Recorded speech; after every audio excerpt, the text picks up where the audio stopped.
Ah, friend. My expression wasn't much better than yours when I first saw this. Your eyes aren't deceiving you. It's her. The famous singer, Robin.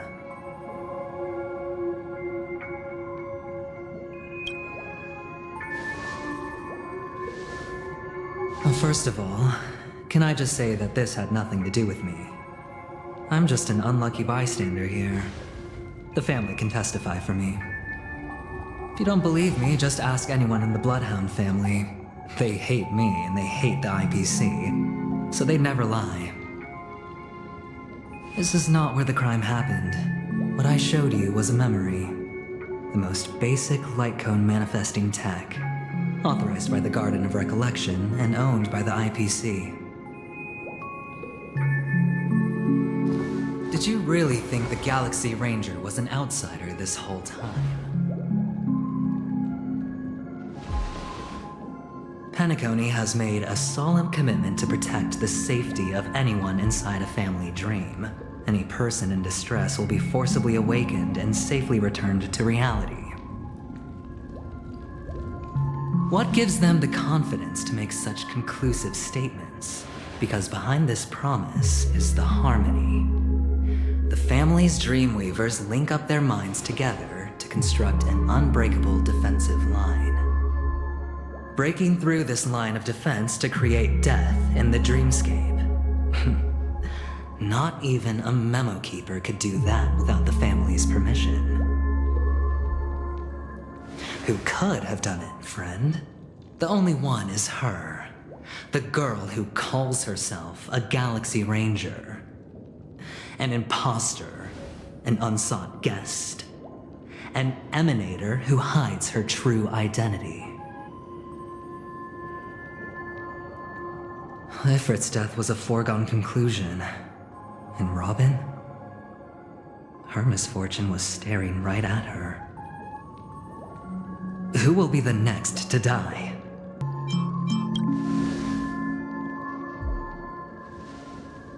It's fine. Listen to your gut. Building trust always takes time, and I'm willing to wait.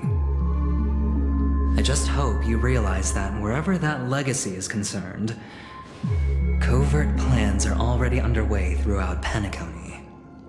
Everyone's got their own agenda.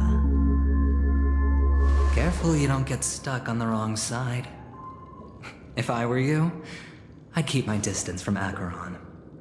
After all, any schemes out in the open are always going to be better than a monster in the shadows, right? Who's to say there isn't an even deeper conspiracy lurking beneath the surface? Memo Keeper, I think our little deal is finished.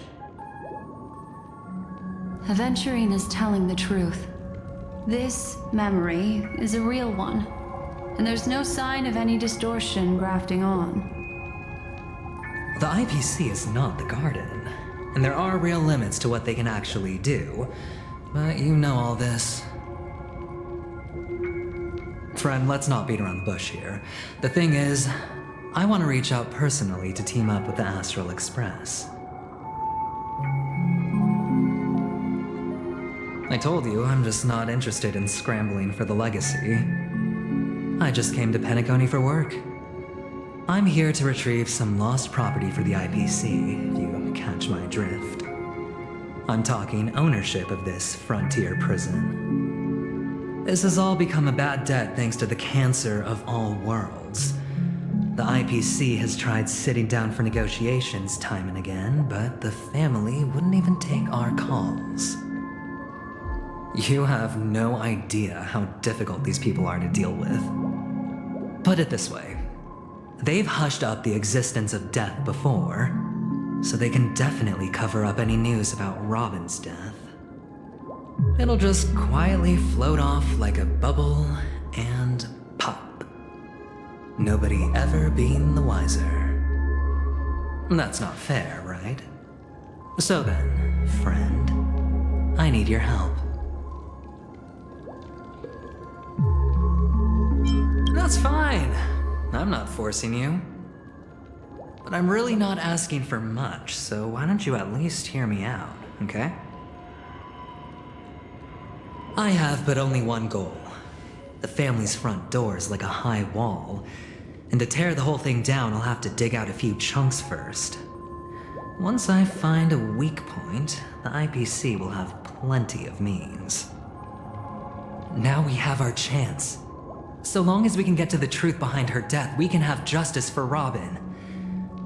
While also gaining a valuable bargaining chip for bringing the family to the table. Truly a once-in-a-blue-moon opportunity. I've been investigating and making lots of friends all over Penacony precisely for this very moment.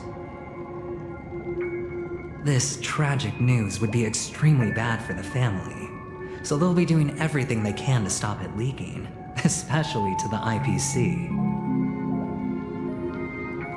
But I trust that there are still a few factions that remain exceptions. And that's why I need you all. The reputation of the Astral Express precedes you, and the Harmony will give you the fairest of appraisals. You get to find out really what happened and seek justice, and I get to put it toward completing my mission for the IPC. It's what you call a win-win situation. But don't worry, just head back and talk things over with your companions.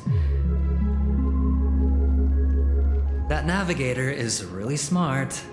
She must understand the value of this deal. Look, here's my contact details. If you come to any conclusions, call me. Oh, and take this. A thorough investigation can always use a little more funding. Don't mention it. So long, friend. I really am looking forward to uncovering the truth about death with everyone.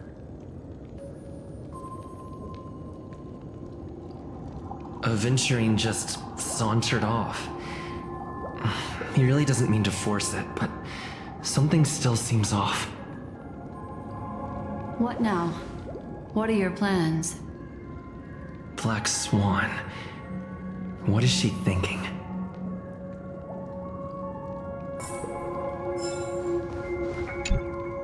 On the surface, this doesn't look like a bad deal for you.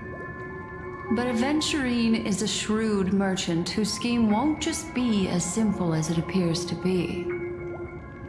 He doesn't know about Miss Firefly yet, but judging by your reaction, he may have noticed something going on and deliberately shifted topics to the truth of death to try and pull you in line with his way of thinking. That's quick thinking and very sound logic. Aventurine is no fool, and working with him definitely has its dangers.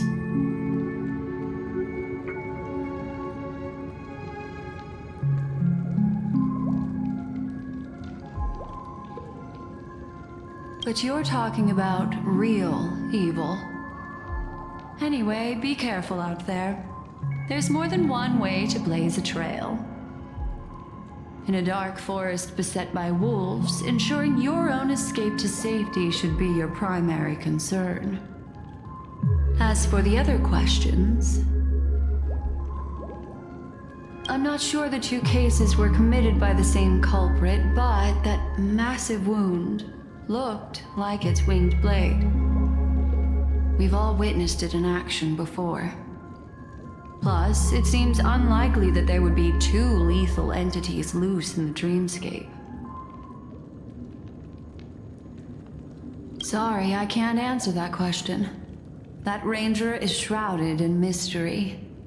I'm afraid no one is capable of providing an answer. But without a doubt, she is the most special guest at this banquet. It's like Aventurine said just then. It's best to keep your distance from her.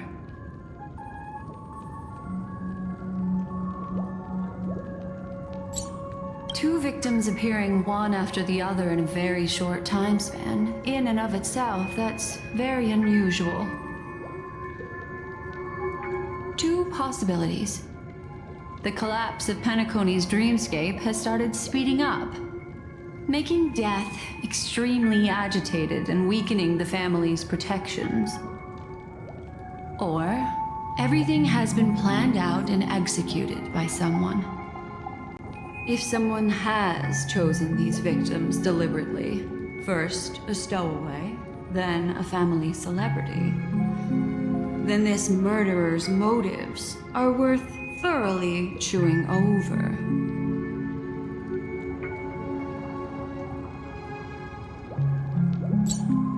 It's all happened so quickly, I can only make conjecture. After leaving here, go have a chat with your companions. I hope you can clarify the source of this confusion.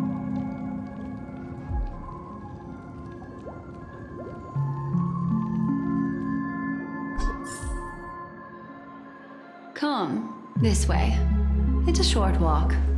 Don't get lost. This way. This is where we part ways. All of this is like a nightmare.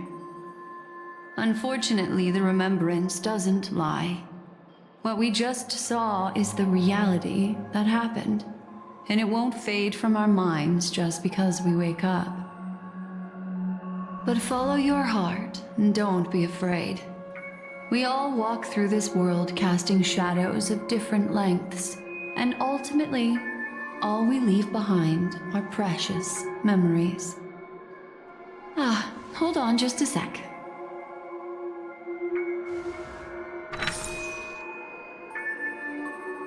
There you go. A small parting gift. If one day you unfortunately fall into the deep waters of the memory zone, and there's no memo keeper to join you, hopefully it can guide you on my behalf. I also pay great attention to the ways of the world. Just think of this as an apology from me for hiding something from you.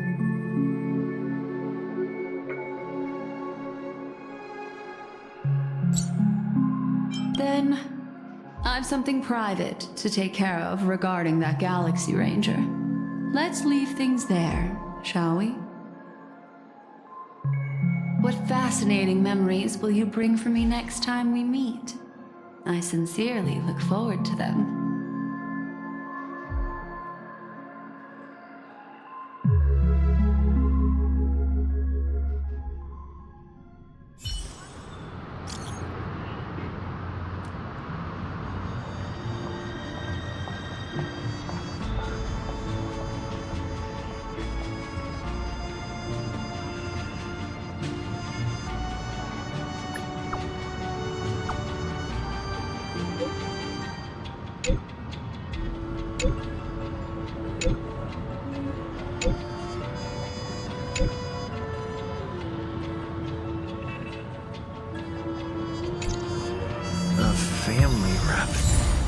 Is Himeko okay?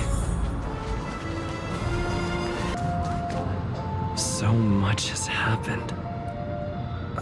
I should take a moment to gather my thoughts and wait for everyone to arrive.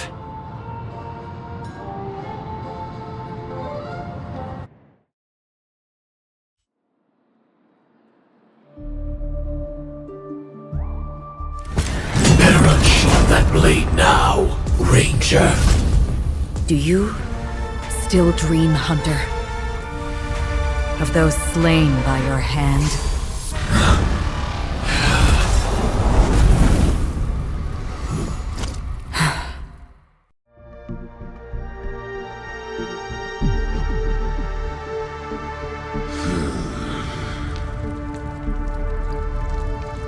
It appears the outcome has already been determined. You're still alive, as are you. You still have room to make a choice. Leave the music box behind, and then go. Choice. The bloody trail of the destruction leaves no room for hesitation. The Taurus Fire Demon. Even if you sacrifice your life for that eon, you won't get special treatment. Ranger, You tread the narrow path of the hunt. You could never understand. We come from the fire, and are born bathed in fire. We spread, burn, and destroy, until all the kindling is burned out and we leave only ashes on the ground. Burning forms the entire life of a fire demon, from the beginning to the end. We are born to die, just to put into practice a profile of another universal truth. All things are created for the destruction. Your companions don't seem to think so. They fight for your chance at survival. They are my children, and just as I was, they are flames that have yet to burn white hot.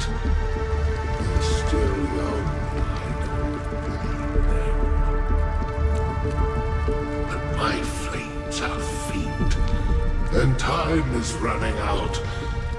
Can you see the planet of festivities in the distance?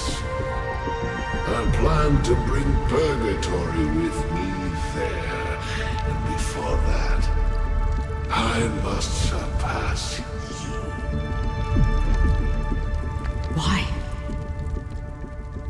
Because on the path they have forged, you have traveled farther than I have. Emanator.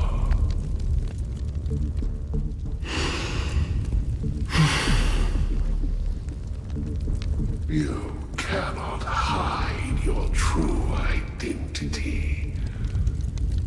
Draw that sword, for we shall indeed remain here, bound to fight a decisive battle to the death, for I choose this.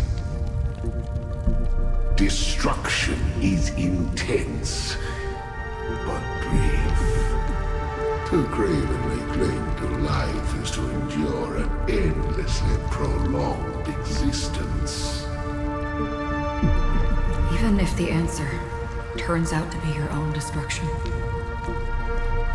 What is important is not the answer, but that it exists, just as you exist. Everything exists to be destroyed. Emanators are no different. Just as even sweet dreams may be born of the void, the so-called impossible is merely something that has yet to happen.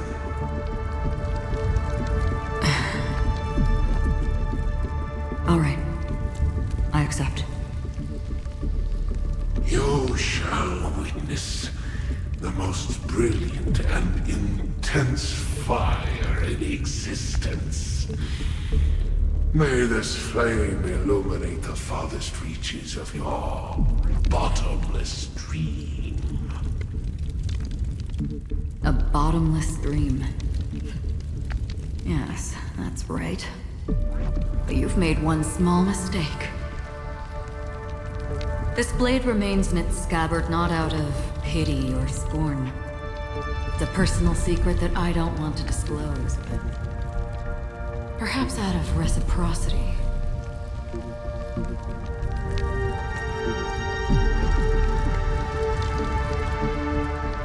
I'll reveal the truth to you. The hunt is not the path I truly follow. May death be the end of your boundless dream, guiding you back to the waking world. I still see them in my dreams. Hold it. Your time hasn't come yet. My time? I've seen many clever disguises that can conceal appearances, but they can never cover up who a person really is. And you're no different. You had no desire to kill the Trailblazer. You only did what you did to drive me and the Memo Keeper away, but... why?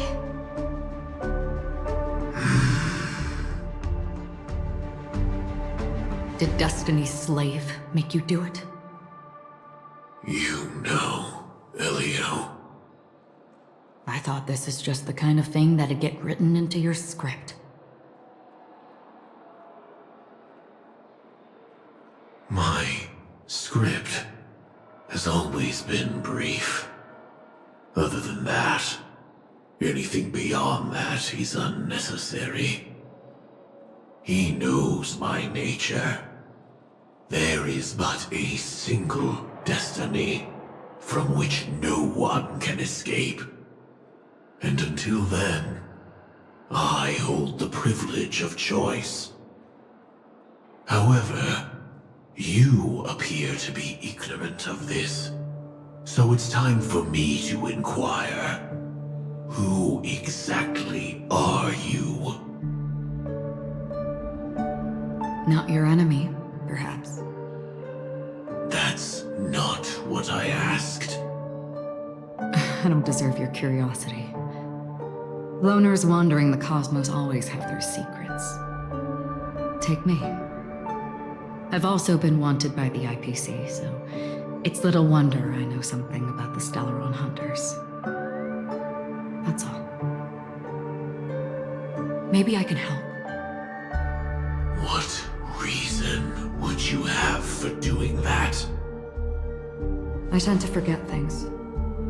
Which is why, rather than memories, I'm accustomed to using my emotions to capture what I normally wouldn't otherwise. So... I know who is inside that cold armor. How about it? Ready to take off that armor and sit down for a talk? It's not yet time. I don't need help, but I can give you a suggestion that would make things better for you and me. If your goal is the Watchmaker's legacy, then go look into the family. Not only are they covering up the existence of death, but they're burying the past and the truth about what happens inside the dreamscape. Already on it. And the Astral Express is no enemy of yours. I know that. I just never expected to hear you say it. What's next, then? The Trailblazer's been taken by Black Swan. Will you go look for him? No need for that. No harm in mentioning that Elio's only given me one instruction. Get all of the Astral Express to track down the Grand Legacy. I tried settling this in an easier and more direct way, but as you can see, here I am, confronting you. I failed. Can't ever go against the script. The so-called impossible is merely something that has yet to happen. That's it. Before we split, can I ask you one more thing? Is there anything else in your script about me? I'd like to know what kind of footnote I get to leave in that future foreseen by destiny. Unfortunately, not a thing came up. I knew it.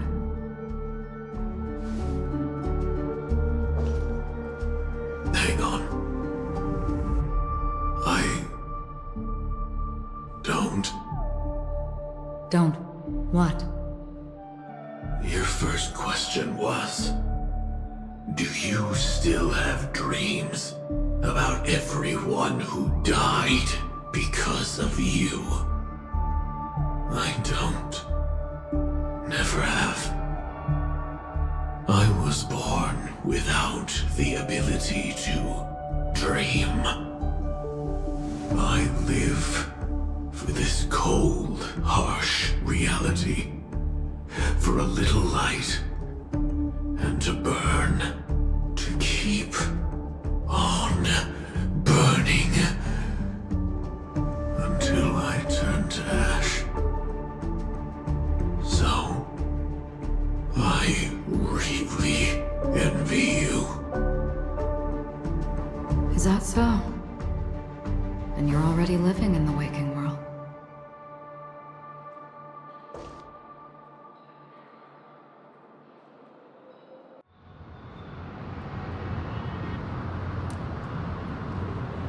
We heard about Miss Firefly from Black Swan, but we never expected Miss Robin to... I'm sorry that I couldn't be with you then. Reality cruises on in serenity, while undercurrents bubble up from the dreamscape. Just like that memo keeper said. Stay strong, everyone. We can still do what we can for them.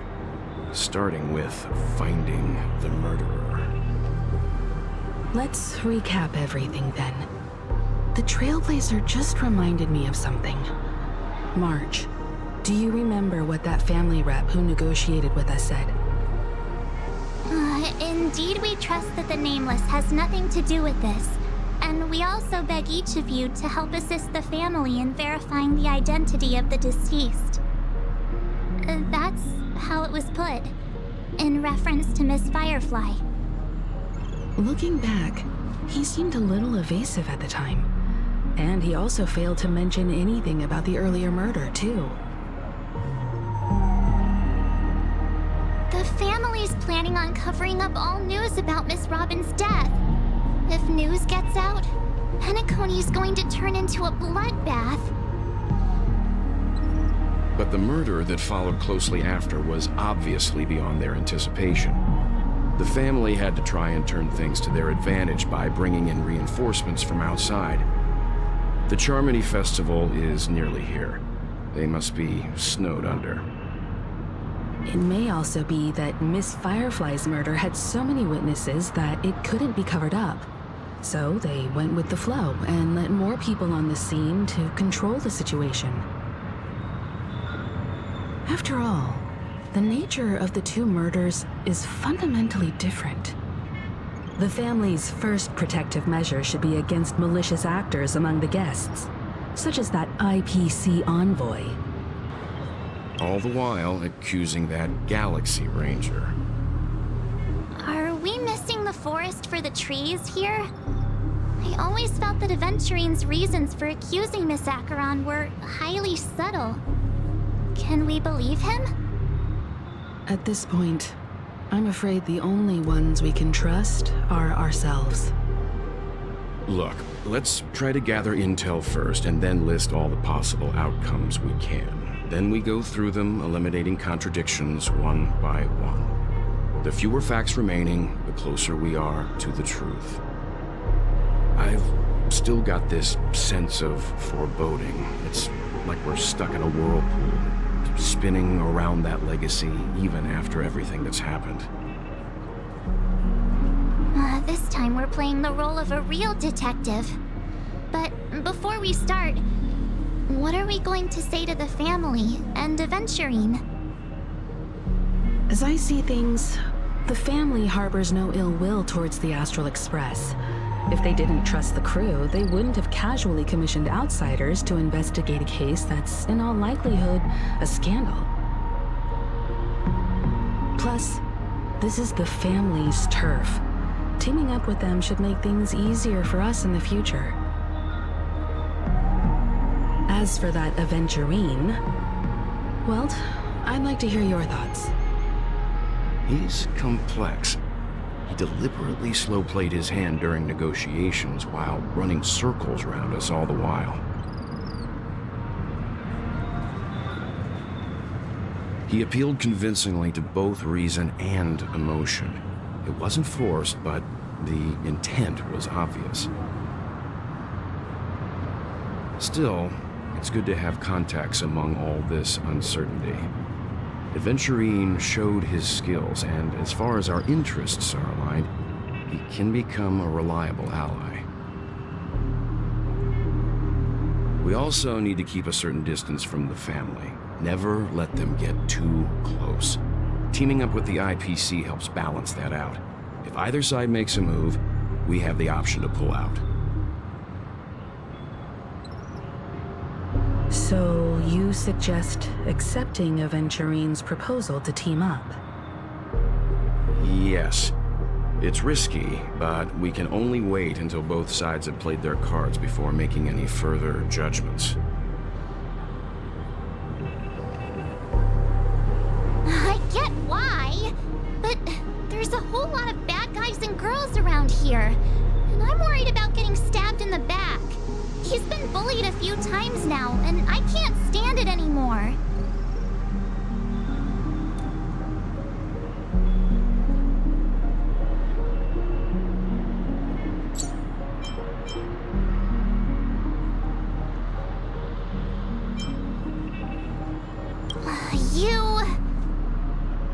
No, I can't accept this. Forget about it. Just let me keep an eye on him. If that doesn't work, we can just turn the tables and use him instead. Then, could you please reply to Aventurine? Everyone, take this time to put together your thoughts.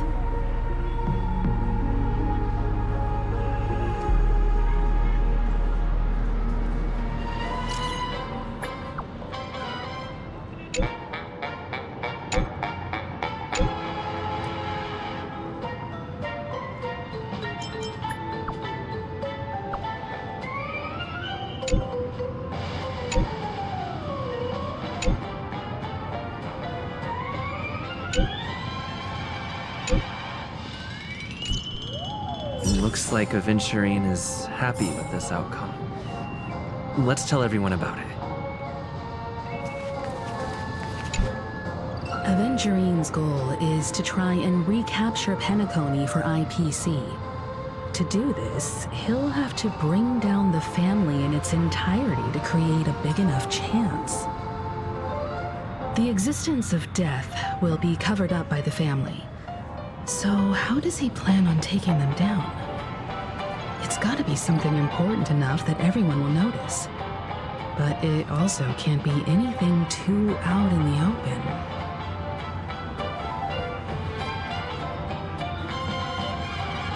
An attack on the hotel guests? Unlikely. Penacony's guests include quite a few bigwigs known throughout the whole cosmos. People who not even the IPC would dare take lightly. Aventurine is a shrewd merchant, and there's no way he doesn't know that. He's definitely going for the family, and it's just a matter of how. The harmony is strong in Penacony, and almost impossible to take on head-to-head. The fact that the IPC dispatched Aventurine shows that they do not intend to simply play by the book here. Aventurine has devoted considerable attention to her. But this Galaxy Ranger, we know hardly anything about her, and can't rush to any conclusions.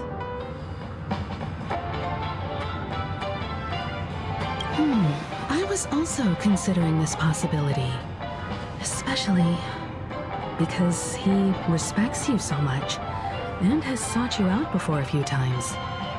Perhaps he's also unsure of your intentions and is probing you.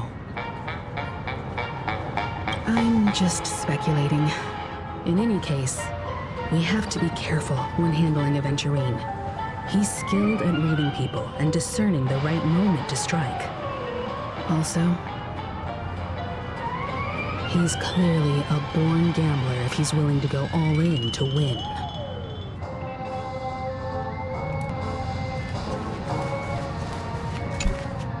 Aventurine said something that concerns me. He accused that Galaxy Ranger of killing Robin without any evidence whatsoever, but said nothing about her connection to that memory zone meme or why he was stalking you. It was a groundless accusation, which only serves to make him seem more suspicious.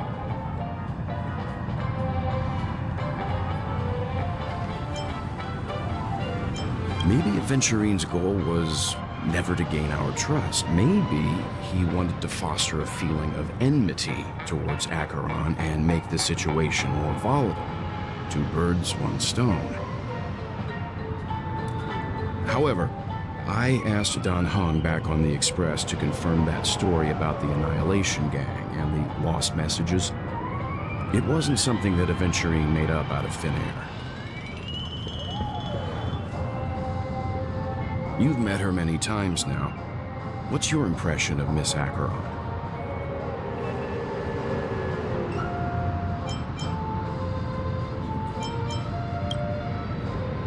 That fits the stereotype of a Galaxy Ranger to a T. They're eccentric, unpredictable, and fond of being alone. No wonder she's a suspect.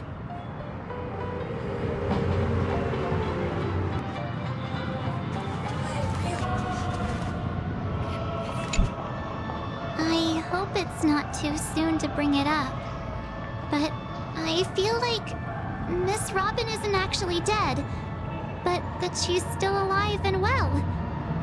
Somewhere. But everything's just some horrible prank. Because aren't we supposed to be inside a dream? How could someone die in a beautiful dreamscape like this? Shouldn't only good things happen here?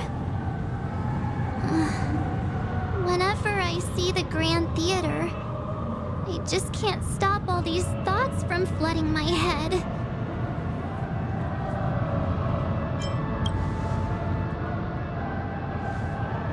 Yeah, of course. At times like this, we're so lucky to have our crew. The family and the IPC.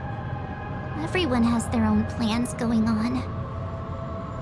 Everyone's still having a great time out there on the streets. Nobody knows what's happened. It's all so unreal. As if Firefly, Miss Robin, and us were all outsiders from another world. Aw, what a mess. I really want a nice cool drink of soda to help me calm down. But then I'd be just like everyone else out on the streets.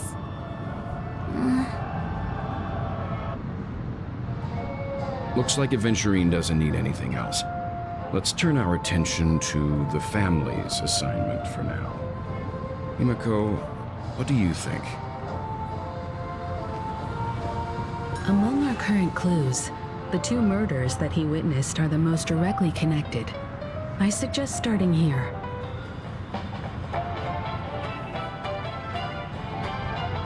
One thing I'm curious about is, if a person dies in a dream, what happens to them in real life?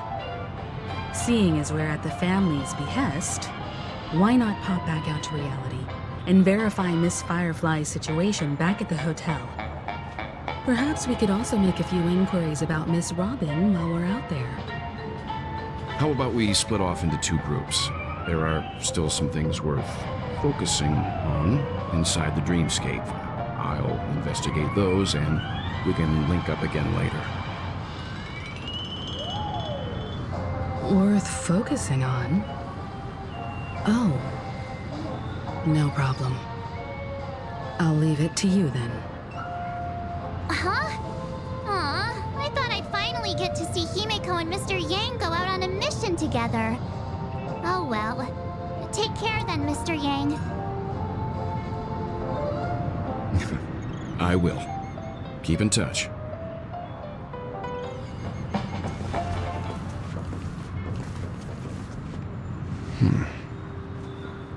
Honored guest, could you come out for a second?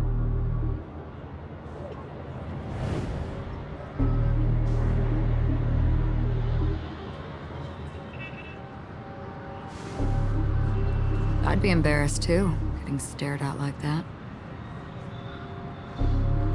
Forgive me. My name is Welt Yang. I'm one of the crew members on the Astral Express. I believe you've met my colleagues. Welt. Is there something about my name? First, don't you want to know my name? I already do, Miss Acheron. You're a prominent figure in Penacony. What are they saying about me?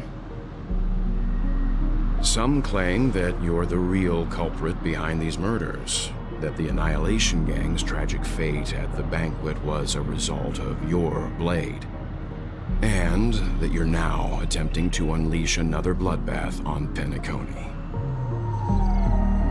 The Annihilation Gang. Ifrit of Everflame Mansion. Tragic fate. That Duke turned his dying body to flames and sacrificed his life as a martyr. He was a determined and heroic pathstrider. Not even a villain should be disparaged like this. And what's more, there were plenty of suspects invited. Do they really think that a blade is more dangerous than that black hole you're wielding?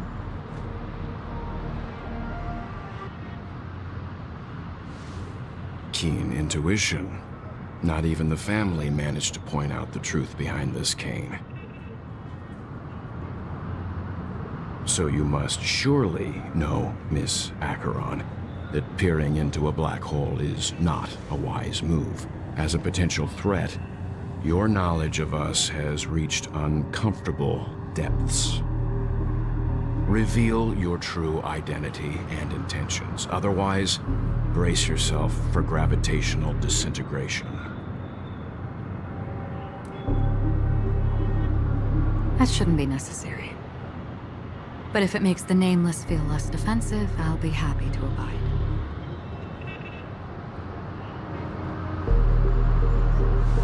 Believe it or not, Galaxy Ranger, Acheron, those are the names I go by to this very day. My trip to Penacony is solely to fulfill an old, final request. I'm here for the Watchmaker's legacy. And that's it. I think I've been honest enough. Still unwilling to reveal your true identity? It's not that I don't want to. It's just that I can't. I've come so far, and I can't sum up all of that in just a few words. Everyone has their own unspeakable past. Secrets that they don't want to be revealed. And I won't be asking any more questions, such as why the Astral Express is roaming around the cosmos with a Stellaron on board.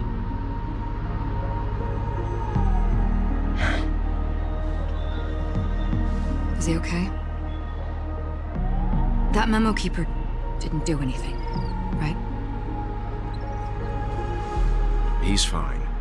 Let's stick with the topic. Gaining my trust all depends on how much you're willing to reveal.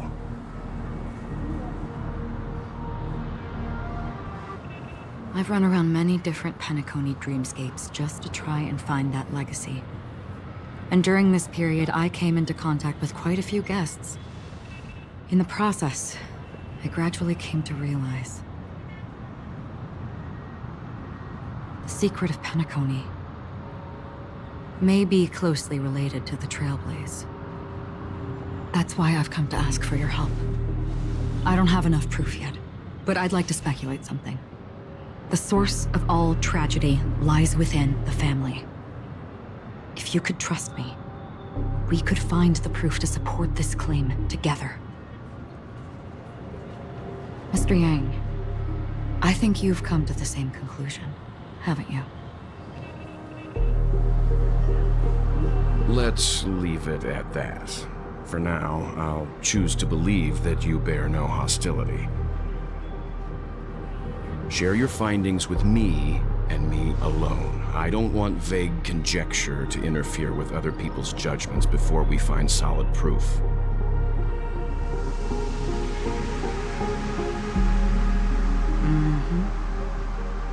By the way, would you like something to drink? Before we go, how about 2 cups of Wake the Heck Up? No, 4 cups. Because the conversation coming up will last forever.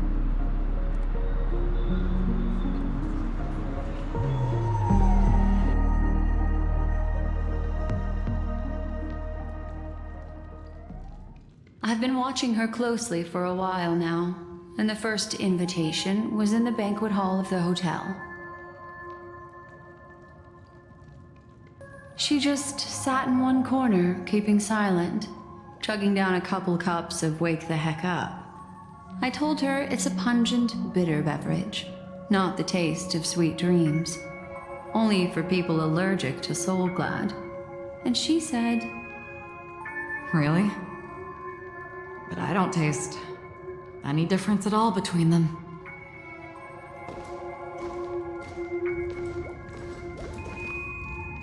the guest rooms are charmingly minimalist. An aesthetic you share, Miss Acheron. It's a cinch, this music box. The invitation received by the Annihilation Gang. There are latent memories that linger on it yet. You see, memories of you are not yours alone. They travel in other people, other things. I know much, and I can predict even more. With some help, the dead can be made to speak. The Annihilation Gang, that band of desperados who all disappeared after meeting you. What exactly happened to them? Well, let me reveal all.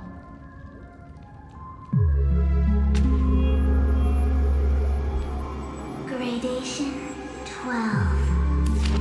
Dreamscape 12. Father, I dedicate this to you. Well done, Dubra. Wherever they go, shall be met by annihilation. There it is.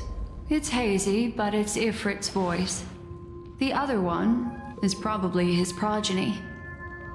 This is the residual memory from when the invitation was first delivered. They were abruptly interrupted. Then, what happened next is...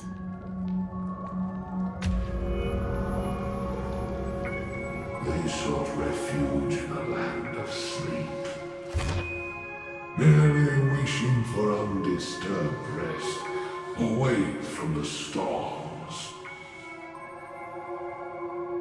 Children of the flame, this marks your rite of passage. She won't be necessary. I alone am enough.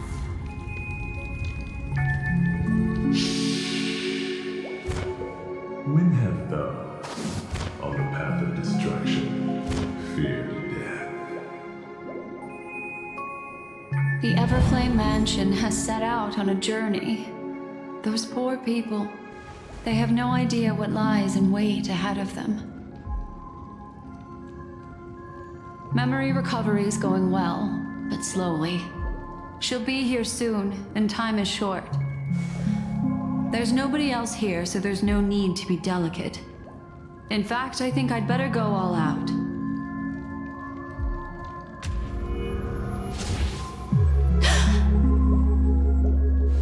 What happened?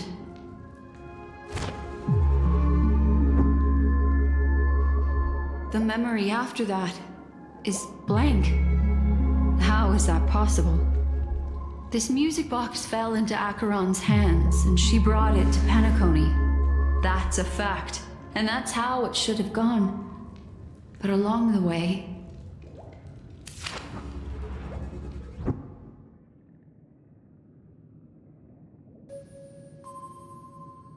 it's like it's been erased.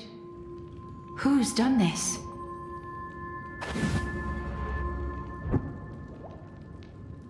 Who are you? Who are you?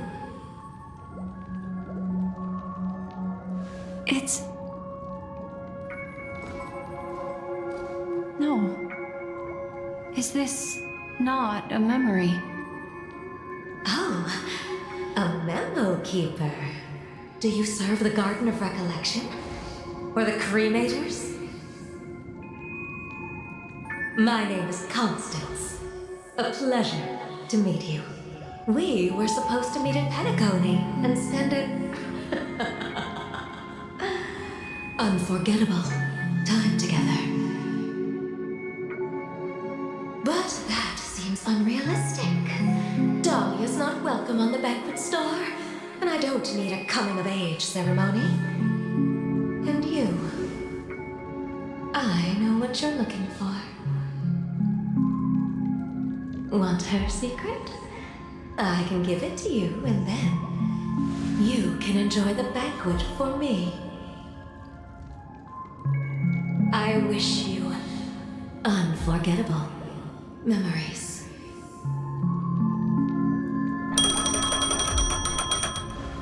Oh. A phone. Wanna listen in?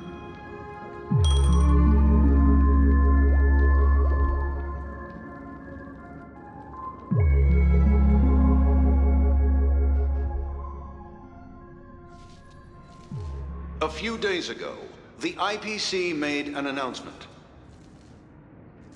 Under the watchful guidance of the Marketing Development Department, and in accordance with the Interstellar Peace Charter, the independent Sigonian sovereignty has hereby been established, and shall take a legislative seat at the Interstellar Congress.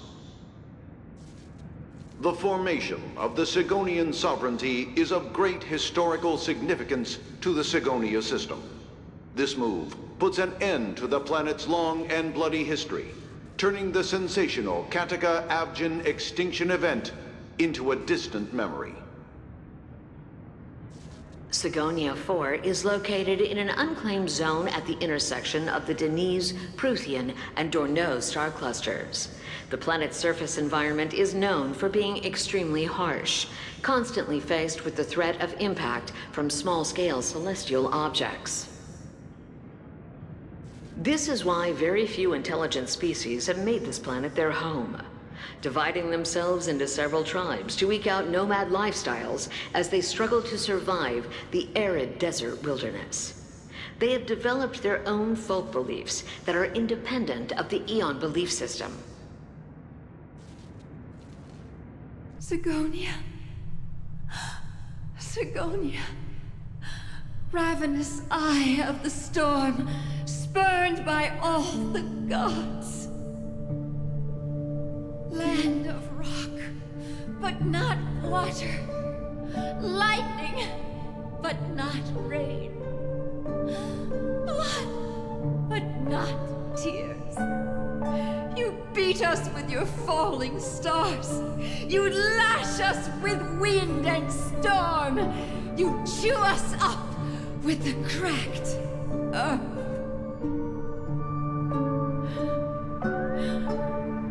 You promised us a land of honey, yet yoked us beneath a sword of bitterness. Oh, Gaiathra Triclops, if thou can hear me, please open up thy 3 eyes and gaze upon this child. When you took his father, my child was still sleeping in my belly. And where my husband went, I too soon must go.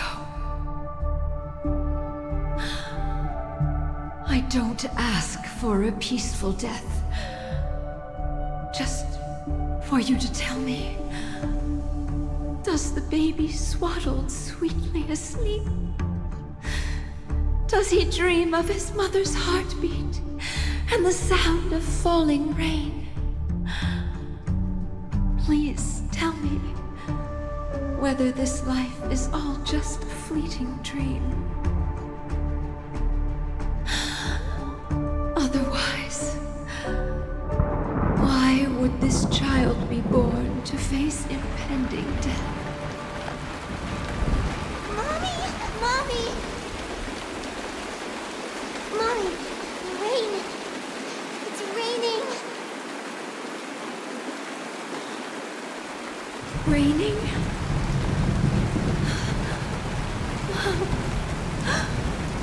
Raining! It's raining! It's true! The Outworlders weren't lying to us. They really did summon the rain. Mommy, we can leave here. We can go back home.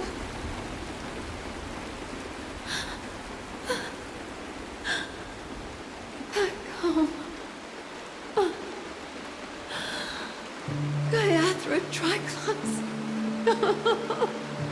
You came. Do you hear that? Thank you. Thank you.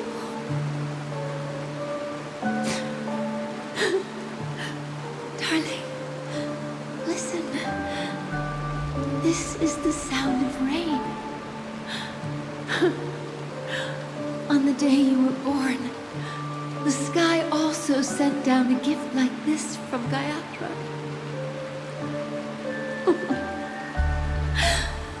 Such a lucky child.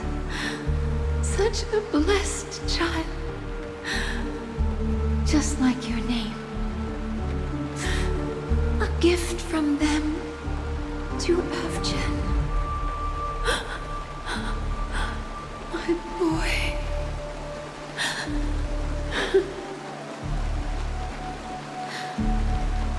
May the goddess Gayatra close her eyes 3 times. Keep your blood eternally pulsing. Let your journey be forever peaceful. And your schemes forever concealed.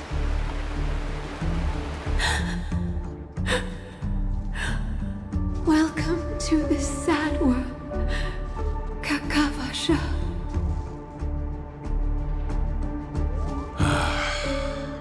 Time to wake up, gambler. Oh, heavens. I must have drunk too much Soul Glad. Didn't expect you to be back so soon. How is it? Find anything? Just as you guessed. Nobody outside knows about Robin's death. There aren't even baseless conspiracy theories. They're still streaming the rehearsal for her ceremony, using a stand-in, I guess. They must be dreaming. Of course. Who could imagine that death would actually descend upon the idyllic dream created by the family? Let alone that the victim would be the female lead of the Charmony Festival. To be honest with you, I didn't believe it. I even tested it a few times myself. Until I discovered that I couldn't actually die. Whenever there's any danger, I'm forced awake by the dream pool, and it's all as if everything were just a nightmare. That's why I'm convinced that there are a few big secrets lurking behind the scenes. Then you must have heard about the Memory Zone meme.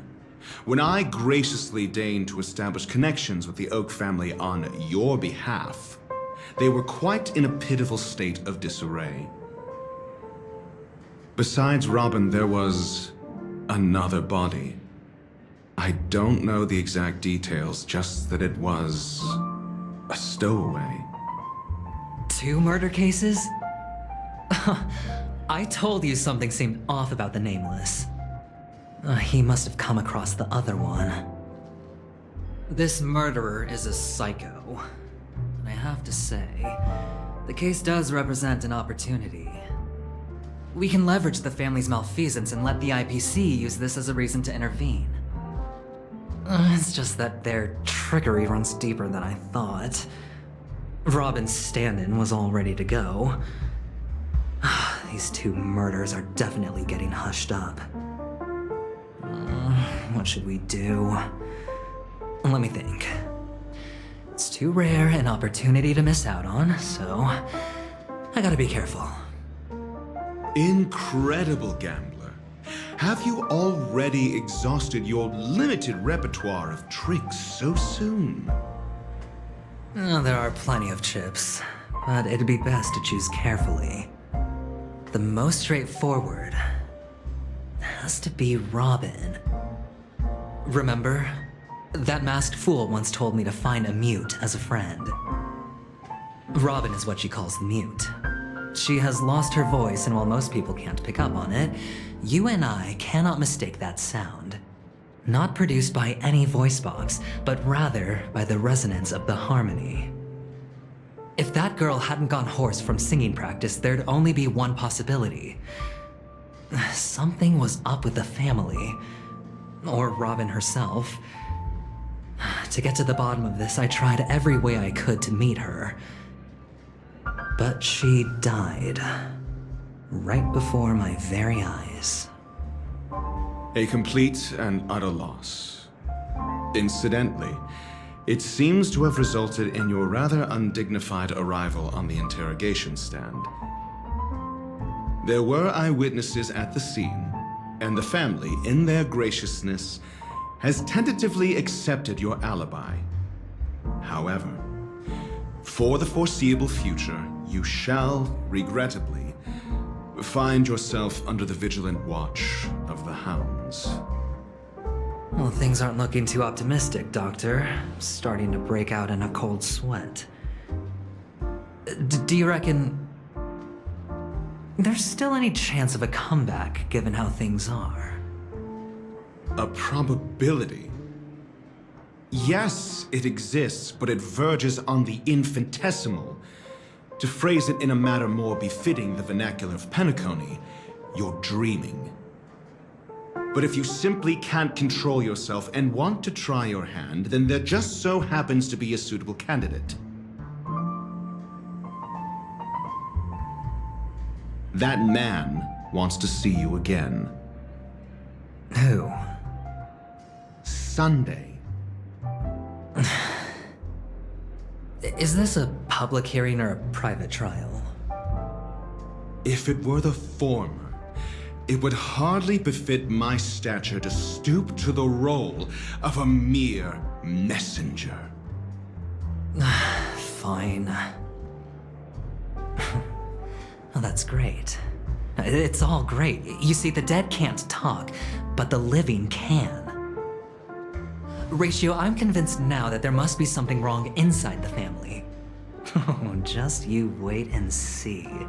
That man's sister has died. He can't sit on his hands. Well, without any further ado, let's set off. Lead the way. The show is about to begin.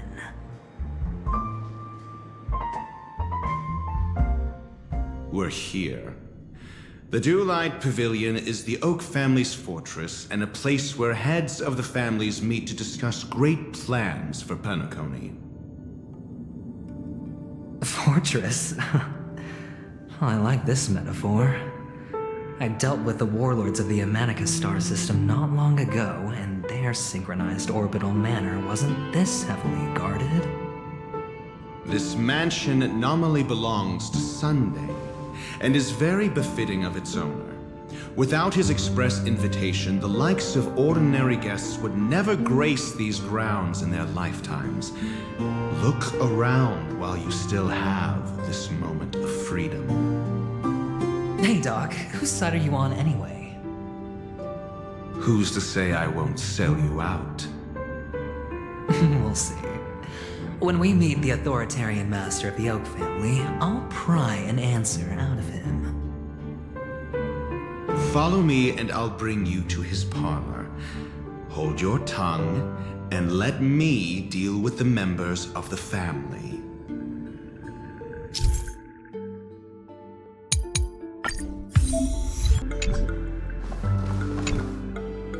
Hey, you two! That's a place of business. No entry. I was requested by Mr. Sunday to bring him the suspect. My name is Ratio. He should have mentioned it to you. Oh, I remember you. Veritas Ratio. Your punch virtual particle clock is impressive. Excuse me? The one on your head. Of course, it's nothing compared to my full pocket dimensional annihilating power armor of the Mobile Knights. Right, and as I mentioned, that fantasy raiment of yours doesn't exist. That's because you can't see it. Like I say, only family can see the glory of the Mobile Knights. Ugh, enough. Get going. Don't keep Mr. Sunday waiting. It seems like the idiocy index here is no better than it is out there.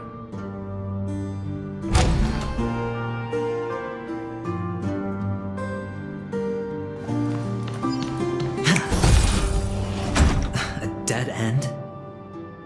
The door is shut tight. Looks like we're on our own. I mean, there isn't a door. How did you get in before? For security reasons, the family built the administrative site deep in the dreamscape, with the mechanisms hidden in these nightingale statues. The direction of the statues can be controlled. On the previous occasion, an attendant named Kona had gone to the side room to verify something before setting the statues in the correct positions. Well, maybe we should do the same. Let's go and take a look. Of course, we can also use brute force. 6 nightingales facing in different directions. An obvious hint. But are these nightingales? They are. What's wrong?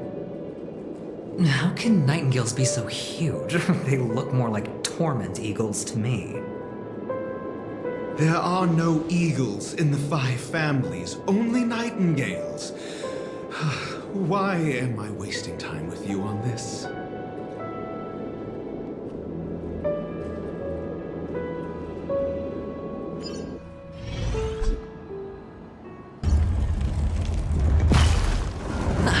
Just as I thought. Here's the correct answer. A truly miraculous discovery. Perhaps I should offer you the chance to join the Genius Society.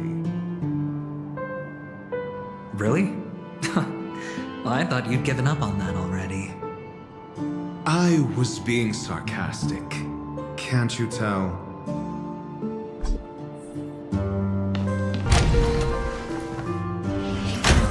Impressive. So much for Mr. Sunday's reserved, virtuous image. Do you need me to remind you? We're in a dreamscape. No matter how grand the mansion looks, it'll not affect Penacony. Stop wasting your time nitpicking the family here. Yeah, you're right. The only way to destroy the family is death. Sunday must have thought the same. Let's head down.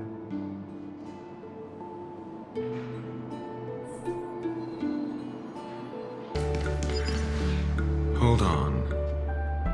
Huh? What's wrong? Are we heading the wrong way? No, but this door is locked. My friend?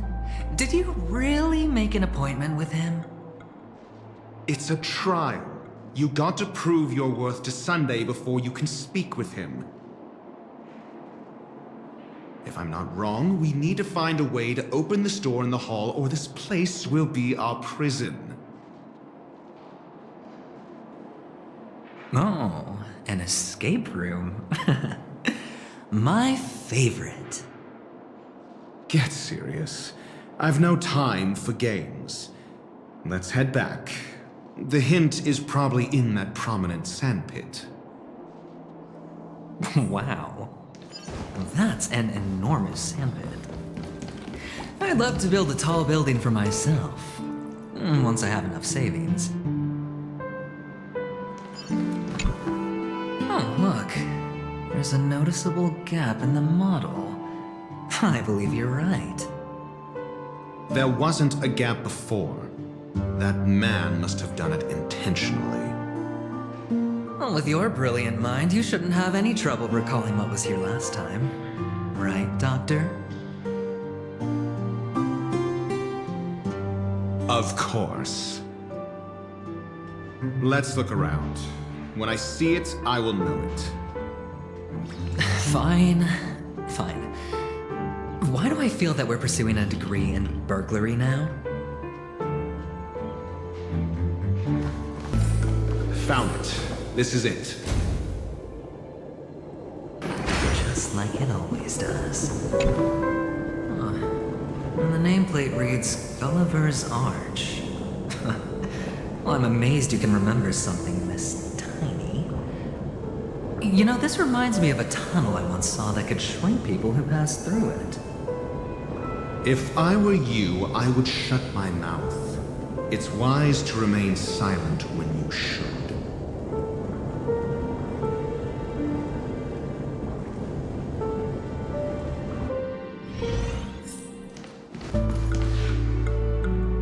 Well, this reminds me of one of those building toys. You know, with the blocks. I've never played with them before. I wonder if it's more interesting than stacking chips.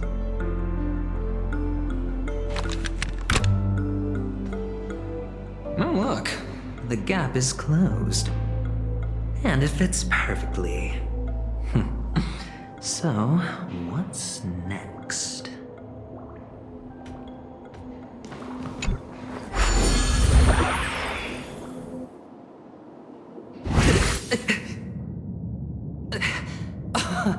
Oh, good heavens. Did I drink? Am I still in a dream? Indeed. Oh, Doctor, you're huge. It's me! Down here! In the sand pit!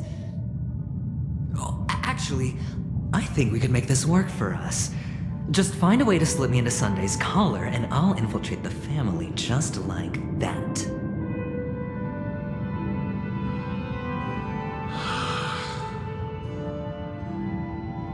Oh, fine. I was just kidding. Let's find a way to open the door. Hello! Welcome to the Golden Hour base model. I am an Oak Soldier. I will be here to guide you through the tour of the base model. Happy to be of service. And tell me about the tour. Hello! Welcome to the Golden Hour base model. I am an Oak Soldier. I will be here to guide you through the tour of the base model.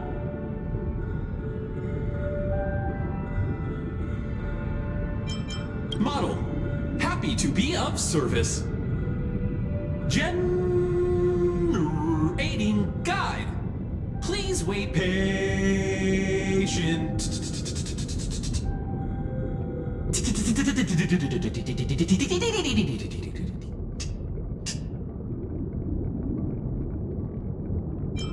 Found the nearest check-in spot. Please look behind me. A capsule machine model.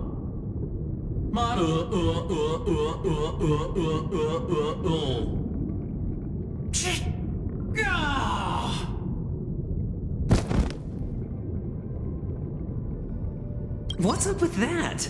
Now the family's toys are trying to frame me? I didn't do a thing to it, Doc. You've got to be my witness. I saw nothing.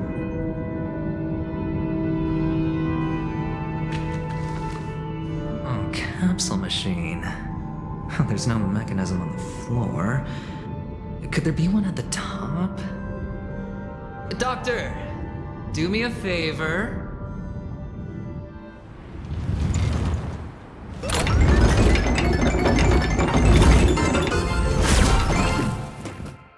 So, I was right.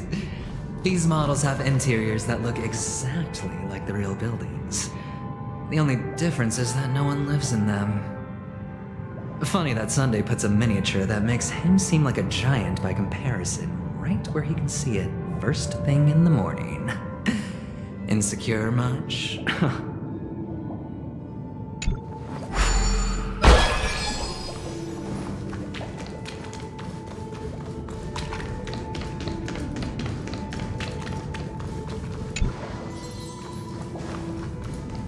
With no risk? Oh, one of the fragments flew upstairs. I'll need to use the pinball machine to flick myself up there. But it's tough.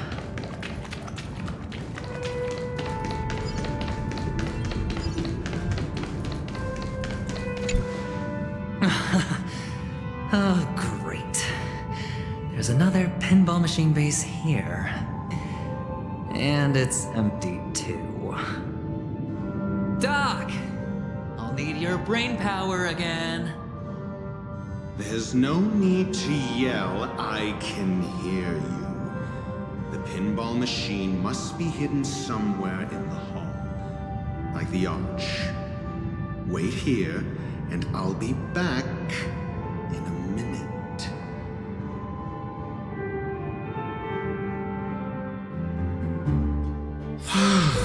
Finally, a moment of peace. Oh, you're back. Just place it here. Thank you.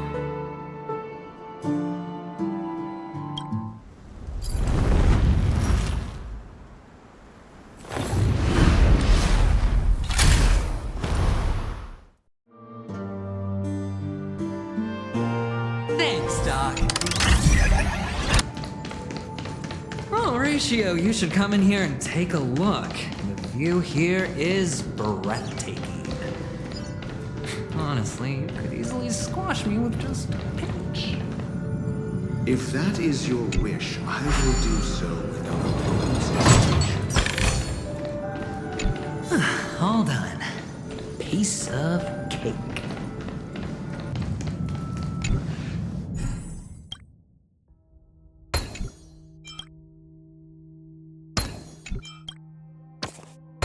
And the joyous tour of Toy City has come to an end. Makes me feel sad. Well, Penacony isn't all bad, right? I'll use this interesting experience as a talking point at the poker table.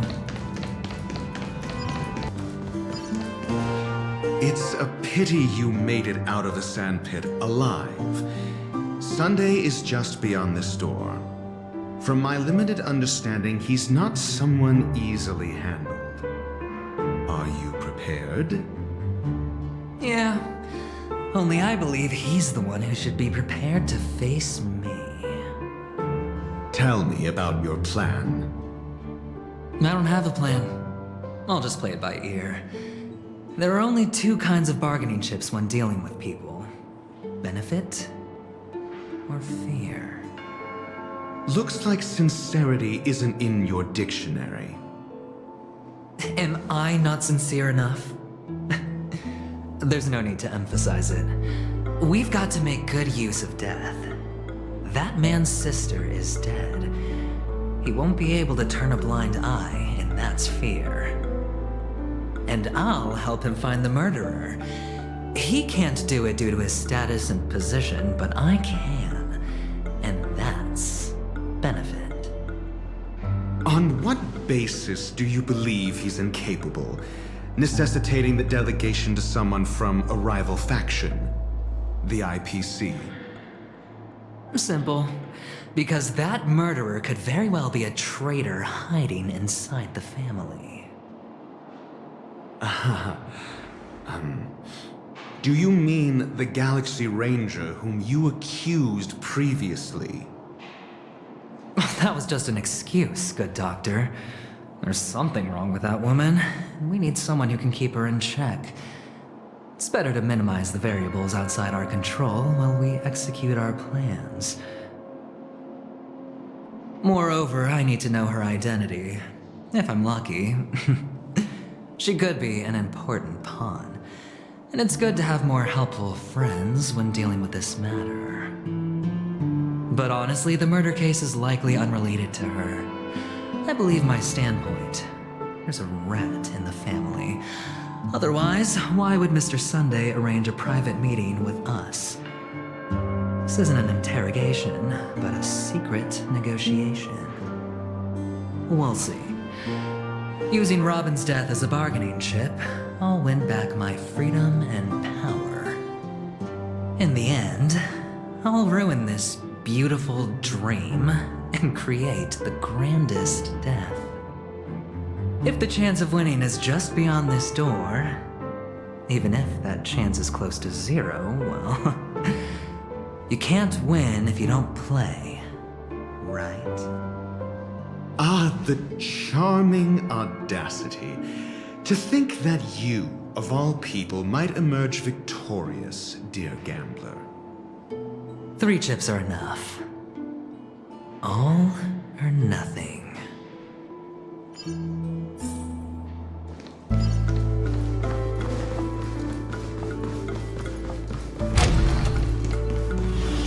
It seems my puzzles are too effortless for you, IPC Ambassador. I appreciate your words. And I see you put a lot of effort into welcoming me, Mr. Sunday. However, this is no way to greet a guest. Well, this isn't an invitation, but a summoning. Before we speak, I need to test your character. I imagine this knowledgeable doctor friend of yours has been of great help, yes? Certainly. You ought to know this better than I do. He's already faithfully fulfilled his duties, hasn't he? Yes, the doctor has assured me of your noble character. He considers you, like himself, a virtuous person who can be trusted by the family. I have come to know you very well as a person, Mr. Aventurine. You're diligent, generous, and willing to cooperate. The fact that you succeeded in overcoming many obstacles just to meet me gave me the reason to believe in your wisdom and courage. But there's one thing I must ask you. That is, you've used your wisdom at the wrong place to meet the wrong person and put yourself in a situation where you shouldn't be, witnessing a tragedy that shouldn't have happened. You don't look too well. Am I making you anxious? If not, then it means I'm on your side. If I wasn't mistaken, you'd just made a serious accusation against the family. No, you weren't mistaken. For depravity is creeping in around you. Well, there's no need for us to be evasive. Let's talk about your sister. Your sister's talent is unrivaled in the world of show business. As you know, her voice has been out of tune since she returned to Penacony. What's more disheartening, she can't sing anymore. Who could be responsible for this? Many suspect the culprit is among the outsiders, but I know you hold a different opinion. Now your noble status has become a shackle, preventing you from apprehending the murderer and avenging your sister's death. You're feeling anxious because you're out on a limb. But don't worry, I'm on your side. I'm immensely honored by your concern for me, Mr. Aventurine. Since you're so selfless and generous, I believe you wouldn't ask for anything in return, would you? Well, naturally, you wouldn't incur any loss from this. I just want to reclaim what is mine. My liberty and the personal items under the family's custody, the bag of gift money, and the box in which the cornerstone is stored. That's right. Cornerstone. I've heard it's a treasured asset of the Strategic Investment Department.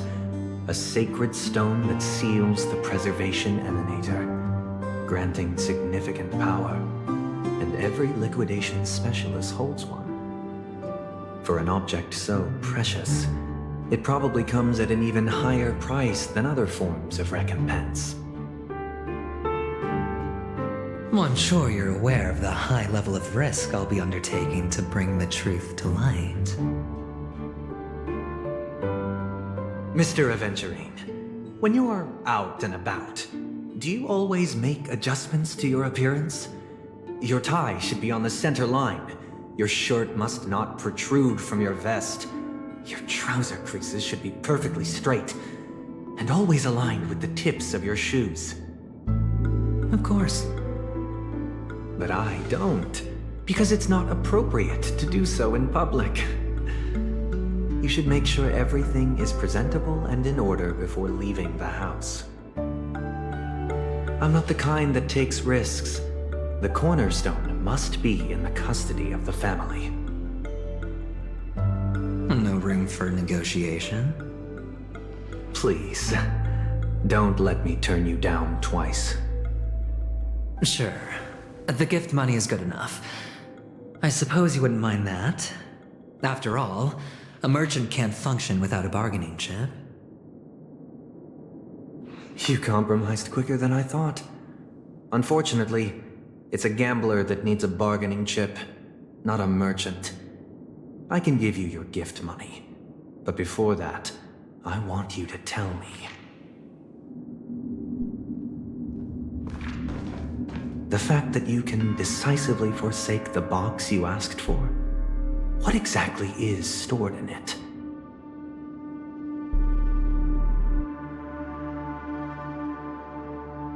Oh, triple-faced soul, please sear his tongue and palms with a hot iron, so that he will not be able to fabricate lies and make false vows.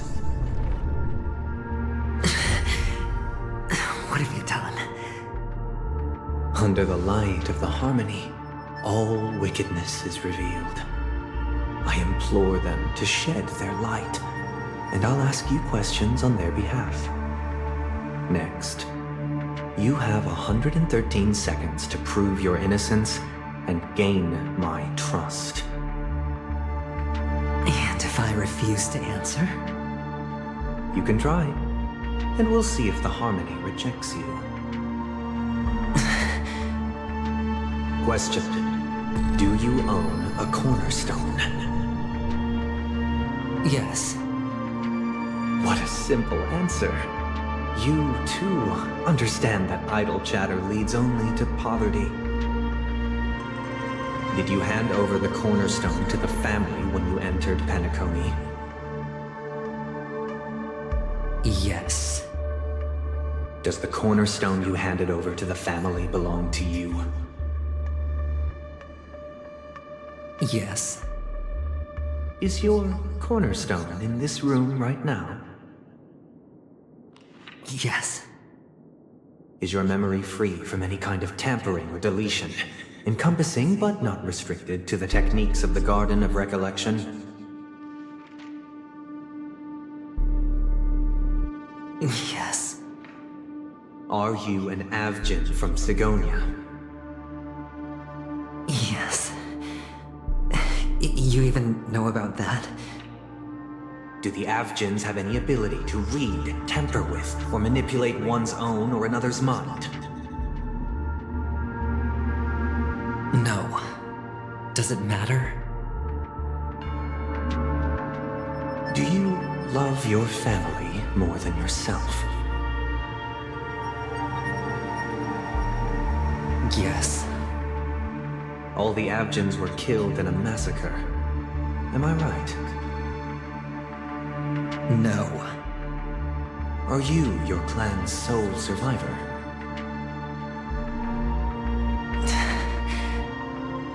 Perhaps. Do you hate and wish to destroy this world with your own hands?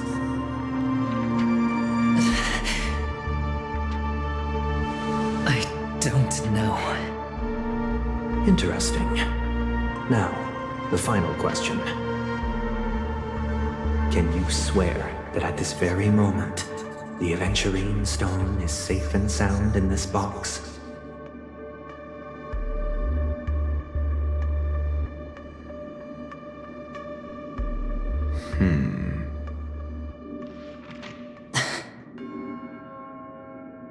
Of course. Looks like we can get an answer. Open it, Mr. Aventurine. It's your last chance to defend your honor.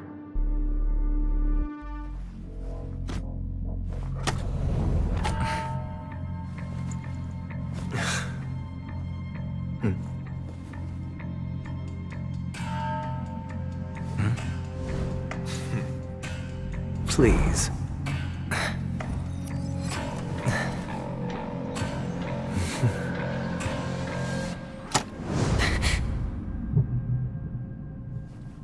Are these what you're looking for?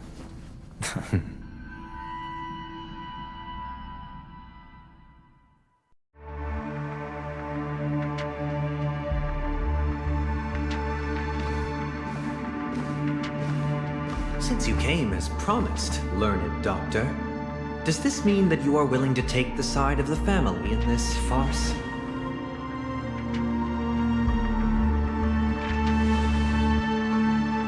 What makes you think you can convince me?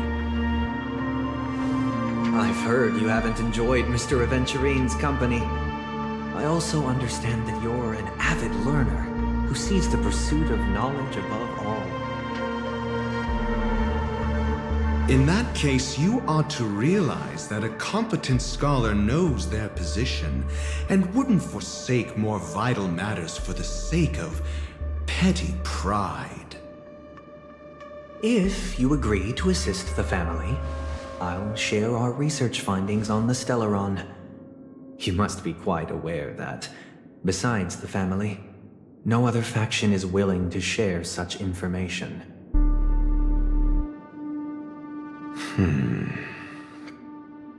Cut to the chase. What do you need from me? I need Mr. Aventurine's comprehensive plan. Haven't you confiscated his cornerstone? You can't expect a featherless bird to take flight. But I've also heard the 10 elites in the Strategic Investment Department have united, progressing together in the interests of the IPC. You'll have to speak more clearly than that. The cornerstone, which Mr. Aventurine surrendered. Was it really his? You question whether he would entrust you with someone else's cornerstone. The 10 Stonehearts aren't as united as you think. Cornerstones are significantly more precious to them than their very own lives. But you know that he's a crazed gambler. The more vocal he is about it, the more cautious I must be. I never imagined someone would share his way of thinking. Honestly, you should see a shrink. Bring it.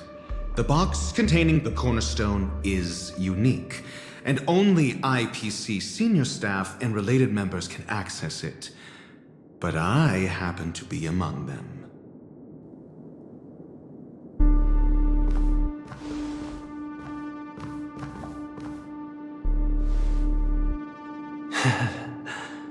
I appreciate it.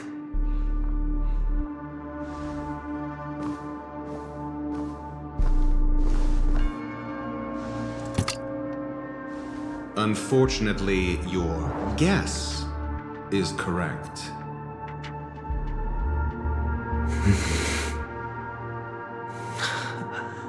The golden stone. Its color and glow are similar to that of Klepoth's body. This is the very ruse he intends to use to fool you. He won't reveal to you that the 10 Stonehearts chisel their own will into the cornerstones, granting them an unparalleled radiance. And this golden stone is also known as a topaz, not a venturine. And it belongs to Topaz. So, do you wish to confront him? Not at the moment. I'm more interested to know the location of his cornerstone. The safest place somewhere you'd never think of. Because he never intended to hide it. In fact, that cornerstone has been in your hands from the very beginning.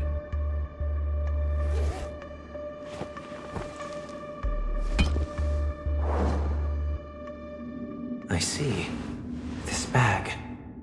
Mixing a cornerstone, more precious than life itself, with a bunch of worthless jewels, disguised as a gift of money waiting to be confiscated, is indeed in line with Mr. Aventurine's style. Then he makes up some trivial excuse, downplaying the matter, and requests the gift money. This is a gamble, one he's all too familiar with, betting on your single misstep, leading to a total loss. Learned Doctor, I am grateful for your help. The family will surely reward a righteous person like you. As for the villain, I hope he retreats in humiliation. It was all thanks to your friend with a keen eye that I could add a blot of utter failure to your storied career. Ratio, you wretch. Finally shown your true colors, huh? Oh, and just to remind you, you currently only have 17 system hours left to live. Treasure your remaining time, and savor the delectable aftertaste of defeat. You might as well explain yourself a little more clearly. What I performed on you just now was the Harmony's consecration. You were to show allegiance beneath the illumination of their grace. Yet you acted willfully, uttering nothing but falsehoods, transforming the consecration into a trial. I genuinely see no reason to absolve you from it. Is this what the Harmony represents? But is it built upon constraint and coercion?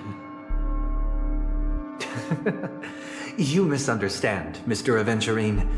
Punishment is meant for the irreverent, but I have seen your resilient spirit, and thus I offer you the possibility of a new beginning. Throughout these 17 system hours, you will be unable to escape the dreamscape or contact any of your companions. You only have 2 paths before you, and it all depends on whether you can complete my test within the time limit. Should you succeed, you will be able to coalesce into the Harmony and be with your family. If you fail, you will suffer the wrath of the eternal Centurion and fall into an abyss of doom. Sounds like I'm gonna end up the same either way. I indeed do need a servant to help me uncover the evil hidden in the family from an external perspective. I will purge the evil from the inside and bring the real culprits to justice within 17 system hours. When the time comes, compare your findings with mine. If both our findings align, or if you can provide me more insights, then they will truly be able to grant you mercy and honesty. Shameless hypocrites. You took everything from me and still demand the truth? That isn't fair. Your carnival reeks with the stench of cash. Nothing is achievable without it. This is meant to be an act of personal virtue, not requiring the family's support. Your bag is over there. Do as you please. I believe you can trade this bag of worthless jewels for everything you need. That's what gamblers excel at, isn't it? Off you go, Mr. Aventurine. You are free. I will wait here for your good news.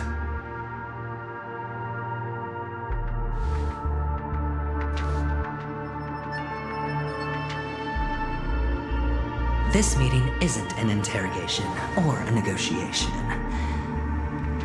It's an outright execution. Why would I do that, Mr. Aventurine? I'm just wondering what a passerby who stumbled upon a scene of a murder could have found out. That's all. By the way, before you go, I have a personal question. What is it now? Do you truly wish to bring about the destruction of this world?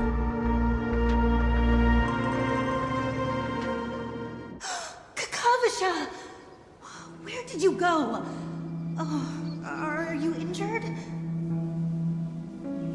I got it back, sister. You went to look for them? That's too dangerous.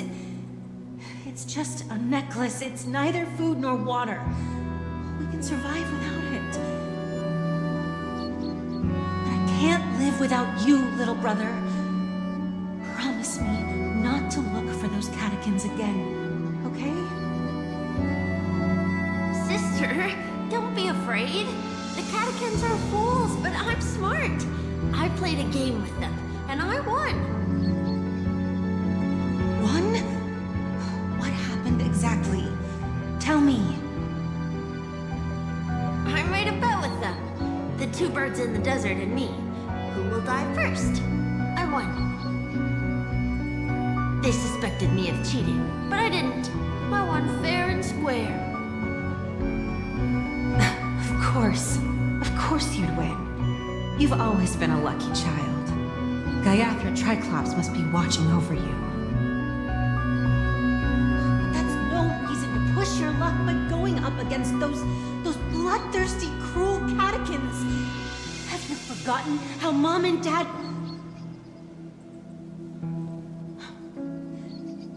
Look, this is just a necklace. But Kakavasha, you are my only family.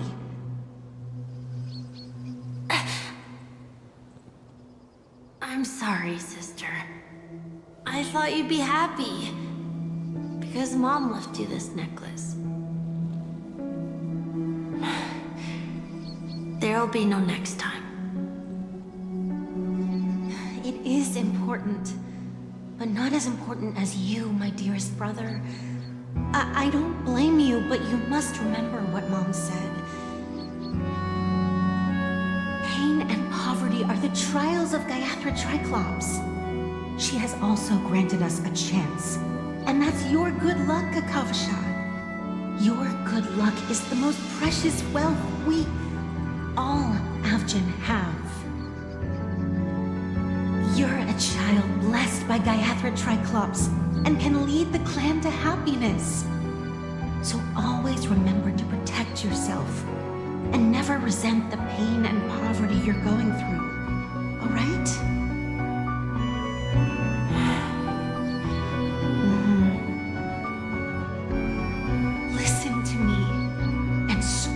To Gaiathra Triclops. Okay. We'll swear to Gaiathra Triclops to protect this wealth. But sister, Gaiathra Triclops was really watching over us? Then why did she not protect Dad when he was swept away by the quicksand? After all, Dad went to the Catechins' land only to prepare for Gaiathra Triclops' offerings. And where was Gaiathra Triclops when Mom was shivering in our arms? Mom was still pleading for Gaiathra Triclops' forgiveness under her breath, until the moment she closed her eyes. Sister, everyone praises me for being smart, but I don't get it. If every rain pour was Gaiathra Triclops' forgiveness and grace, then how bad were our sins? So much so that we were born in this world of death?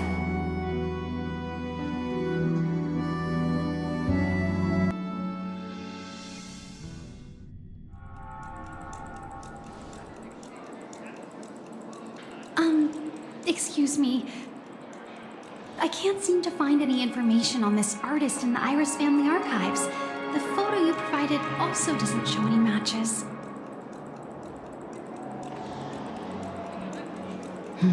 Just as I thought. I'd like to ask, what kind of traces do people leave when they enter a dream? Are you referring to the records when you enter the dream pool? The equipment will monitor physiological indicators such as heart rate, blood oxygen levels, and body temperature in real time. This data will be included in statistics and handed over to the family for the screening of any data anomalies. Immediate action will be taken once any illegal behavior is detected. I apologize. The hotel does not have access. This information is managed by the Bloodhound family. We can only gain access if there's a problem. Looks like nothing can be found here. At least we know who to look for next. We can ask the Bloodhound family for information. Thank you for your assistance, Miss Allie. By the way, is Miss Robin doing fine? We are looking forward to her performance. Fine? What does that mean? Is there something wrong with Miss Robin?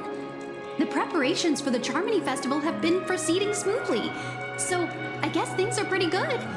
I believe she will be able to put on a spectacular show for all of you. I'm sure. Sure enough, no one knows about Miss Robin. I'm not surprised.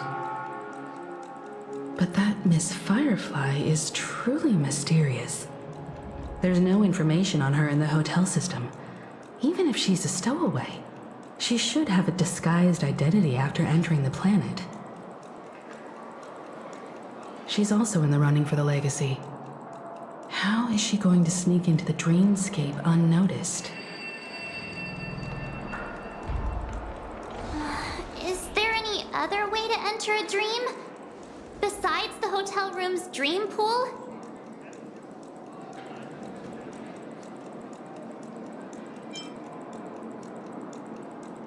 The Memo Keepers have abilities that are difficult for normal people to comprehend. In the memory zone of Penacony, they thrive effortlessly, a fact proven to us by Black Swan. The hacker girl from the Stellaron Hunters used extraordinary means to unlock the Dreamscape Hotel's seal. According to the scene witnessed by him, it is likely that they are behind Miss Firefly's case. The Garden of Recollection and the Stellaron Hunters. Both are possible, but what about the IPC? Since they want Penacony all for themselves, they're bound to have a plan. Who are you guys? The Bravo team has arrived at their designated position, ready to execute armed evacuation operation. Boss, get moving! Armed evacuation? Boss, are you drunk? What do you know? It's more efficient this way. Just don't let the director find out. Act first, report later. Understood? Help me! I spent all my year-end bonus on the snowball! I don't want my name on the department's major disciplinary notice! Hey, check it out! That voice. Could it be the IPC workers from Bellabog? To all guests, the IPC will be conducting special operations within the hotel. Please follow the staff in charge of evacuation to the designated safe zones, or compulsory measures will be enforced. I'll request a beating for you lot! You've been told not to drink during work hours.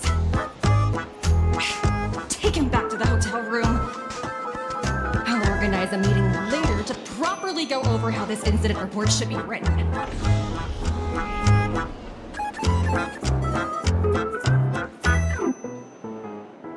Miss Topaz? I never thought I'd run into you on Penacony. Long time no see, Astral Express crew. Aventurine has told me a lot about your happenings.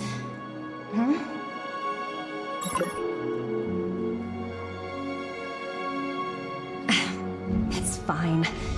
Do as I ask, and try to avoid any conflicts with the family.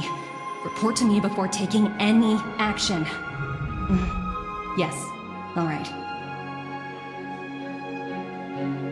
As you see, the IPC isn't very popular here on Penacony. Cordiality from the family is a mere facade. The former frontier prison has turned around and cuffed its shackles on the IPC staff now.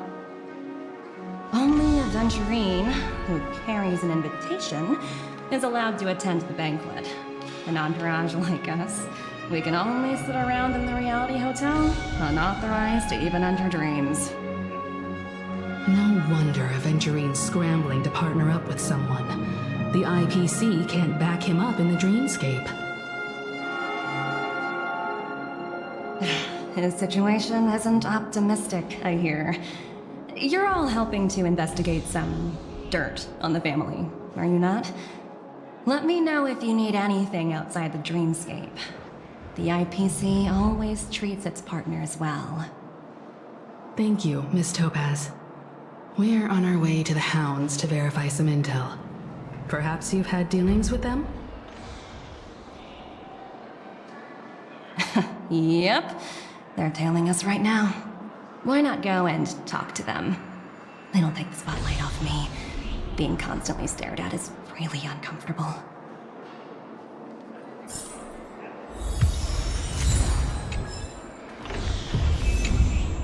How does it feel to be in business with Aventurine? I bet you're not used to it. That's just his style. All or nothing is his mantra. He's always cozying up to his clients while egging them on to undertake some dangerous assignment with him.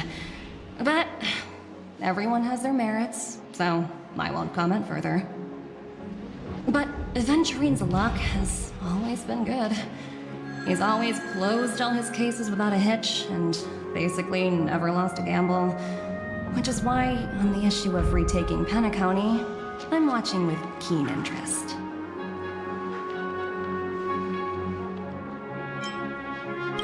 Of course. It's business after all. What's important is where you're seated at the table. As for the two cases, apologies, but I don't have much info on them either. All I can do is ask you to keep digging for more details.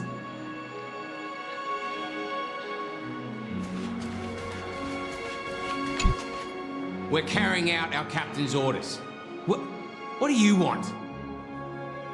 We made a mistake last time, and we're working hard to rectify it now. We don't have time for anything else. Surveilling the IPC executive Topaz, ensuring that she stays put at the Reverie Hotel during her time on Penacony. We've got the right one this time. So that's it. They were the pair who were after Firefly at the time.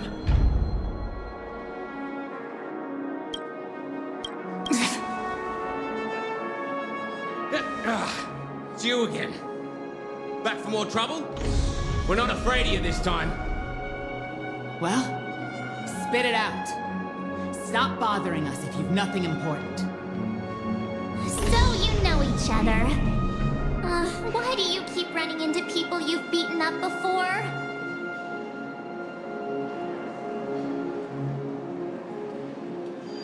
That's right. We're investigating a murder for the family. Can we speak to your captain about the case? Well... Hey! The security officer instructed everyone to shut their traps before he returned from Dream's Edge. What murder? You'd better stop spouting nonsense. Yeah, that's right. We have nothing to report. Please leave. Looks like they're not going to cooperate. But they did at least tell us that the captain is at Dream's Edge.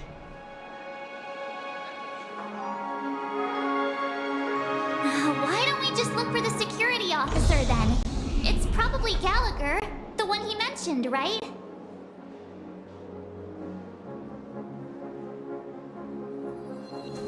Such tight security. I bet they're stumped by the case as well. Gallagher. Gallagher. Where could he be? Apologies. The Bloodhound family is running an investigation up ahead.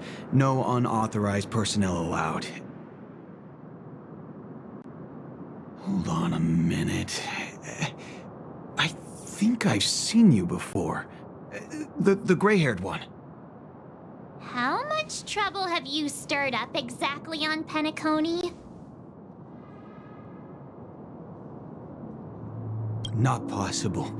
It was you the last time, yelling about some clockwork friendship while beating me up with that silver-haired girl.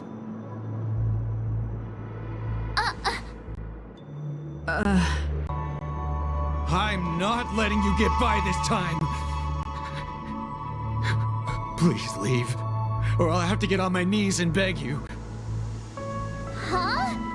What kind of heinous crime have you committed now? Hold on, sir. We have documents authorized by the family that would aid your investigation. If it wouldn't trouble you, could we see this, Mr. Gallagher? Who exactly is this Gallagher you keep talking about? There's been a few people mentioning this name. Even the one with the gray hair.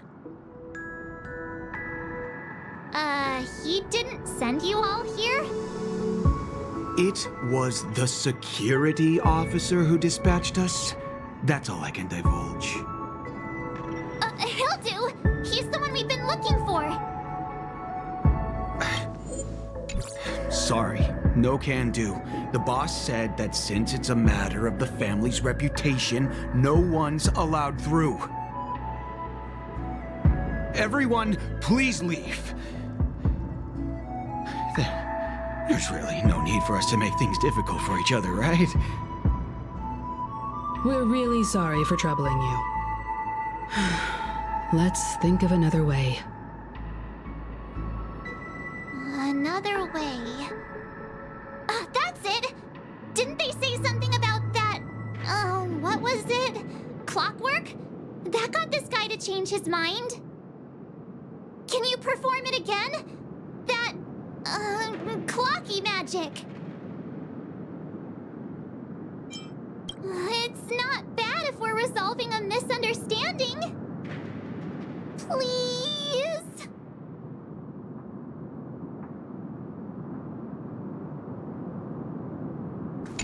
Sorry, no can do. The boss said that since it's a matter of the family's reputation, no one's allowed through. Everyone, please leave.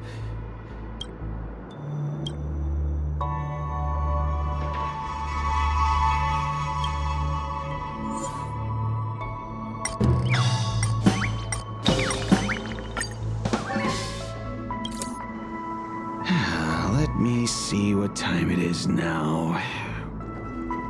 Whoa, it's this time already. What? Time to clock out, and no one's gonna stop me.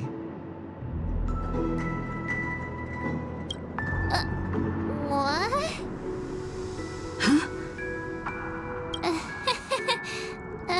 This clockwork trick of yours, it's kinda dangerous. At least he won't be getting in our way again. Let's go find that Gallagher and ask him the intricacies of the case.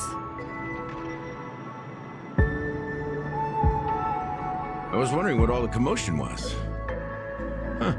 Oh, it's you guys. Welcome. Since you made it here, what can I do for you? Hello, Mr. Gallagher, sir. Judging from your tone, it sounds like you were expecting us. Miss Himeko, you're too polite. There's no need to call me sir. Mr. Gallagher, you even know my name. Of course I do. You folks are from the legendary Astral Express. and honorable guest of the Watchmaker. I had an encounter with this gentleman in the golden hour. I remember that little silver-haired girl was there too.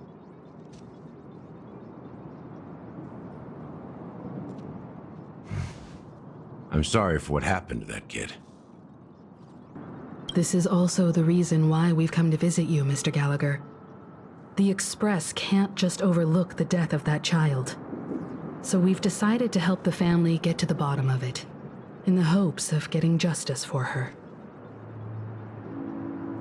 The Nameless involved with the family. What an unpredictable twist of fate. Why? What's wrong with the family? It's nothing. On Penacony, everyone loves the family. No matter how much one resists the beautiful dream, when the time comes, they too will find it hard to let go. Who wants to leave a warm nest? Just idiots, little kids, and inebriated fools. Mr. Gallagher seems to be getting at something. But you got it wrong. I'm not. You want to discuss the case? Sure, come with me. This is not a good place to talk. Let's go elsewhere.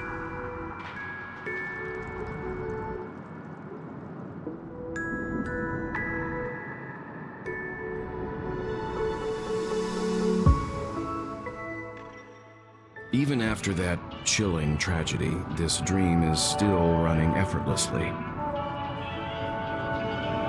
Other than the family of the Harmony, it's hard to imagine any other power in the universe that could sustain a building of such magnitude. The family itself is a huge, perfect building, like a living idol.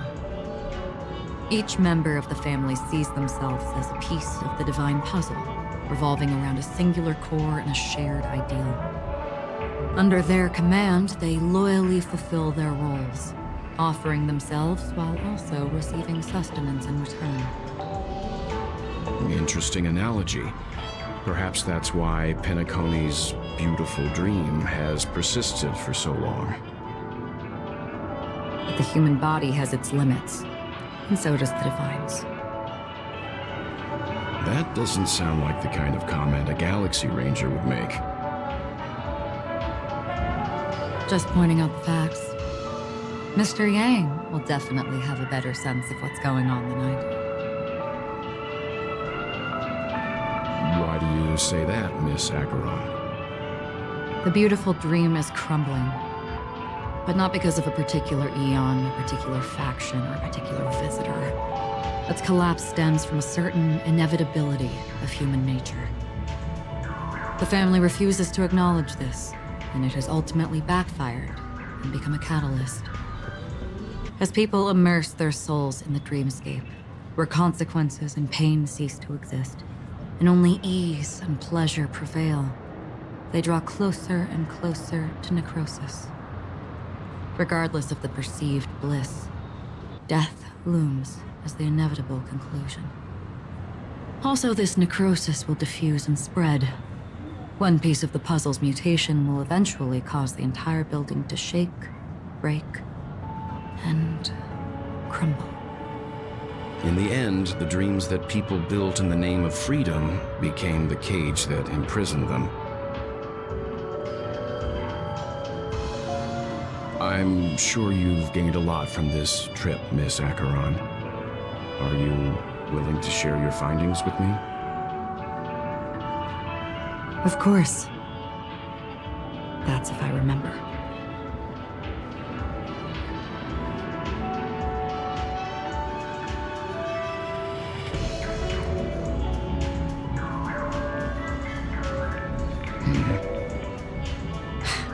Don't mind me. It's just a habit.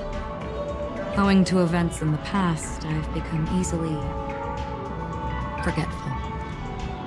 It's only when this sword is unsheathed that those hazy memories start to become clearer. Take your time. That should do it. I vividly remember everything that occurred on Penacony. Ask away.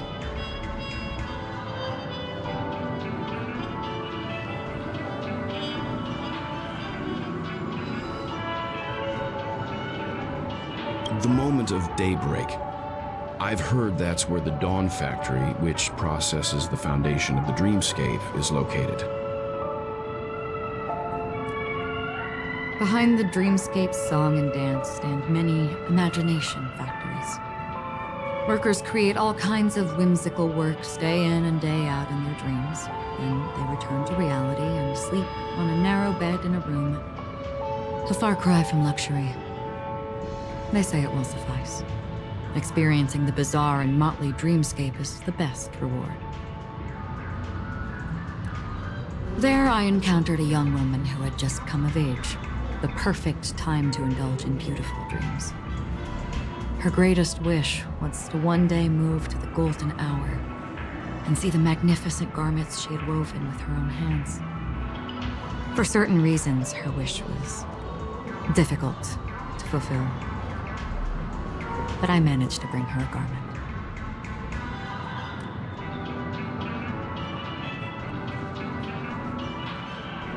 Gilded Hour.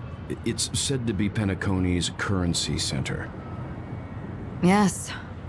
It is a fortress-like financial city, the economic heart of the dreamscape. The Pepeshi people of the Alfalfa family are there to keep it running, sending blood that is made from money everywhere on Penacony. Everyone there is exquisitely dressed and always in a hurry. The greatest wish of the local Pepeshi people is for their future generations to work in the Gilded Hour. I've never met anyone who is willing to talk.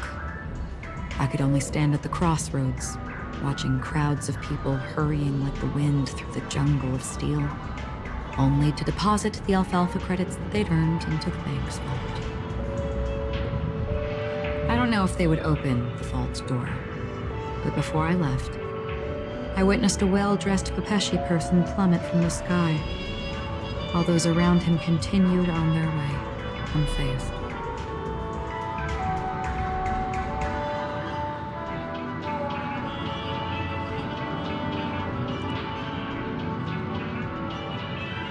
I hear the Blue Hour is very romantic. Do you have any tales to share? Perhaps Mr. Yang has heard. There is a large boat called the Eventide, anchored along the Sea of Dreams, where soft music and dancing persist endlessly every night. I ran into a wizened lady there. She was at the dock, waiting for her long-departed lover to return, waiting for countless hours within time that stood still. In the humid sea breeze, she spoke of her own youth. Like many who desired wealth and love, they came to Penacony to pursue their dreams. Alas, her lover's consciousness was lost in the dark depths of the Sea of Dreams. Finally, she suggested we continue our conversation on a boat in the shallows. I agreed and boarded the boat with her. But she never said anything. Her eyes absent-mindedly gazing at the horizon for what seemed like forever. Finally, we retreated to the beach.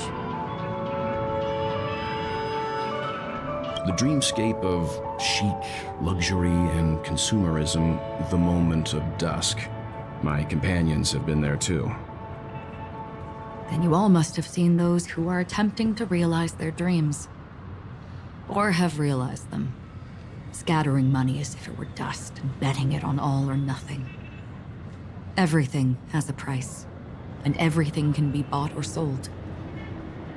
Even dreams themselves. I saw an Intellitron there, who was preparing to auction himself.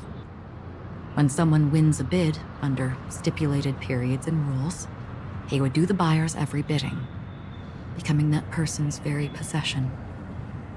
That Intellitron had been auctioned off a dozen times, and I participated in his 13th. That was the grandest banquet I had ever attended. But never again did anyone cast another glance at him. This time around, there were no successful bids for him.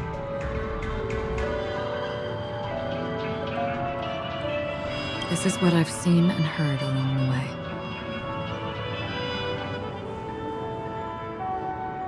Someone once said to me, Penacony wasn't like this a long time ago. nor should it be. I've traveled through the reality and dreamscape of the planet of festivities, watched the tides of night rise and fall when time stopped for people, where the spirits of the rich and impoverished remain forever fixed on their own scales. This is why I think the collapse of the beautiful dream is inevitable. There might be a way to change everything. Perhaps. But if this is indeed the world that people desire, if this is precisely why life chooses to slumber, should we still seek to change it?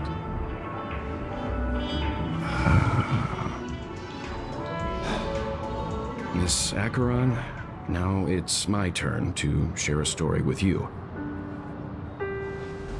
There was a man from my homeland who, at a time when the world was grappling with deep, unhealable pain, made a choice.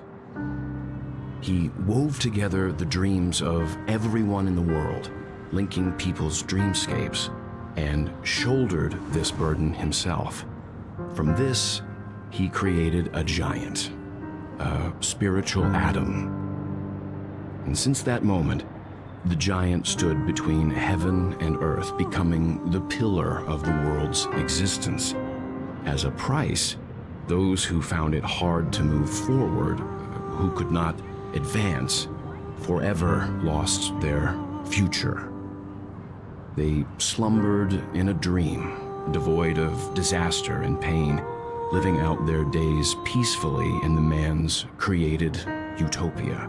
And it is because of the wishes of those people who wished not to awaken that this spiritual atom became unbreakable. And yet, you stand here right now, which also means that man failed. Because people must always move towards the future.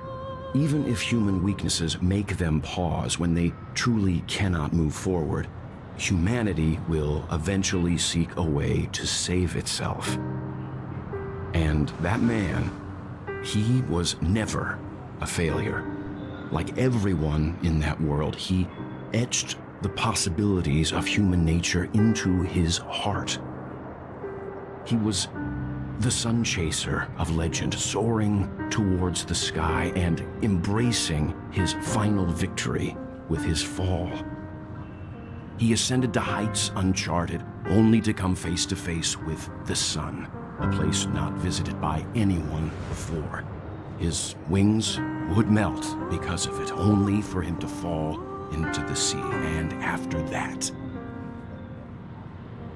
countless others would surpass him, soaring to even greater heights. A fitting metaphor for the Nameless's trailblazing spirit. Thank you, Mr. Yang. I know what you wish to confirm. The universe has innumerable similar, yet different worlds. In these worlds, there are innumerable people who look alike, yet don't. I too have embarked on journeys, encountering old friends with familiar faces on different worlds, witnessing their destinies follow paths similar to mine. So I will tell you. Even if not completely similar, the story you just told, it overlaps with my past. And within that abyssal dream, I ended that man's life. Alone.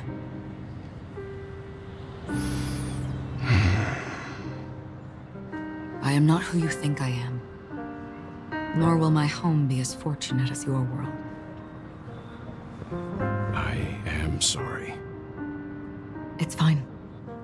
I don't mind, so long as I can alleviate your suspicions. There's something I still wish to know, Miss Acheron. Under that representation of the hunt, exactly what sort of power is it that has motivated your solitary journey thus far? Mr. Yang, before answering that question, I wish to continue the previous topic.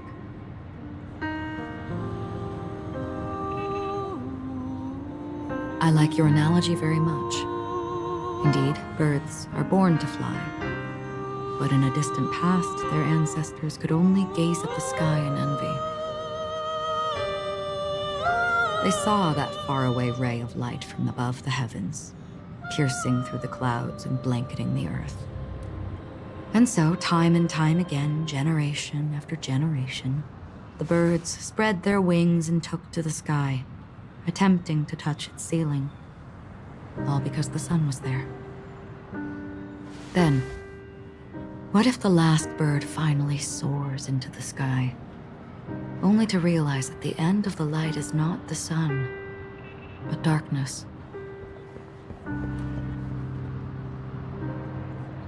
Then why, exactly, do we even walk towards the light?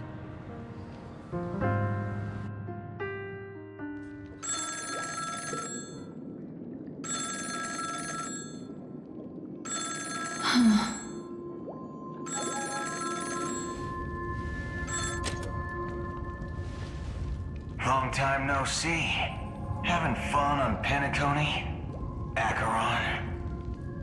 This voice, it's not Constance. Could it be her companion? Though I don't know exactly what you are, or what you're up to, my bullets will find you.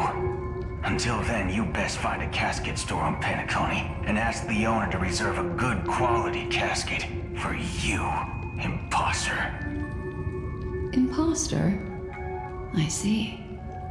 She gave my whereabouts to someone who's tracking Acheron too. Who are you? Huh? Did I make a mistake? Who the fudge are you?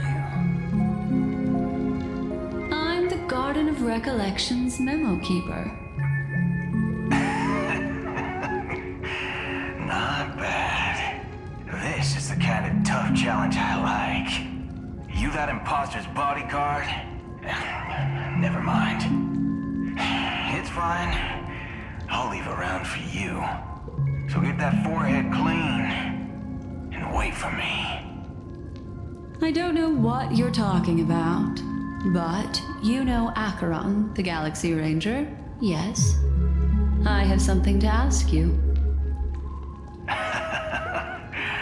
Are you asking me to write your will? Sure. Go ahead. Not quite. I only want to ask, how exactly did she become a Galaxy Ranger? She's clearly not a pathstrider of the Hunt, but you are, aren't you? Tell me, what's Acheron's deal? Sure. Never thought I'd come across an ally. Fudge, what a stroke of luck. Well, I'll be on Penacony soon. Memo keeper, go buy a bottle of Donna's white oak and warm it up, and I'll raise a glass to you. That lady's passed. Well, nobody knows. But if all you want is a simple answer, sure, you best get a chair and take a seat. That woman, named Acheron, is an emanator who should not exist.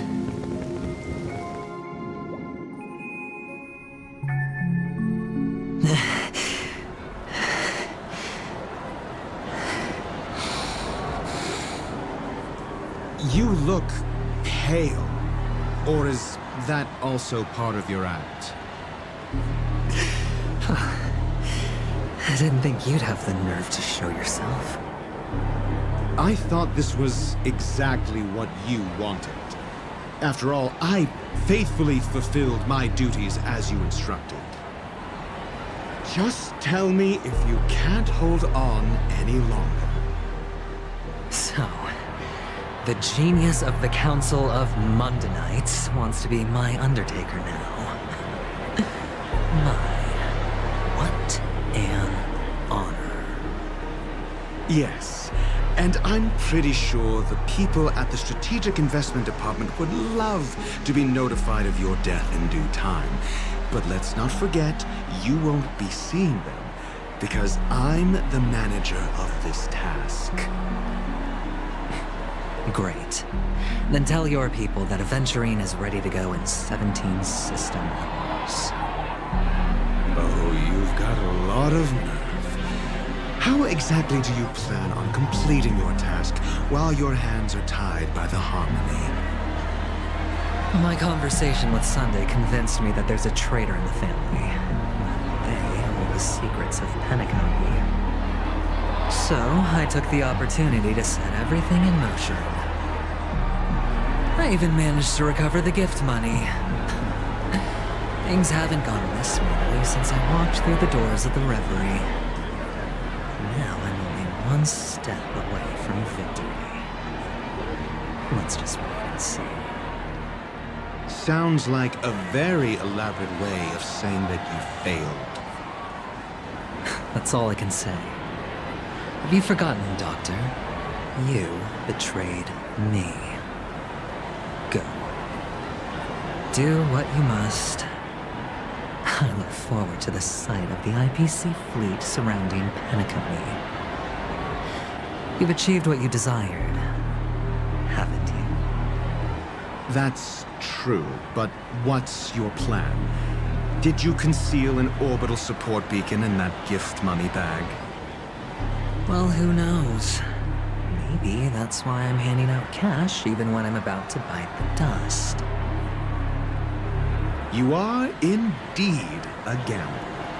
An insane one at that. Maybe I am. Who knows?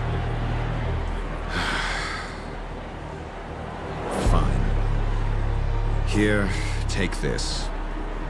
Open it when you're on your last legs. You'll thank me.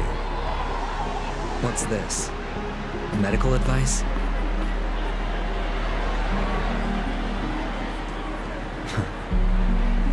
You catch on pretty fast, Doctor. Asking me to solve a case without giving a single clue. How typical of you, wound-headed scoundrel. But the way you're all on edge about that stowaway, it's just as I guessed it would be. As for now, let the rain of wealth from the IPC fall evenly on everyone.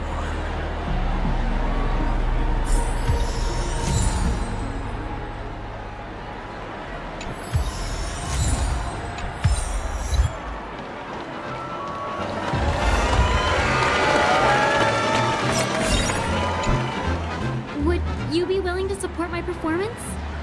And keep the Song of Beauty alive in the cosmos? Wow, how fabulous!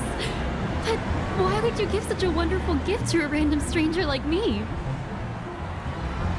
Well, you see, I can't bear to see anyone in this sweet dream suffering from poverty. That's incredibly kind of you. Thank you so much, sir. If you ever get the chance, please, feel free to come by and indulge in my singing. Sure thing. By the way, do you happen to know anything interesting about death? Death? That's a pretty scary topic, and it doesn't really match the mood of this sweet dream. Well, you see, I'm a tabloid reporter collecting ghost stories in Penacony. As you know, the more chilling the stories, the more attention they get. Maybe you could help me out. Well, if you're up for some gossip, it's not about death, but there have been some rumors about a guest at the Reality Hotel who fell into a deep sleep and didn't wake up. Looks like they were in some sort of coma. Nobody knows what caused it, but luckily the customer eventually regained consciousness. Well, all customers are under the protection of the family, after all. Thank you. This will make for a very juicy headline. May Shibe protect us. Unexplained coma. That's actually what happens to your body if your brain dies in a dream. But unfortunately, the customer ended up waking up in the end. I can feel something inside my head. Is the harmony starting to kick in?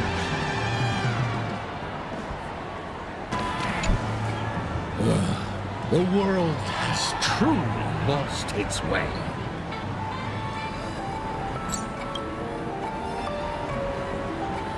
You.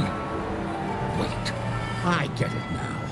This is some sort of prank show, right? You must have some cameras set up around here to film yourself doing good deeds, right? You youngsters are always looking for a quick way to get an audience. But you know what? A truly great show never comes easy. Well, a great show will start soon, old man. But before that, I need to ask you something. Do you know where I can find death in this dream? Ah, I see. Another fearless youngster looking for death, huh? Well, let me give you a piece of advice. Don't think you're the first one who's ever thought of that idea. Death? Not even remotely innovative. I bought it from Dr. Edward. He claimed it was some exclusive fancy schmancy stuff. Oh, what a disappointment. The effects were awful. First, some monster covered in eyes stabs you in the gut. And then all you see are blurry glimpses of buildings and lights. The sky was spinning so fast it almost made me puke. Is that all? Yeah, what else can you expect? Don't put too much stock in the Penacony movie industry. They even call this junk groundbreaking art. Can you believe it? What a joke. Well, I'll leave you be then. I hope you have a wonderful day. A monster covered in eyes. That sounds like the memory zone meme. But buildings and lights... I don't think those have anything to do with death. Well, that whole dream bubble was probably created using rumors and gossip.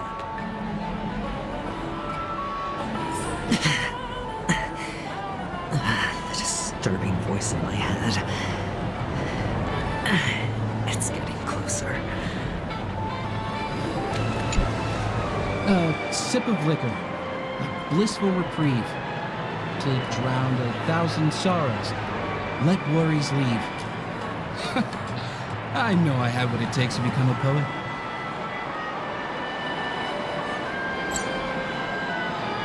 Oh? You're giving these gems to me? Didn't expect to meet such a generous soul in this place.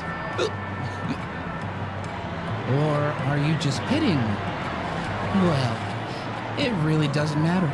As long as I have Soulglad, that's enough. This is just a dream after all. You really shouldn't drink so much Soulglad, my friend. It's not good for your health.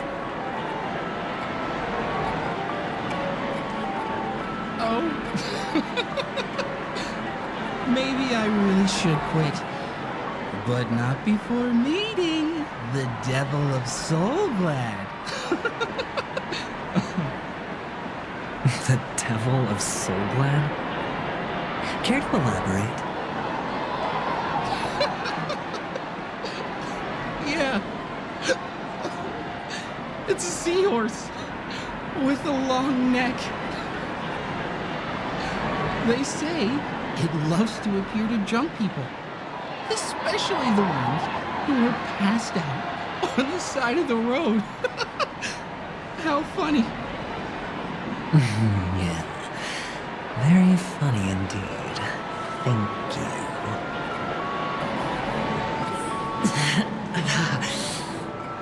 Does everyone have to go through so much torment before joining the family? Darn it. Now I just want to take out my brain and use it as evidence. Take care, my friend. If you ever find yourself in danger, remember that the hounds are always ready to help. You don't look good, my friend. If you need assistance, I can contact the hotel and have them wake you up forcefully. That won't be necessary. I have some business to attend to. But thank you all the same. All right, then. If you ever need help, don't hesitate to reach out to us hounds. Well, actually, I do need a favor. As the most outstanding hound in Penacony, have you come across any stowaways recently? Stowaways? How could there be stowaways in Penacony? We've never had anything like that before. All right. Good luck with your work, then. What was I even thinking?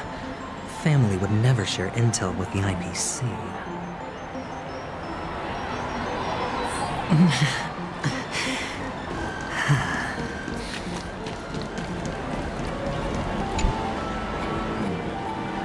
Were you wanting to talk to me? Sorry, I thought you were checking out something behind me.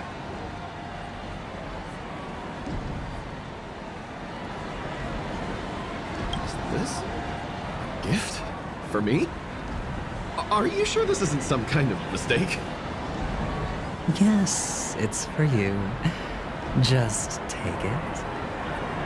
Is this for real? Someone is actually giving me a gift. Not for my parents, but for me.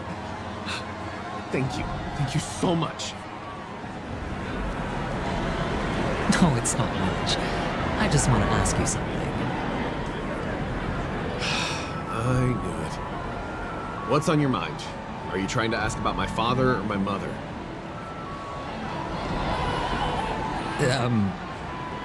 Neither. I just wanted to know if you've ever heard about death in the dreamscape. Oh, you sound just like my father. Always warning me about danger, even in dreams. He's an Intellitron, so his dream entry methods are different from us organics. Can't count on him to protect me if something does go haywire. Funny, right now I'm still under his protection. How ironic. Hey, stay positive. Gold will always shine one day, right?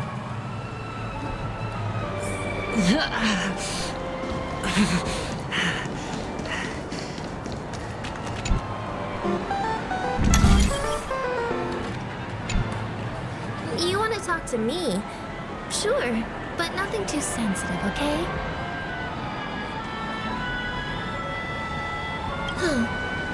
Wealthy people have fancy ways to enjoy this dream.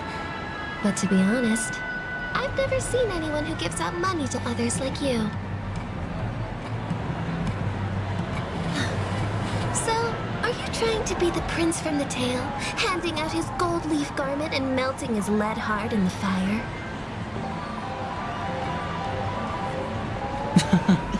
I'm flattered. I'm no prince, and I just thought these gems would help you speak. So, as an investigative reporter, maybe you've heard something about death?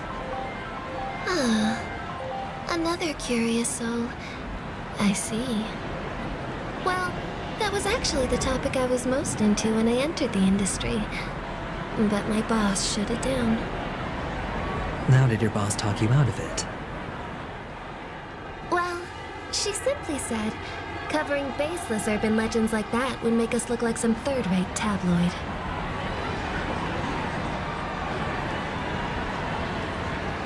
I thought about it, and she had a point.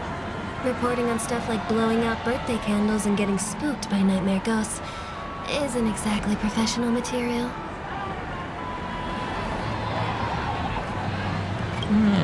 Guess she's got a point. Thank you for sharing. The Devil of Soulglad, Dangers in the Dream, and...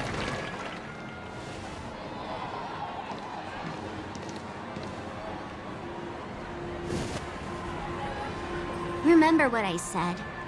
You Sigonians are better off hiding in the sewers. Look at you, snooping around and sticking your nose everywhere. Is the smell of death so enticing, my fine fellow? Oh, it's you, masked fool. I should have guessed it. You're the imposter who appeared on TV after Robin's death, right? I heard you got caught by the family. I gave you a clear clue. Befriend a mute. Simple and straightforward, you know?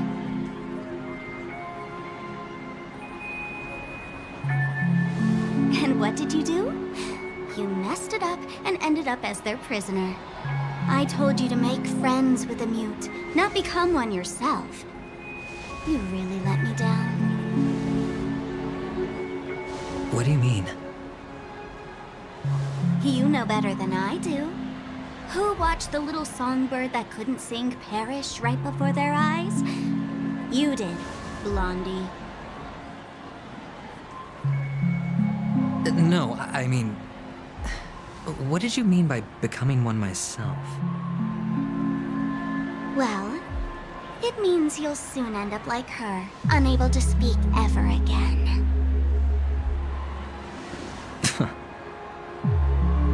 But it's a good thing if you ask me, because... Because I'm getting closer to the truth, right? Oh? Why else do you think I'm handing out cheap trinkets all over the streets, fool? All part of the act. Fool's bait. The more pathetic I seem, the more likely you'll come sniffing around. So, now that I've drawn you out, will you reward me with an answer for my efforts? Why should I help you? Don't you want to see Penacony descend into... chaos? Well, I can make that happen. I just need an answer to one question. Back then, when you asked me to find a mute, did you really mean Robin?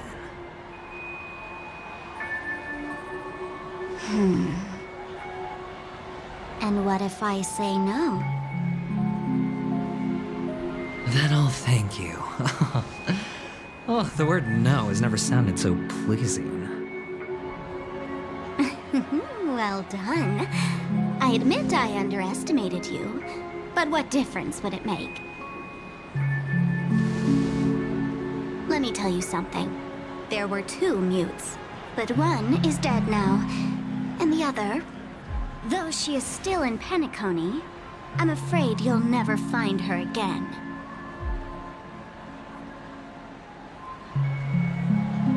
Now I'm completely sure that I was on the right track from the beginning and never strayed, fool.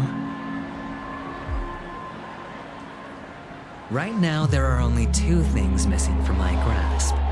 The meaning behind the truth, and the means to expose it.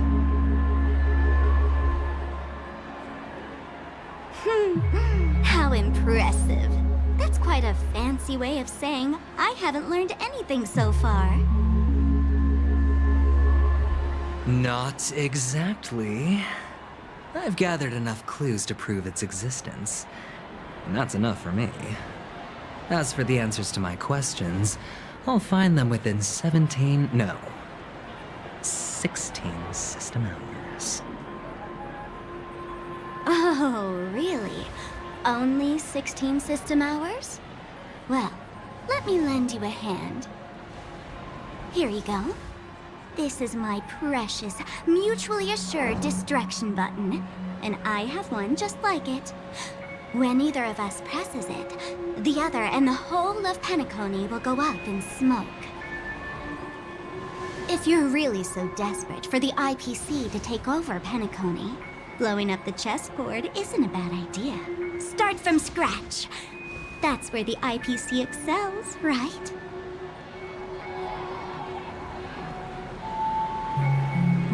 Just press the button when you're at your wit's end. And of course, feel free to reach out to me for my hospice care, too. Oh, a deadly button, huh? Well, I guess the family didn't take your threat seriously at all. Otherwise, how on earth did you manage to bring it in here?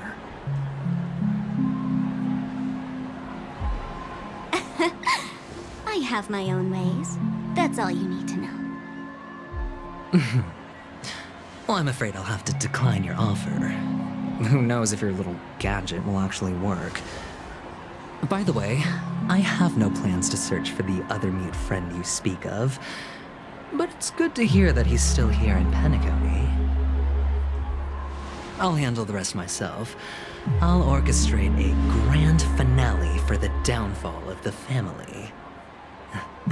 And at the climax, the walls will crumble, people will wake up, and those who couldn't speak will find their voices again. When that time comes, go ahead, press the button, light up the sky with a magnificent fireworks display for me. Catch you later, fool. You're still talking big, but sure, if that happens, I'll stay true to my word. Just don't let me down now, okay?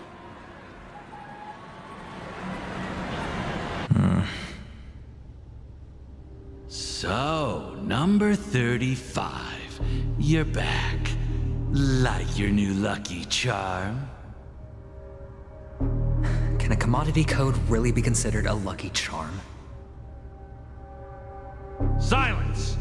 I didn't give you permission to speak, you Sigonian hound.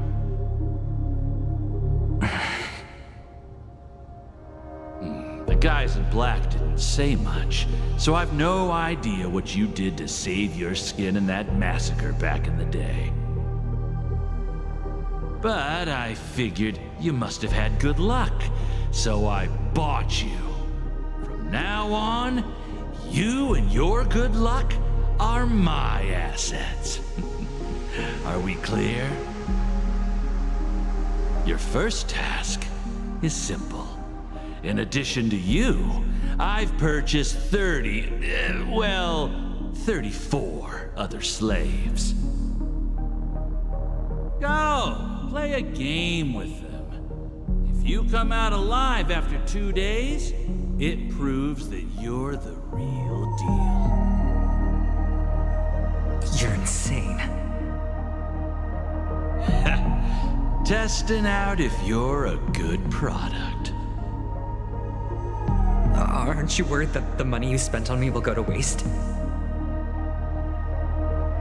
I've got stacks on stacks, Blondie. The slave market is never short of self-righteous brats like you.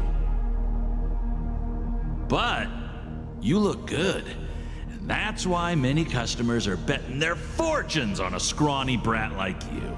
So go along now, and don't let your master down.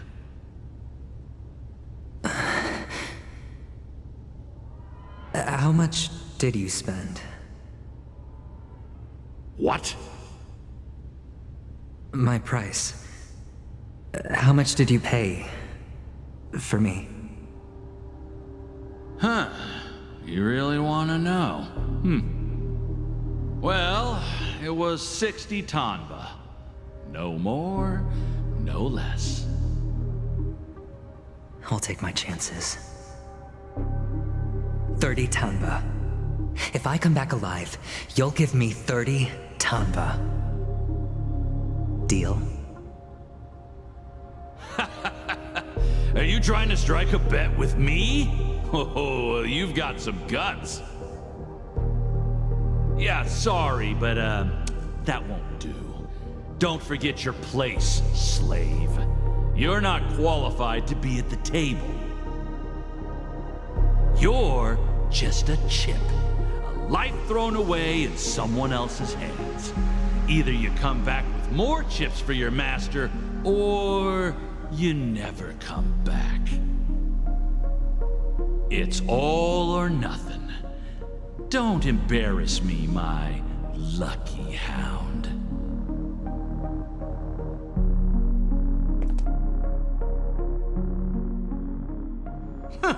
What brings you here, Gallagher? Some friends from the old days. Do you have a moment to spare, Siobhan? Oh, I have the whole day to spare. Ladies and gentlemen, welcome to Dream Jolt Hostelry. This bar offers a wide variety of drinks, but we draw the line at Soul Glad. Why settle for ordinary when you can experience extraordinary? We're dedicated to serving up nothing but pure joy and laughter. What would you like to drink? I'll whip it up for you. Oh, look! A lady as cool as Serval! Who's Serval? Will you, introduce me to her? Huh? Oops.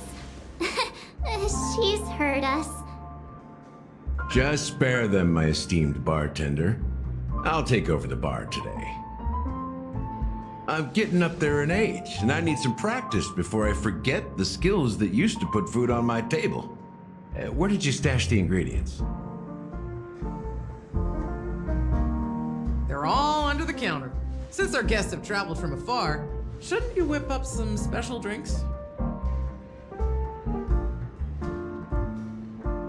That's exactly what I had in mind. Hey, my friends, do me a favor. Go around the bar and bring me any ingredients you fancy. The discussion might take quite some time, so I'll prepare some customized, non-alcoholic drinks for you. In the bar? But aren't all the ingredients right there on the counter? Why, we're in a dream, my lovely lady. You can help yourself to anything if you wish for it. Comfort, hunger, confusion, or even boredom. It's all within reach, right at your fingertips. Oh, did you hear that? She just called me my lovely lady. Even in reality, mixing drinks is more than just throwing ingredients together. A bartender needs to capture the bar's atmosphere, master technique, and spin a tale of mystery and anticipation. Only then can a perfect drink crafted with a customer's life story be created.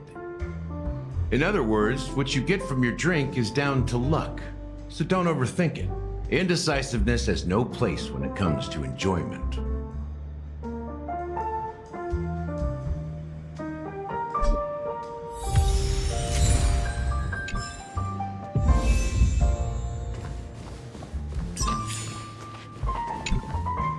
Hey, look at all these chips scattered everywhere. A few days ago, an actor from the Iris family came. Caused a ruckus for Siobhan. Those chips must have gotten scattered during all the chaos. Nah, it turned out to be a landslide victory. That being said, opening a bar in this place, filled with monsters, is quite a feat. Siobhan must have a lot of tricks up her sleeve, right? You'll have to ask her yourself to find out. But I have a feeling she won't budge unless you impress her with an incredible drink.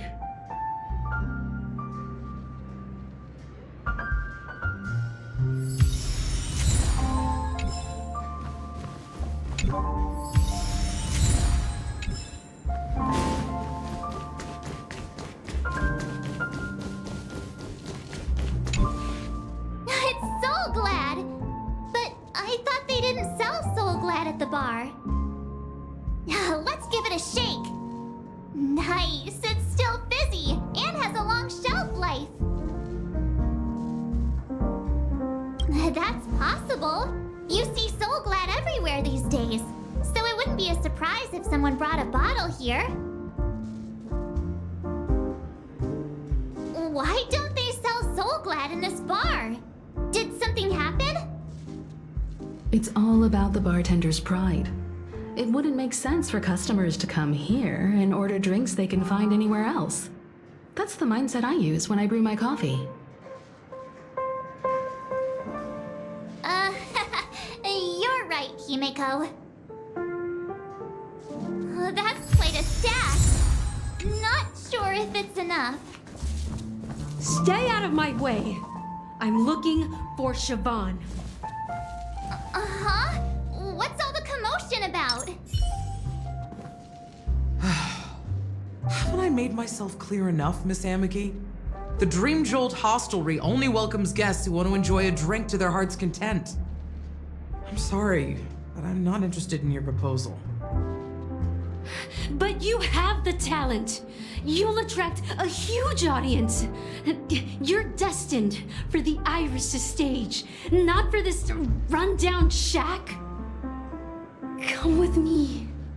We'll become the talk of Penacony, a shining light into every corner of the dreamscape. Please, Siobhan, I really need you. As you see, I'm entertaining my guests. Don't make me repeat myself. Fine. If you don't come along, I'll just sit here and not go anywhere else. Give me a sparkling drink. Sweet. With extra ice. Just one moment. What's her deal? We can't discuss the case with other people hanging around the bar. Hey, can you do that clockwork trick of yours again? Time is running out. We need to hurry. Yeah, I'm counting on you. You're one of Siobhan's guests, right? What can I do for you? If you're here to convince me to leave, please stop it. I just don't get why she won't leave this place. This rundown shack with no customers whatsoever.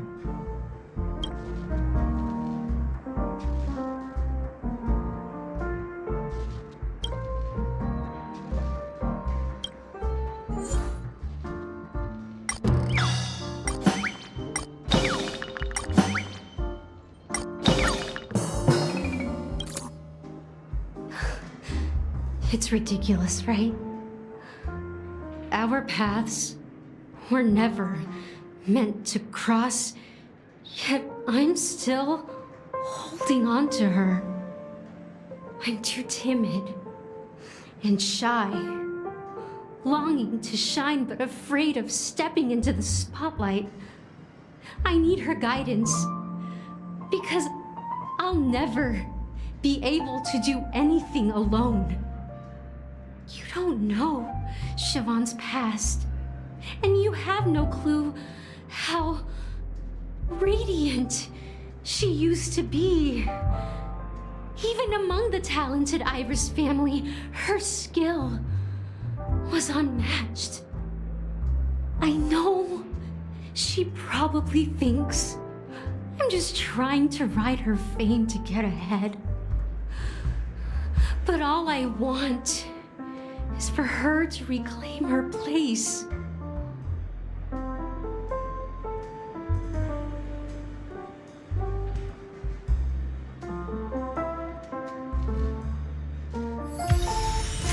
She's still not leaving.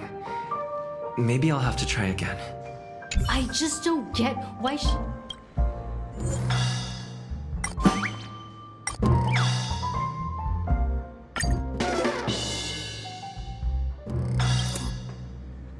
Those darn Iris jerks!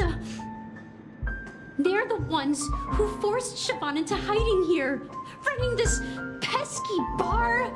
It's all their dirty scheming. I get it now. She's not leaving because she doesn't want to run into them again. I can help clear the way for her. I can do her a favor. I'll go back and write a letter to the Dream Master exposing the crimes committed by the Iris family. Siobhan will definitely appreciate it. Things might get out of control if she gets any angrier. I need to... I just don't get...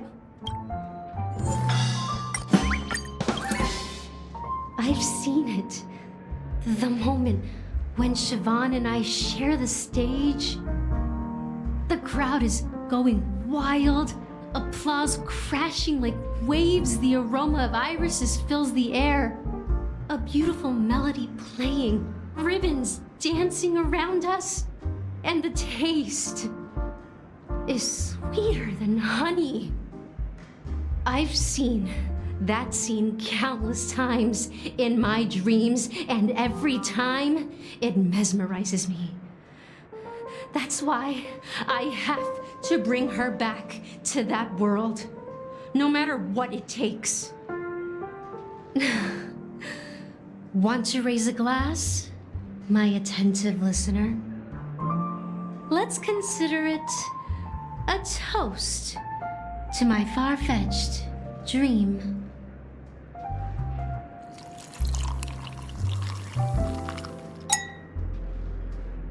Well,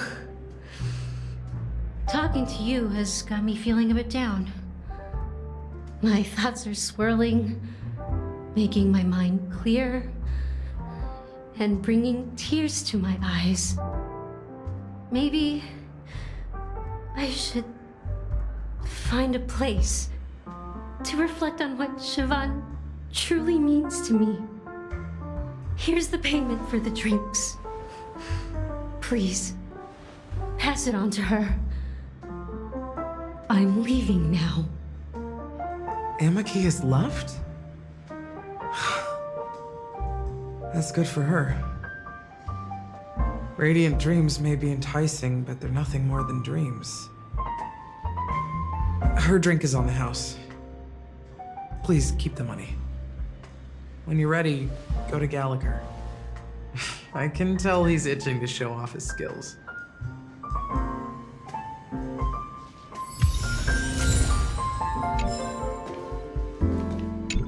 That being said, mixing a drink is way simpler than you'd imagine. Just pick your favorite ingredients, toss them in a glass, mix it up, and it's done. So go ahead, explore the bar, and bring me any ingredients you prefer.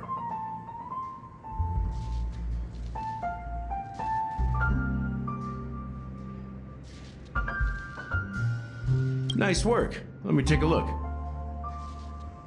You found some interesting ingredients there. Now, take your pick. Each drink has its own unique flavor, and the base ingredient sets the tone for the initial taste and the lingering aftertaste. So, which one would you like to use as the base?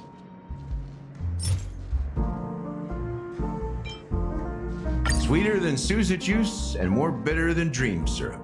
Dream in a bottle. That's a metaphor for Penacony itself. Now that you've chosen the base, it's time to pick the adjunct. The ingredient that'll create a marvelous chemical reaction with the base.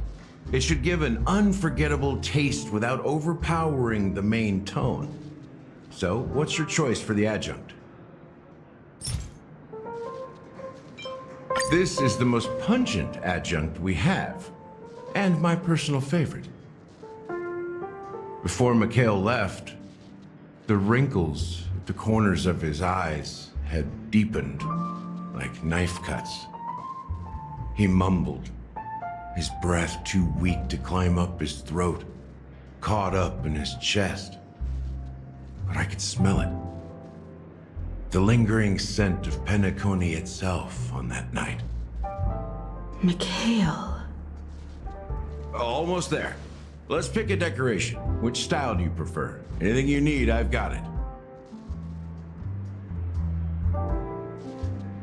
Concentric circles. May you always remember where you started. Well, it's done. Here's to you, seeker of truth, with this glass of farewell, my lovely, to unfinished business. Well done, Gallagher. You're not over the hill yet. So, are you satisfied? The flavors!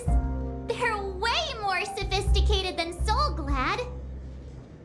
The richness and layers of these flavors are a masterpiece, especially with the adjuncts. I can taste the spicy and sour notes with a hint of sweetness. I'm not entirely sure what it all means. Maybe Mr. Gallagher can shed some light on it. Well, if you're expecting a profound answer, I'm afraid I'll disappoint you. The imagery it implies is pretty straightforward. It's just a glimpse of what this dream truly tastes like. Nothing more. Does this true taste have anything to do with that Mikhail?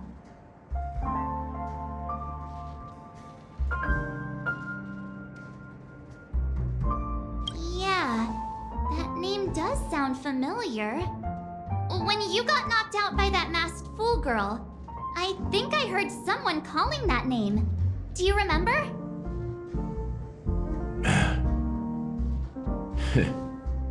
I was right about you. You guys seem to know quite a bit, and now there's no reason to hide anything from you anymore. Let's dig deeper into the case, and of course, I'll tell you a story about Mikhail.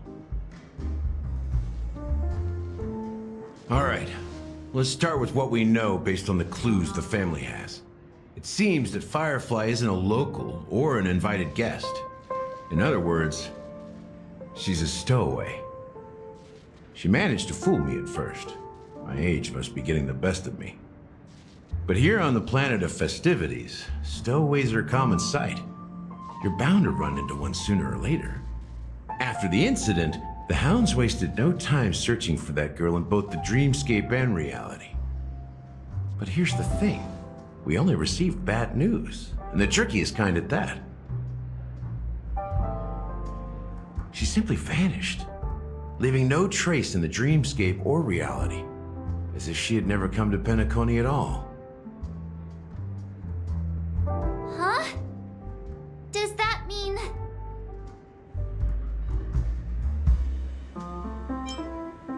Different? Are you suggesting that girl wasn't actually killed? Come on, aren't you a witness in this case?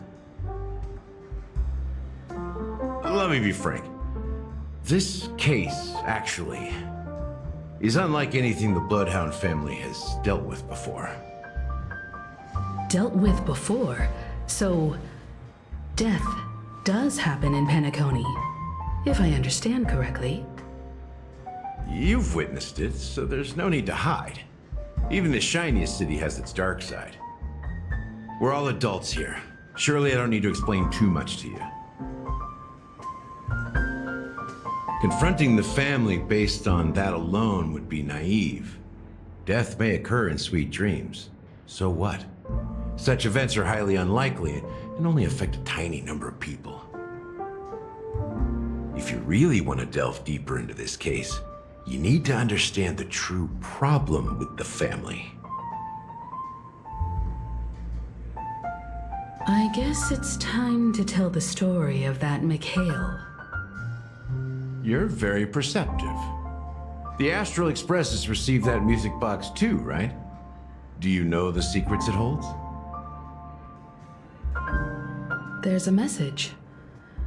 Witness the impossible in the realm of dreams. find the legacy of the Watchmaker, father of Penacony, and thus the answer to the question, why does life slumber? That's the exact wording. Hey, why are you laughing? Wait, did you write it? It's quite poetic. No, but I'm the officer in charge of this case. So how could I not know? I'm sure you must have noticed that this message didn't come from the family. You might have even guessed that the relationship between the family and the Watchmaker isn't as close as it seems. That's just our speculation. Actually, it's hard to believe that the father of Penacony and its actual managers are at odds. Now I can assure you that your speculation is absolutely correct. The family has considered the Watchmaker an enemy for a long time, but the hounds haven't been able to track him down, as he seems to be living only in the characters and stories he created. Let me ask you a question. Have you ever wondered why the family allowed the Watchmaker to send out such a ridiculous message to the outside world, inviting you here and causing chaos? So, you want to seize this opportunity to expose the Watchmaker? Well, now you understand why the Oak family authorized the Nameless to assist in the investigation, but kept you in the dark, right? Because the Watchmaker is not the legend of the land of the dreams at all. He's the most shameful stain in the history of Penacony, and he's the root cause of all the anomalies in the dreamscape. You don't get it? Well, I mean, Mikhail, the betrayer of the family, he's the Watchmaker.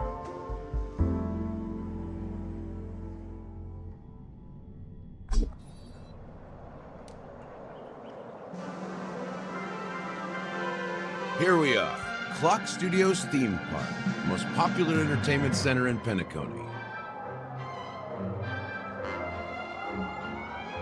Wait, aren't we supposed to be discussing the Watchmaker? I would have expected you to take us to, maybe, a library, or an archive room of sorts. But an amusement park? The culture of a city reflects its history in the most authentic way. To you, it's a fun place. But to me, it's a prison for the planet's past. You know that Penacony used to be the IPC's prison planet, right? All the prisoners were brought here, helping the Garden of Recollection salvage the leaking memoria from the macro void. The prolonged exposure to high concentrations of memoria caused a unique phenomenon. The dreams of countless prisoners intersected and overlapped, and people started meeting each other in their dreams, living lives that were almost identical to reality. But everything has a price, and sweet dreams are no exception. In the end, the dream world was unable to alleviate the suffering of prisoners in reality. One of the prisoners broke free from the IPC's shackles and fought for freedom. He is Hanu, the great leader of Dreamville, the great peacemaker, and the faithful companion of the underdogs.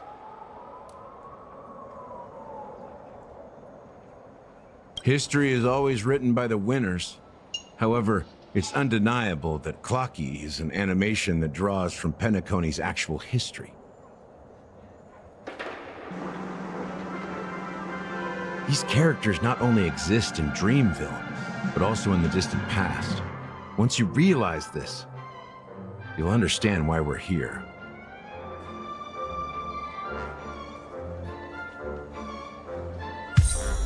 There are so many members of the Bloodhound family around here. They just received a lockdown order, supposedly from Sunday himself.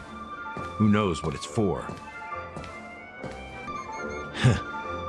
So many of them.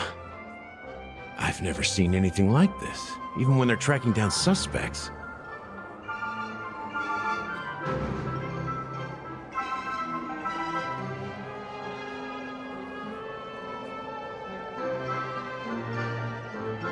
We don't need to go in. We don't want to draw any unwanted attention inside. We can just talk here. Let's find a quiet spot and continue our conversation.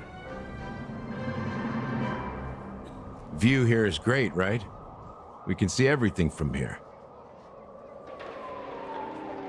Including Clocky.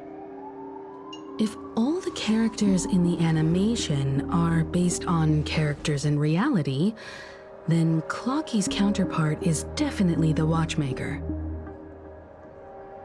In the animation, he's Hanu's partner and one of the founders of Dreamville. Does that mean the Watchmaker was personally involved in that war and sided with Asdana? It was a monumental war for freedom. Hanunu fought alongside a motley crew of masked fools, nameless, history fictionologists, mourning actors, omen vanguards, even visitors from beyond the sky. In the end, they emerged victorious. Among them was the person who would eventually be known as the Watchmaker.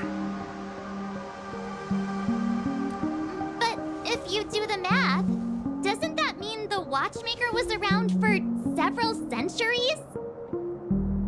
I'm not sure, but Mikhail was already the Watchmaker when I met him, so maybe he inherited the title. How old are you now, Mr. Officer? I'm 13. No way. Not even close. Hanunu freed the frontier prison, but peace still eluded him. With limited resources, threats from the outside world, and internal conflicts between major prison districts, the future of Asdana was uncertain. It wasn't until the Watchmaker approached the family with the idea of turning the prison into the planet of festivities that Penacony finally gained its name and glory. Thus, he became known as the Father of Penacony. But didn't you say the Watchmaker betrayed the family? And you said you were his companion, so that means you... No, I'm not his companion, but rather one of his many children. But I am indeed a traitor. Not to the family, but to Mikhail. What did you do? I did nothing. And that's the worst betrayal of all. Just like you, I had close companions. We dedicated ourselves to Penacony. But the Oak family, they set us up. Mikhail was too old to protect his children anymore. So we left the family to find our own path. We were branded traitors of the Harmony, even though the true traitors were someone else. While they continue to praise the Watchmaker's name in the world, behind closed doors, they condemn him on a pillar of shame. Nevertheless, we wanted to clear his name. We intended to find the real traitor, the one responsible for all this, and restore harmony to Penacony. But we failed. Too much time had passed, and the land of the dreams had become deeply corrupted. After countless fruitless pursuits, I gave up, like a lost dog. The family accepted me and made me an officer, supposedly as a form of forgiveness. But it was actually a punishment. Since then, I've been completely cut off from my partners and my past. As for Mikhail, I heard he died in obscurity, in a place where no one could find him. That's when I realized that the Penacony I once knew would never return. We're truly sorry for what happened. But this is not the end of the story, right? Apparently, someone has inherited the title of the Watchmaker and has been secretly working against the family all this time.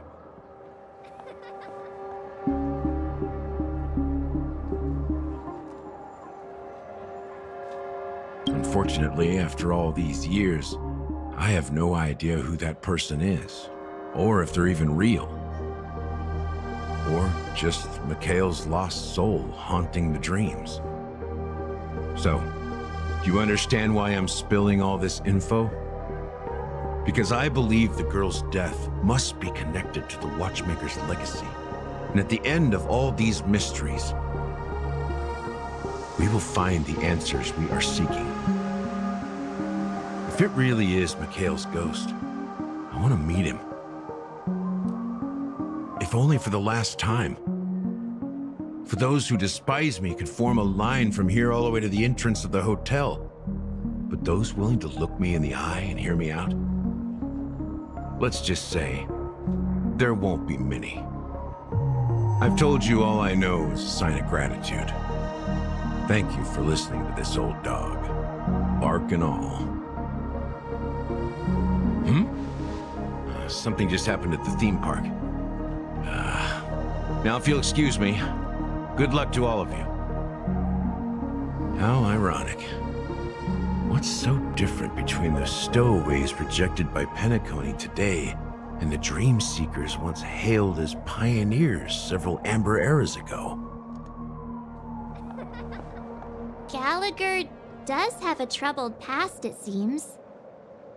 While Firefly's whereabouts remain a mystery, his stories shed light on our suspicions about the true identity of the Watchmaker, his connection to the family, and the power struggles hidden behind sweet dreams and death.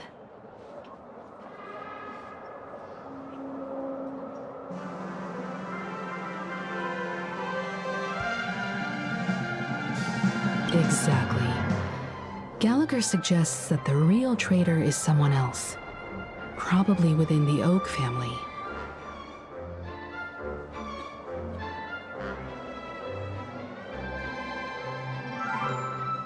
That lines up with what we've gathered so far. Firefly got involved in this mess because of the legacy, and now we're sure that Aventurine's accusations against Acheron are baseless.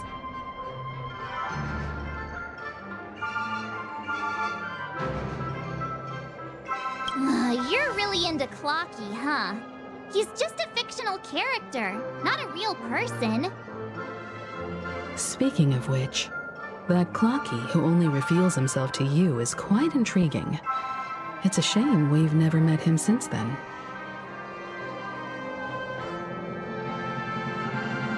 Now that we've confirmed a lot of our suspicions, let's take a moment to think about the clues we have. Send a message to Welt and see how things are going on his end.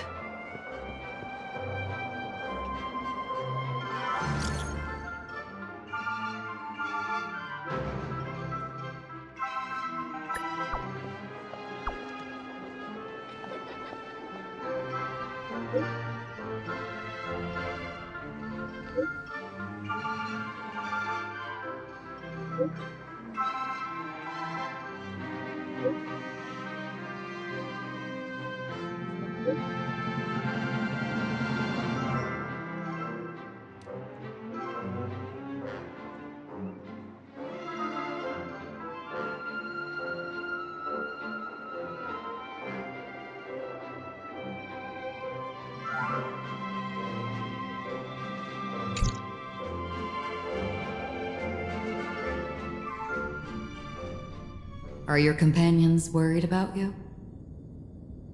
They're just checking up on me. Let's get in and get out. Seems they've made some progress. Looks like we're about to enter the depths of Dew-Light Pavilion. It's been a smooth ride. Almost too smooth for a heavily guarded mansion. Let's see if there's anyone waiting to greet us.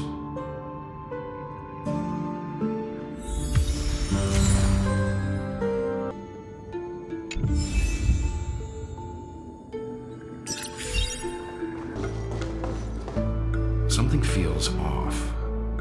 grand mansion like this and not a butler or servant in sight. Could it be due to the disruption caused by the emergency?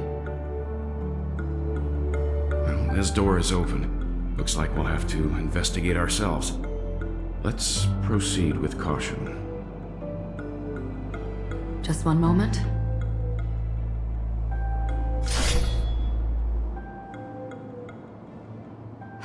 Light. I've made myself less noticeable. The crew can explain their presence as authorized by the family, but I can't come up with any excuses for being here. I see. What an interesting technique. The model in the sand pit. It's the golden hour, isn't it? The footprints here are different from the rest. There are two sets of... Looks like outsiders pass through here. While there aren't any people in this mansion, they've set up quite a few mimetic guards to patrol this place. Look, it dropped something. A note. Looks like instructions from the butler for the other servants. Seems like the mansion's entire workforce were assigned other tasks before Robin's death. It must have been a big project to require that much manpower. The Charmony Festival, perhaps. But no matter what their main priorities are, there should always be someone left at the mansion, right? So you're saying someone deliberately cleared the place out? Yeah, but I don't know why.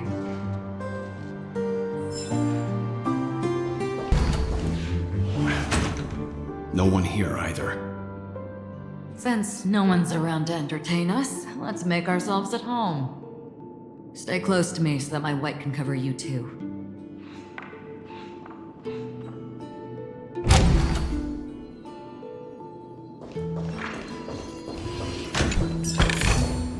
Speak.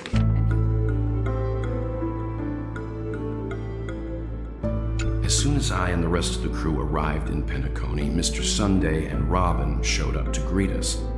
I remember hearing something unusual in her voice, and now it seems I was right.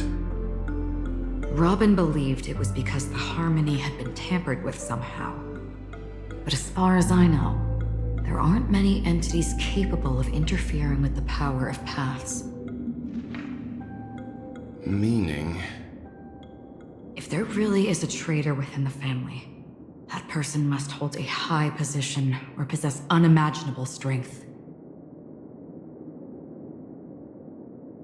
That would explain why Mr. Sunday has been having such difficulty in catching the traitor.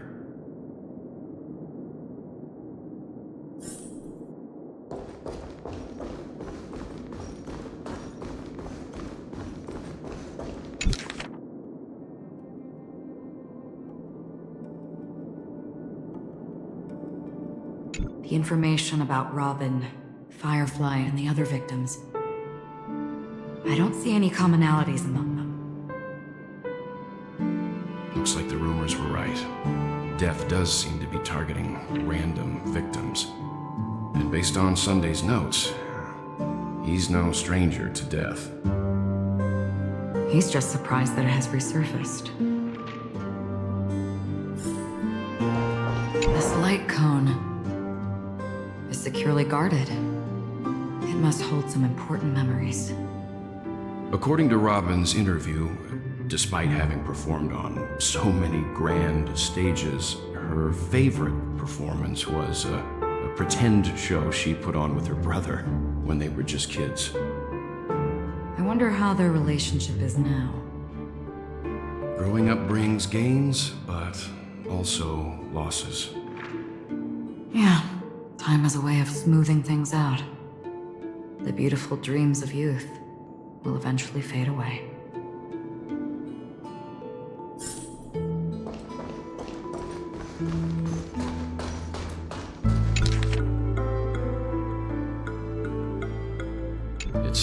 neither the Dream Master of Penacony nor this old Odie is happy with Sunday's recent performance.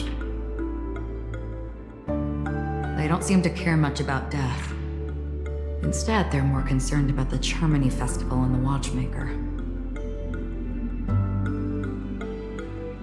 Maybe the other family heads don't think death is a big deal. One thing's for sure, there's a lot of internal conflict within the family, and everybody has their own agenda.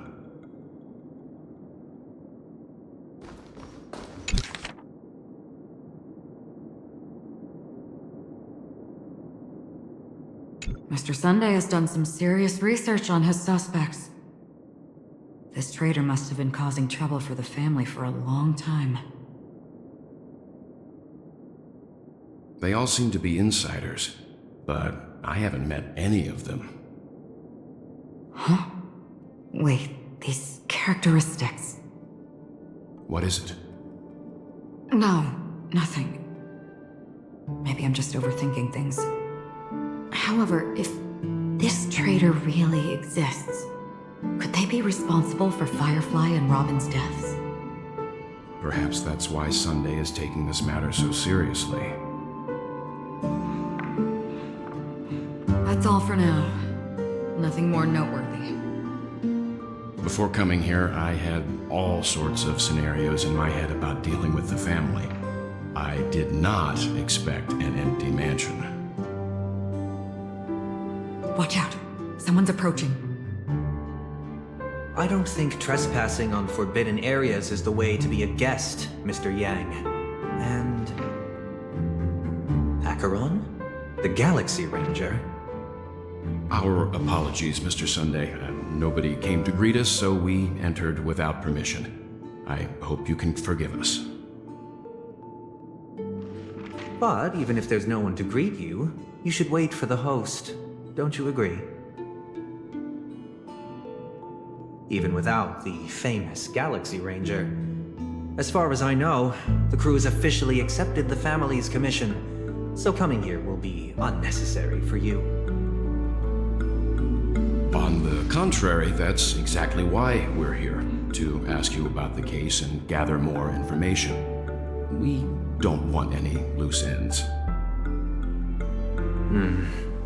Well, since you've come with goodwill, I have no reason to show you the door. Rest assured, he hasn't figured out that we went through those documents. While the truth remains a mystery, I'm getting close to it. I assure you that the traitor will soon pay the price. Let's hope justice will prevail soon. I have a question for you, if you don't mind. How did the family come to the conclusion that the murderer was within the family? With all due respect, it's in the IPC's interest to wreak havoc before the Charmony Festival, and the family has every reason to suspect the IPC's involvement. Well, other family heads share the same suspicions as you, but in my opinion, the true murderer would never have drawn as much attention as that ambassador did. Not to mention, I personally shackled him a while ago. However, I'll give you a suggestion regarding your suspicions, Mr. Yang. You should be more cautious of Aventurine. While the wicked can't break through high walls, they can plunge their evil dagger into the heart of the righteous. He's a businessman, not some philanthropist. But right now, he's out there handing out his wealth on the streets. And he went to the Clock Studios theme park all by himself. Who knows what kind of scheme he's cooking up?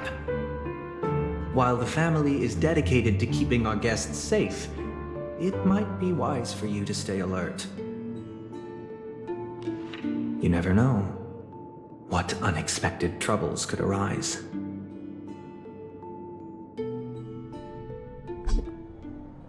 According to a Pierpoint hotline tip, there was a major breakthrough in the shocking Ejhazio Aventurine case. The suspect has been arrested. This fraud case has been linked to many departments within the Interastral Peace Corporation and the Intelligentsia Guild. causing a large drain in manpower and resources, resulting in the IPC taking a massive loss. The case's main suspect originates from Sigonia 4 and is one of the survivors of the second Kataka-Abjin extinction event, who does not carry an interstellar refugee travel permit. As per Strategic Investment Department Head Diamond's sentiments, the IPC has appropriately relocated the suspect in the spirit of the Charter and will continue to conduct further investigations as to the motive of the suspect. What pretty eyes. Tell me, do they shine in the dark? Well, if they did, I'd sell them in a heartbeat. You don't know how many people long for your eyes to be closed forever. As a servant, you should not resist your master. Yet, you went and killed that man anyway. No lawyer has the audacity to defend you. Perhaps you ought to represent yourself. Not difficult, but definitely pointless. You're pretty confident on your eloquence. Did you also think that when you lied to the Intelligentsia Guild? Ask and you shall receive. You wanted the perfect construction material. All I did was offer a possibility. It was just a small wager. If your luck holds out, the IPC will dig something up from the golden sands of Ejihazo. Maybe even the Sand King's remains. Pity your luck has run out. I'll admit that.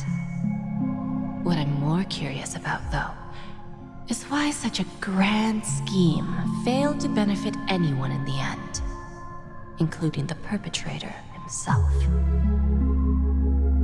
Madam, I already have what I want. To be brought before you for the next high-stakes gamble.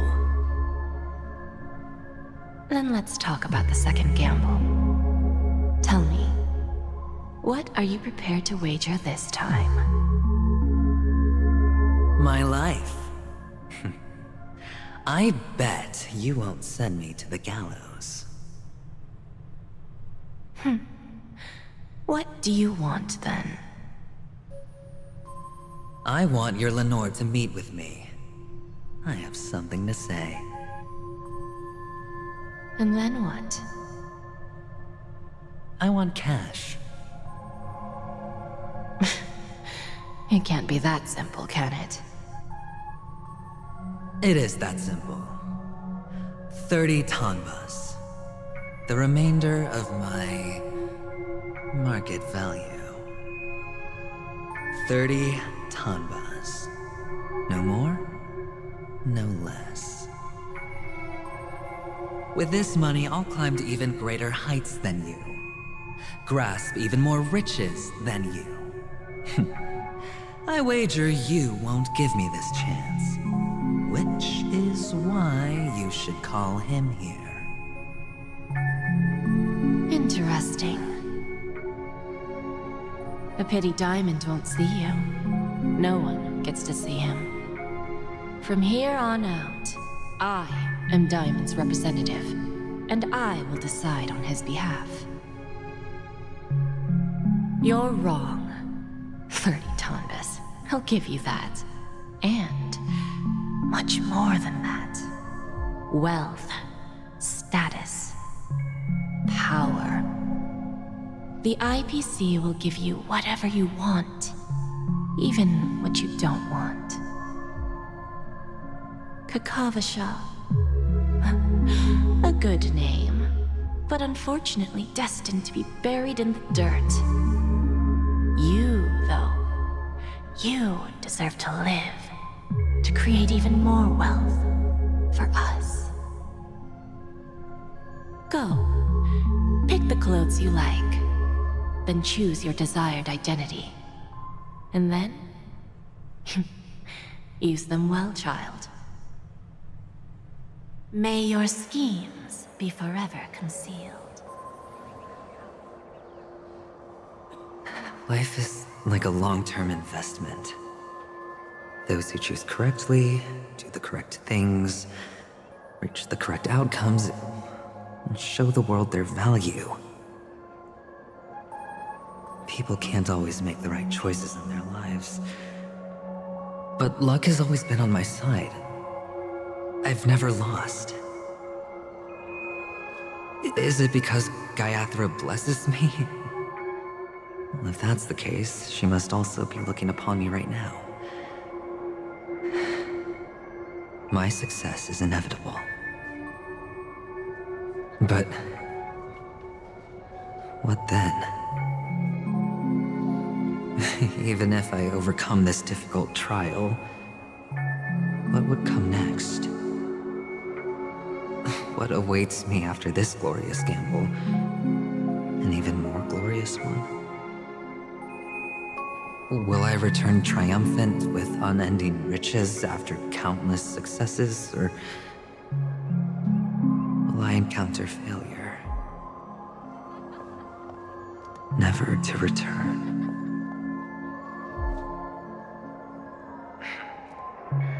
I'm pretty sure you already have some ideas.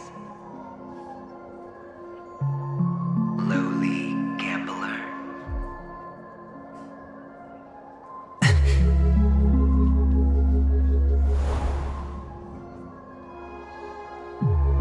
What?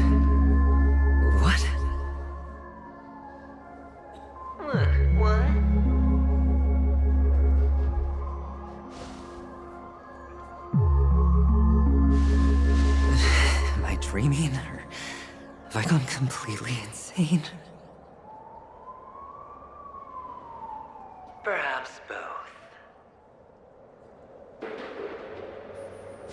Forgotten me already? When you were strapped to that electric chair by a mannequin warlords, who was it that gave you the idea? Fine. I may be crazy, but I'm not stupid. Get out of my head, newborn of the Harmony. The Harmony? Oh, don't play the fool. It's not the first time we've met. No need to be so polite. I'm you, and perhaps even more aware of yourself than you. Of what exactly you want. You're dying. And you still want to drag a bunch of unfortunate fools with you through death's door. That's why you're here, isn't it? A grand unveil. You really think you can pull it off? Why not? Well, you may have fooled everyone, but you can't fool yourself.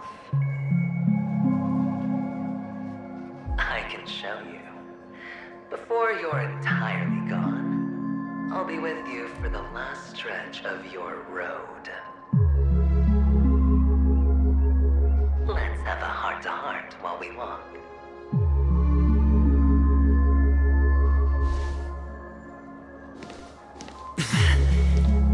What exactly are you? Most people in this world spend their entire lives just to reach one outcome. And I am that outcome. Kakavasha, I am your future. First, I'm hearing things, and now I'm seeing them. Great. Am I going to be elevated into the Harmony's Emanator next? Oh, why are there no guests here? Just a Pepeshi? No. A child? I thought minors weren't allowed in Golden Hour. Hey kid, you okay? Are you lost?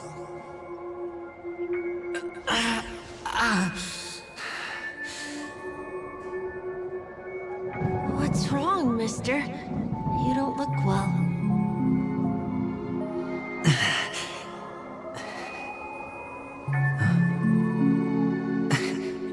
Your eyes.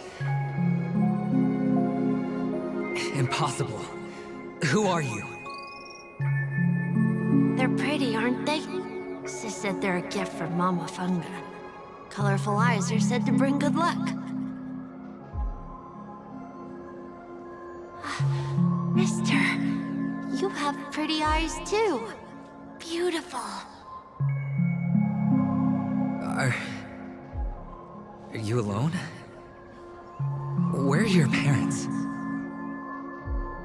They're in that amusement park. Papa and Mama went in first.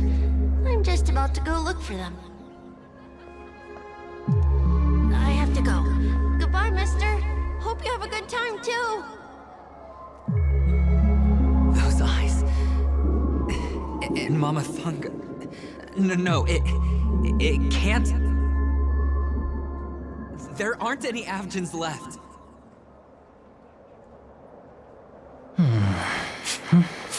Papa, Mama, wait for me.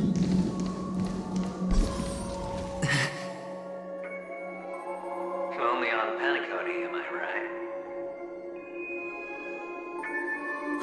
What are you still doing here? Well, you've known all along. The family truly showed leniency to everyone who came seeking help. Why would there be a need for such high walls and deep moats? However, people don't see it like that. Especially since the flavor of the dream syrup is so alluring. You will receive no charity on Penacony. And relying on your own strength alone to topple high walls? Not a likely fate. Which is why, once you step into the hotel, you remove your high hat and beg everyone you come across for help. Like a hyena scavenging for scraps in the desert. Because you know that opportunities are fleeting. Well, when you put it like that, even Ratio's a teeny peacock analogy sounds pleasant. Well, you know how rare it is for me to give you the straight dope. So listen while you can. It's good timing that you mentioned the doctor. I'm especially fond of what you and he have in common. The conspiracies, calculations. Especially the part about the finale, a magnificent act of betrayal. Oh, when everyone thinks this way, who would even suspect that it was another trap you've meticulously devised?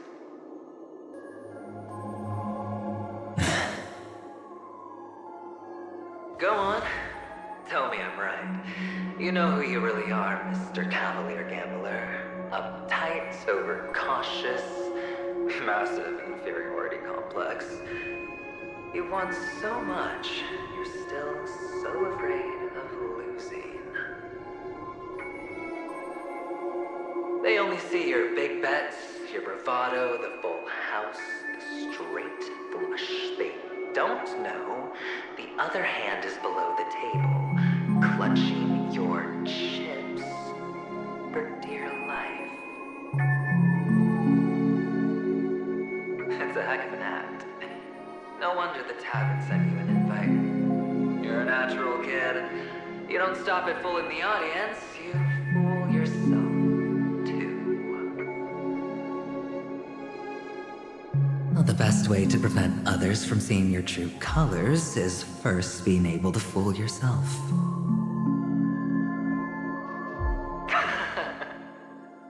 Of course. I know you all too well. But it's strange. Why did you decline that invitation? You had the chance to embrace elation, and was that not what you most wanted? But you chose the IPC instead. preservation? I doubt it. Do you even have anything in common with the preservation? Oh, I thought you knew. Didn't you say you had me pegged? We're done. Either stop talking or disappear from my sight. That's fine. But who exactly is about to disappear here? Well, it's not going to be me, anyway.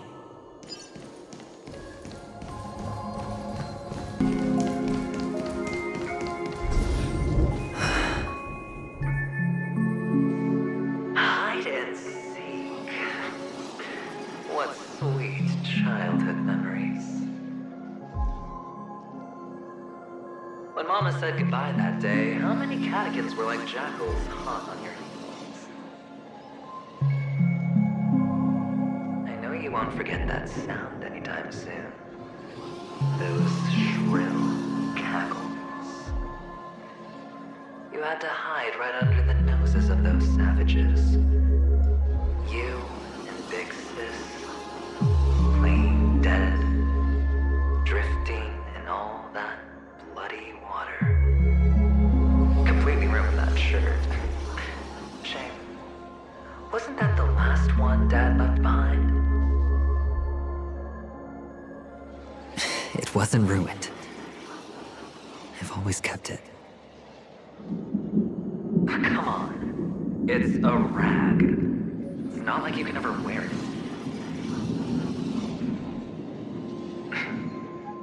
Now you don't have to hide. You probably won't even deign to get your pretty outfit wet in the rain. And your social capital has changed after all. I've never changed. On the contrary, now you're the one who does the hunting. The last round of hide and seek, and you get to be in. You should enjoy it.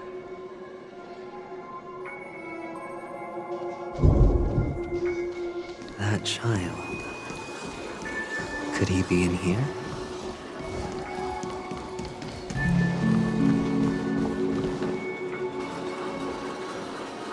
Is this...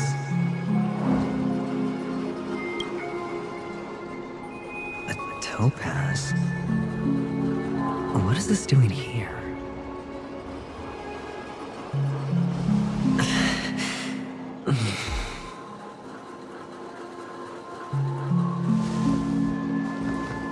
What? Does your cornerstone wrench out of your heart, son?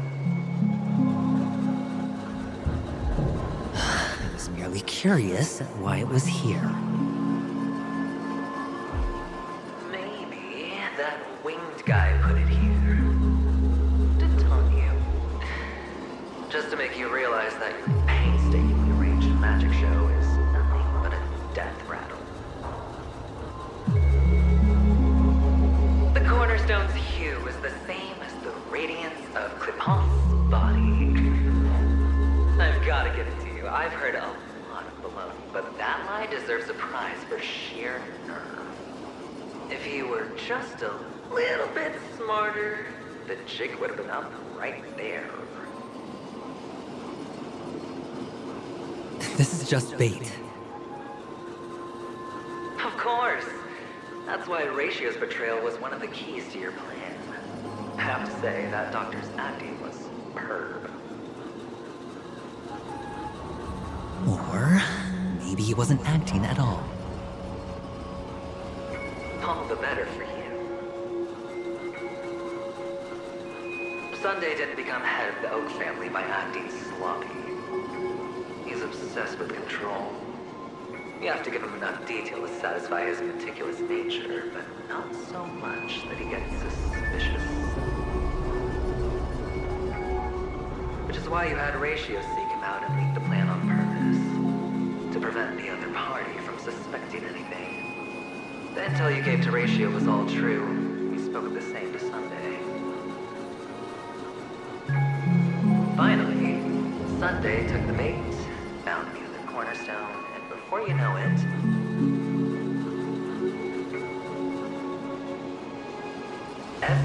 distracted enough for you to steal the third stone right out from under them.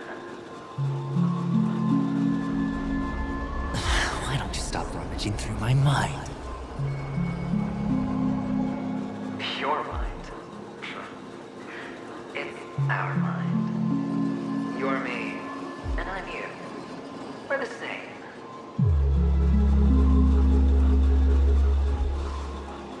The best way to prevent others from seeing your true colors is to first be able to fool yourself. Really? You can't even fool yourself. You just got lucky this time.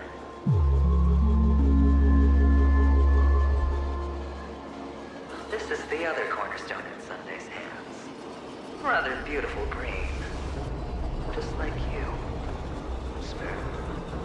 Cunning. Tell me, what's its name?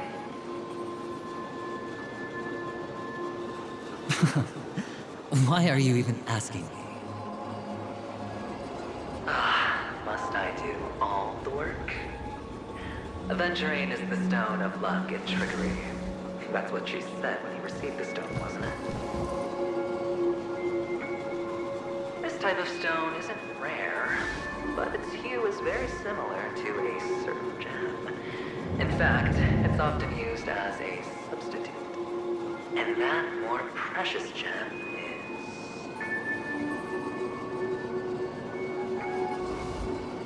is... Jade.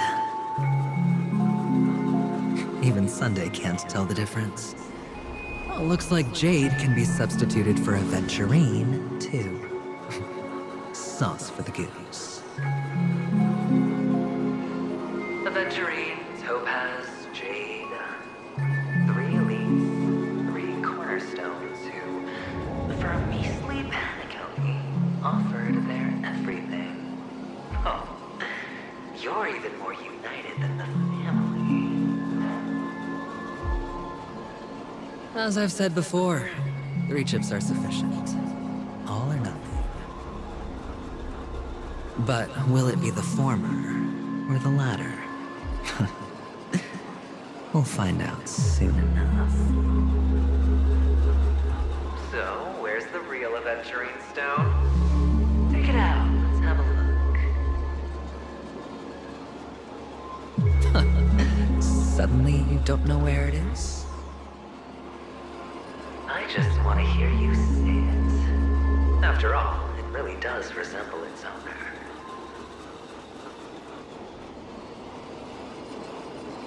As you wish, then. They never went anywhere. They're right where they belong. Piled up with these cheap baubles. You smashed the Aventurine stone before you left? Oh, just look at it. Shattered. Just like your life. Poor thing. A humble pebble coated in the most lustrous sheen. I take it back. This thing is far more precious than your life. You're absolutely clear about the consequences of doing this. Blasphemy against the boss body. You think the IPC will let you get off scot-free?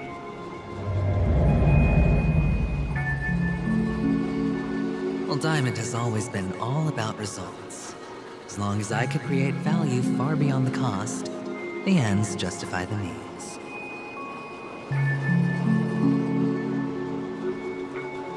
How else would the family be fooled if there was no price to pay? It doesn't matter. Even smashed to smithereens, the preservation's cornerstone can still be used. Its effect may be greatly diminished, but it's enough for me. Now I'm really curious. Why does every step you take involve reckless risks, and the choices you prepare for yourself always come with a strong impulse for self-destruction? Do you truly believe that the greater the risk, the greater the rewards? I wouldn't have guessed you'd be so loyal to the IPC.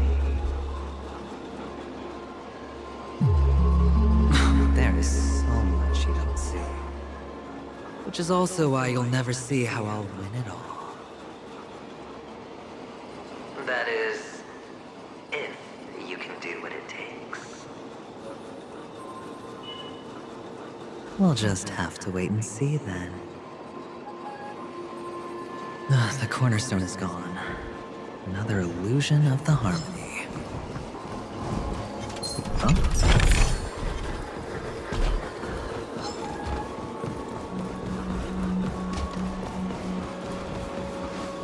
Hello. We meet again, Mr. Pretty Eyes. Yes. We meet again. Did you find your mother and father? Of course. Big Sis is there too. The four of us were just playing hide and seek. I'm so happy. On our way here, Papa even brought me to see a limb. I think you mean film. Yes, that's it. Putting many drawings together and turning them into a moving wall painting. They put me, Papa, Mama, and Big Sis together, turning us into one big family. You should give it a try too, mister. You look sad. The amusement park will cheer you up. Sure.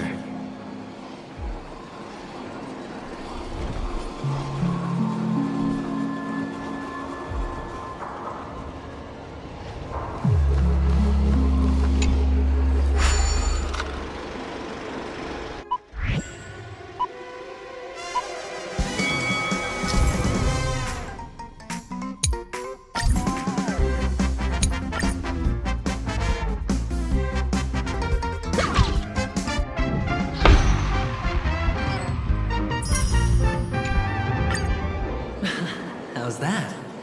Not a bad score, eh?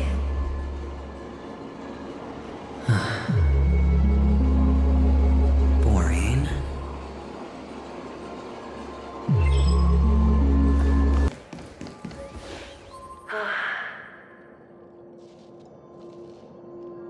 Why aren't you talking? You've piqued my interest. I'll admit that there are still aspects of you that I don't completely understand. Well, you sound sincere this time, at least. Well, sincerity is one of my traits that everybody likes. And I have precious few of those. Moving on. See that maze over there? I'll know everything about you before you reach the exit. Our quaint journey through this amusement park still isn't over, and I wouldn't mind stretching this out at all.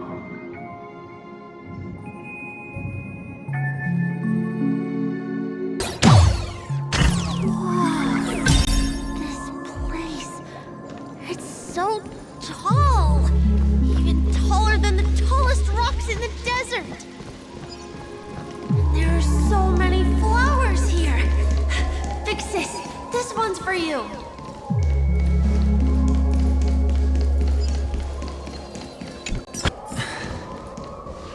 A dead end? Oh, is this the wrong way? Is this? Oh, what's on your mind? It's got nothing to do with you. Do you need a hand? These are manacles on you. That man gave you your first job. You made your first pot of gold. I remember it all too well. You wrapped that iron chain around your fist, for that is the only tool you could find. Then, in that maze,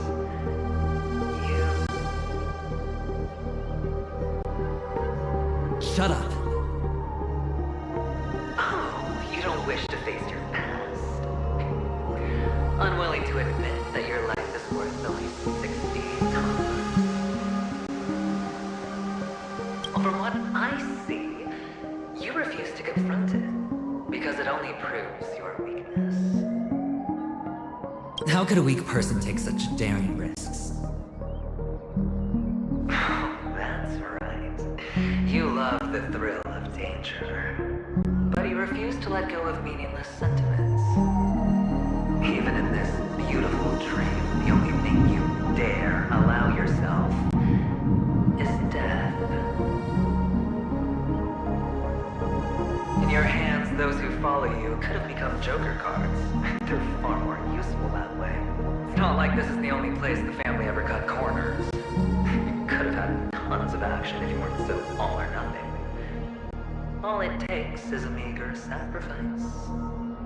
I bet Opal would have resolved this without a fuss.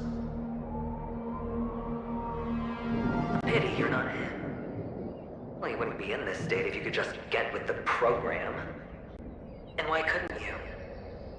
Out of professional integrity.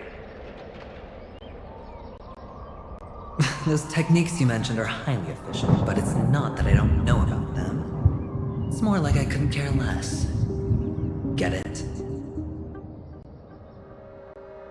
What fun is it if the fight isn't fair?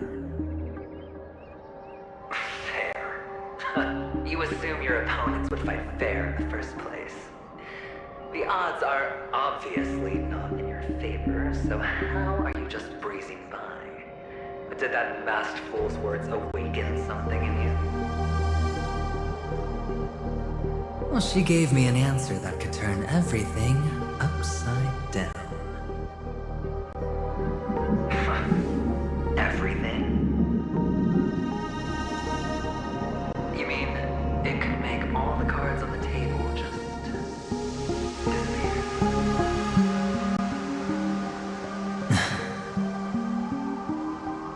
That's cheating. If these leaves could be brought back, would they bloom into new flowers?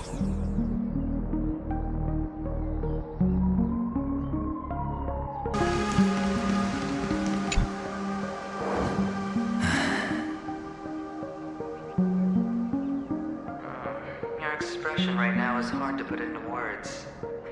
The lucky charm Mama left you is made from gold. Why did you never consider selling it? You obviously could have lived a normal life like Big Sis that way. Looking back, that was the better choice. Mama only left us with 2 pieces of jewelry. A necklace and a lucky charm. There won't ever be a 3rd piece. That's what you always say, but you actually regret it, don't you? That you didn't sell them. You can zip it if there's nothing to talk about. I know. You must remember what Big Sis told you. You're a child blessed by Gaiathra Triclops and can lead the clan to happiness. So always remember to protect yourself and never resent the pain and poverty you're going through. The words still ring in your ears, don't they? You're a good kid, so you definitely won't have forgotten. So, you surely won't forget how tragic her last moments of life were. How the piercing laughter behind you felt like it was drilling into your heart. You ran away without looking back, just as she told you to. Tisk, tisk. A lifelong regret, indeed. Enough! Do you not have anything better to talk about? Oh, shut me down like a champ! Well, I guess when it comes to mind games, this isn't exactly your first rodeo. I think I finally get you. And woo! You are nuts! In the end, I'll ruin this beautiful dream and create the grandest death. Well, you stuck to that start to finish. Think about it.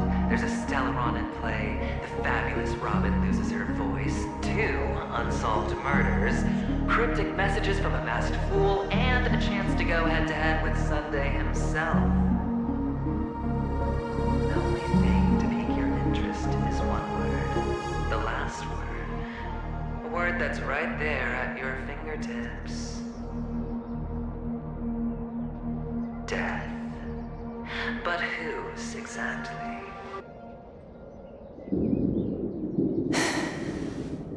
We'll know when the dice falls. All right then. Reserve a seat for me in the audience. I'm curious to see just how capable you are. Still, you never answered my question. If you could start over, would you still want to be the child who received Gayathra's blessing?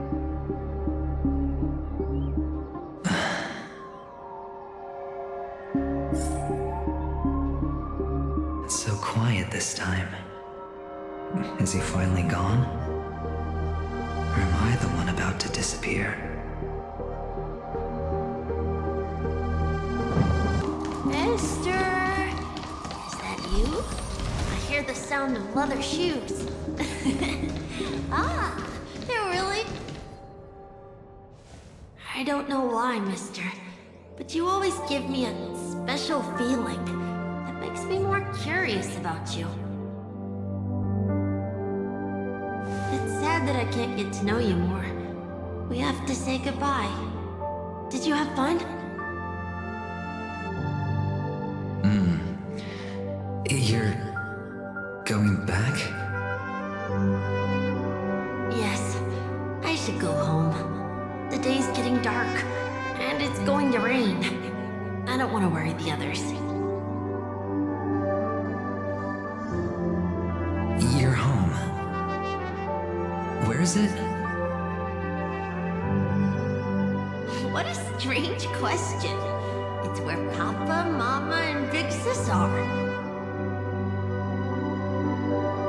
In this dream.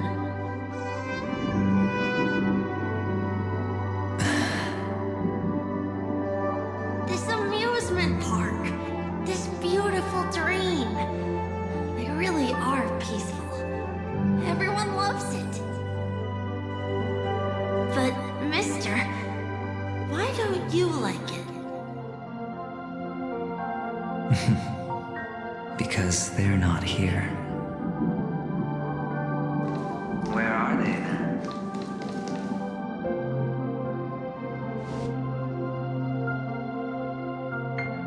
I don't know. You do know.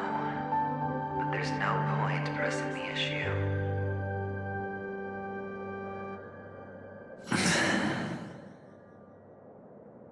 Admit it. You're tired.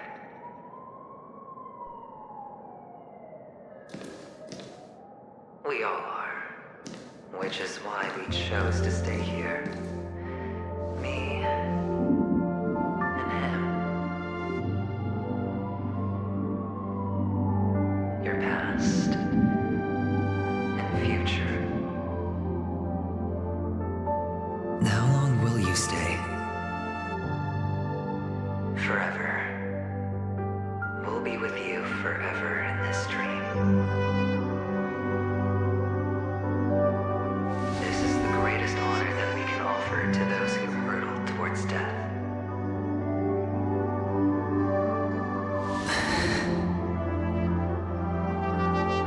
The road less traveled is less traveled for a reason.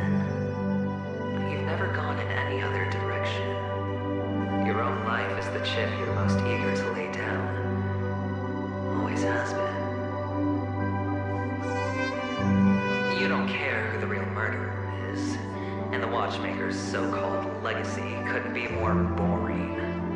What you want, what you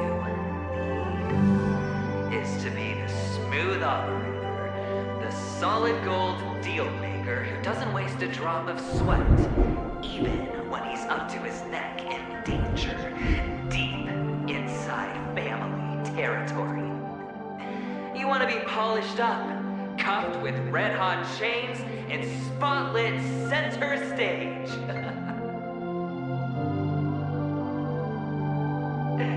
You'll be the closing act, the final sacrifice.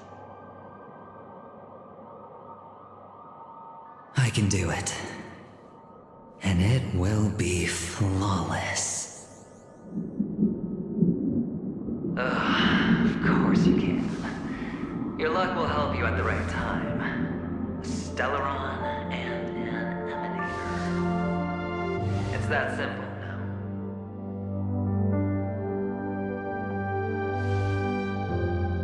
That way, the IPC will earn a place at the table. And as for you, you'll just happen to slip the leash, sweep the rat race, extract yourself from this endless debacle. You'll have the freedom you've always dreamed of.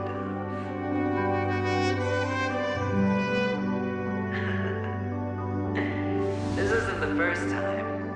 You've been an escape artist from day one. This fiasco started with a death, and its curtains will fall on another death.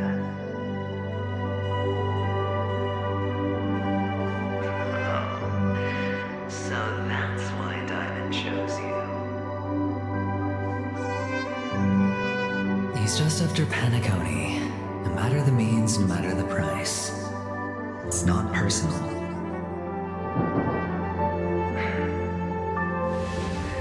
It's hard, isn't it? Well, don't get soft on me now. What, did you suddenly grow a conscience? Born from yourself. I'm well aware that climbing out of the hole you've dug is basically impossible. I can't stop you from doing what you want. We can't change where you want to go. Well, what's done can't be undone. All we can do is play the cards we're dealt and rake in as much time as possible.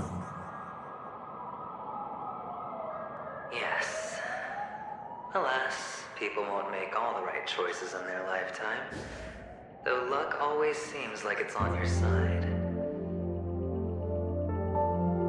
You will keep winning, having never lost before, but why you? Why must it be you? If all your luck is built on the pain of someone you love, on the loss of dozens more. If these windfalls, these jackpots, aren't a gift from Gaianbra, if all they are is a long string of meaningless deaths, then what did we do to deserve living in a world like that?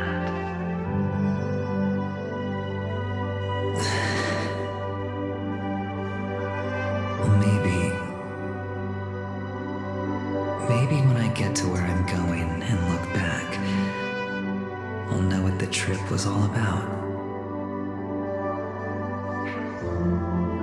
Fine. Time to make a move, my friend. I'll be waiting up ahead. Say goodbye to the kid before you shuffle off.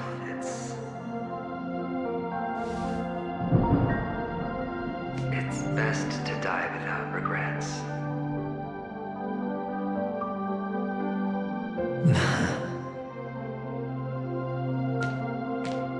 And now, only we are left. Can you take a photo for me? I want a memento. Sure. Come on.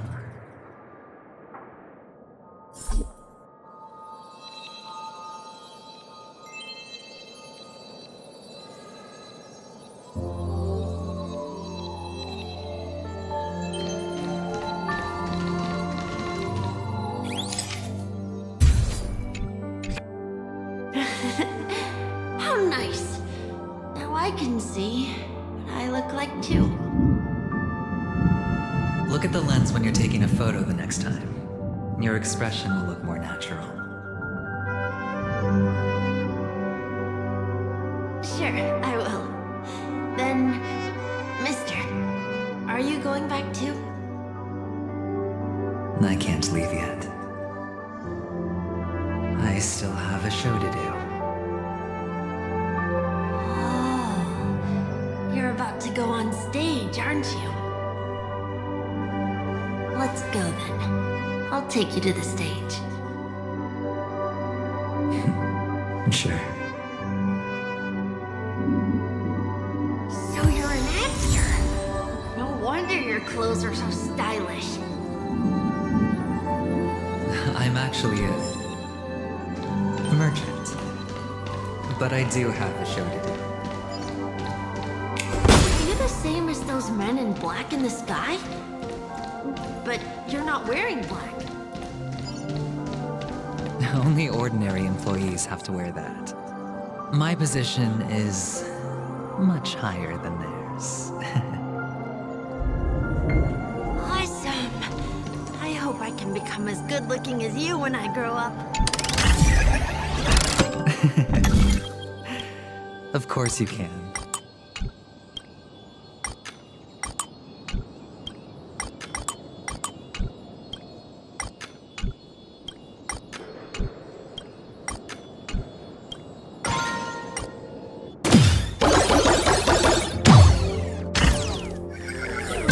You'll be better and stronger than me.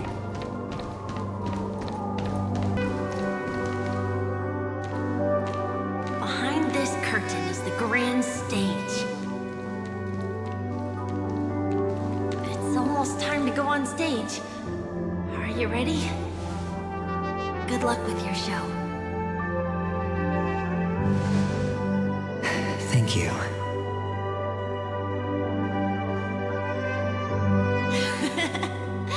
You still seem pretty nervous. Let's put our palms together. If you receive Gaiathra's blessing, you'll feel more relaxed. Putting our palms together is a simple ritual. By putting our palms together and reciting the prayer to Mama Funga, she will bless us. If you're not familiar, I can guide you. It's all right. I know how to do it. Of course I know.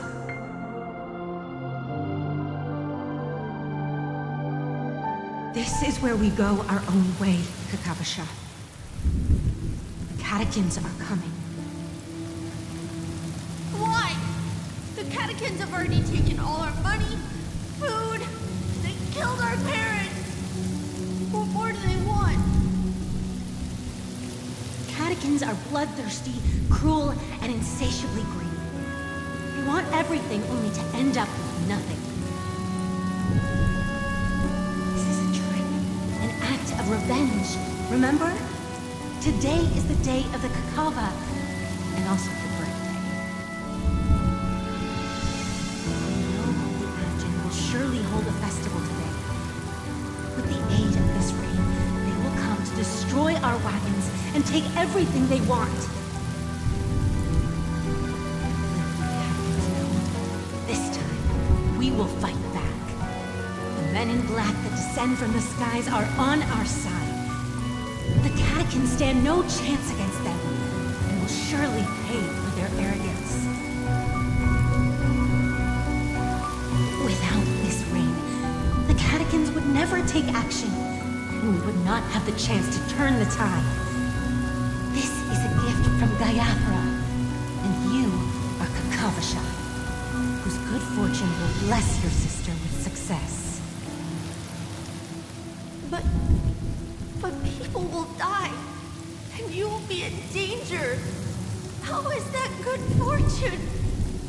Why are you all doing this? The Avjin always return their blood debts. Gaiathra calls for me, while Papa and Mama are waiting for me. I must answer the call. She will bless you with good fortune and help you survive. As long as you are alive, The blood of the Abjin will never run dry. So run, Kakavasha. Do not be afraid. And do not look back. Go to the other side of the mountain. The rain will accompany you. And the rain will bless you. As for us, we will reunite in Kakava's next aurora. May the goddess Gayafra close her eyes 3 times. Keep your blood eternally pulsing. Let your journey be forever peaceful. And your schemes forever concealed. Farewell, Kakavasha.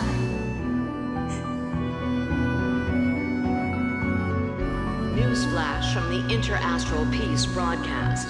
The IPC Marketing Development Department spokesperson confirms that a small-scale rebellion has broken out in the unclaimed region of Sigonia. The situation is now under control.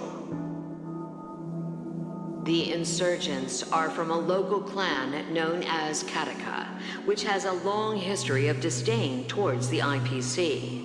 This has caused a serious negative impact to the work of the IPC's Marketing Development Department.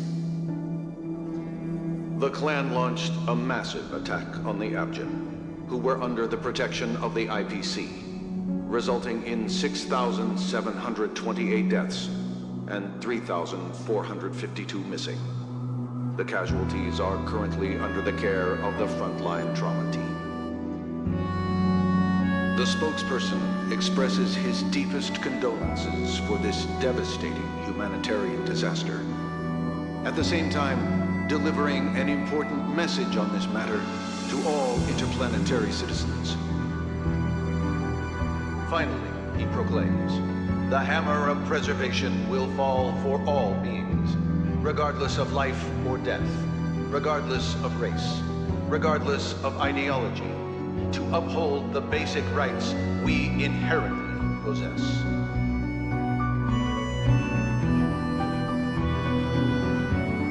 Kakavasha?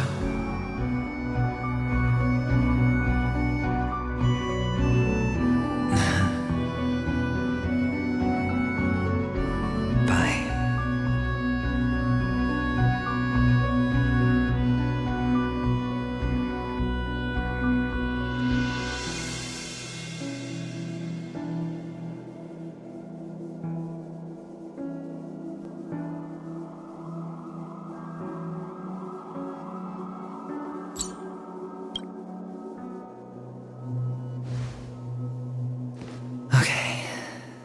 All the actors are in place. It's time for the show to begin.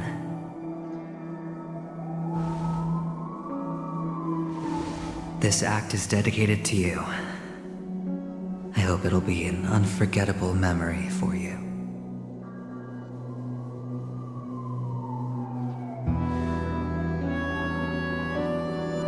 Kakavasha. By the way, before you go, I have a personal question. Do you truly want to destroy the world with your own hands? Let's assume, just assuming now, that every time I roll the dice, there's a possibility of achieving this particular outcome. Then I would be quite happy to make that wager.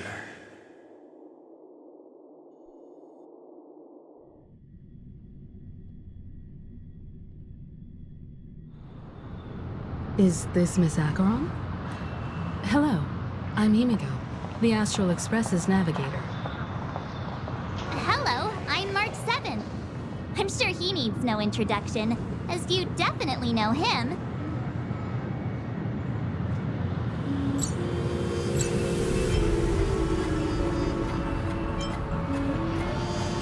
Hello? None of you seem surprised by my arrival. Since Welt has decided to travel with you, it means that he trusts you, and we trust his judgment. I envy your close friendships. Miss Acheron here doesn't present a danger, and she's of no threat to the Astral Express. Aventurine's prior accusation was based on nothing more than his own subjectivity. Which is why, before we continue working together, he has a duty to explain himself. You want to create a situation where all three parties are present? There must be some deeper meaning behind Aventurine's actions. I suspect he's been aware of Penacony's secret from the beginning and has been continuously strategizing to unveil it. In that sense, the Astral Express's role in his plans would be imperative. Worst case scenario, he may use us to do something unexpected. Assuming things do escalate to that stage, having an extra ally is a good insurance policy. Penacony has numerous factions, and the state of affairs is significantly more intricate than that of Bellabog and the Xianzhou.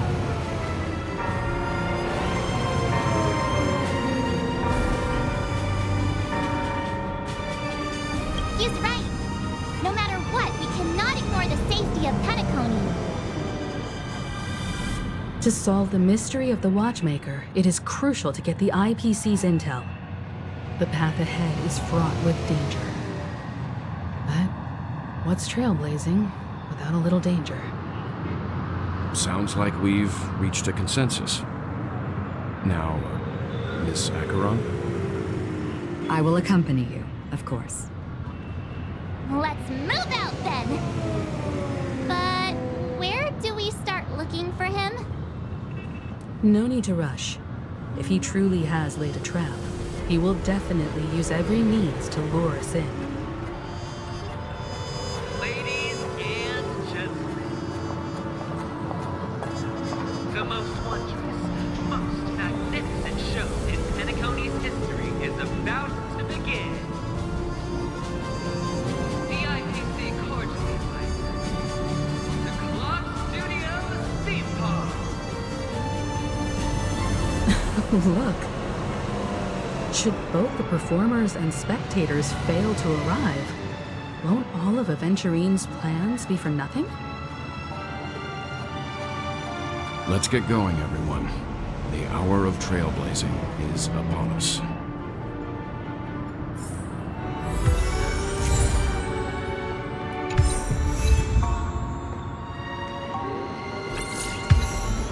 To solve the mystery of the Watchmaker, it is crucial to get the IPC's intel.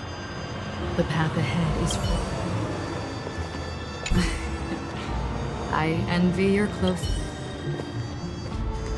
Let's get going, everyone. The hour... I have a bad feeling that something big's gonna go down. Are you ready?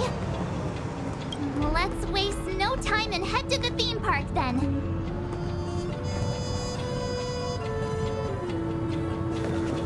Mr. Yang.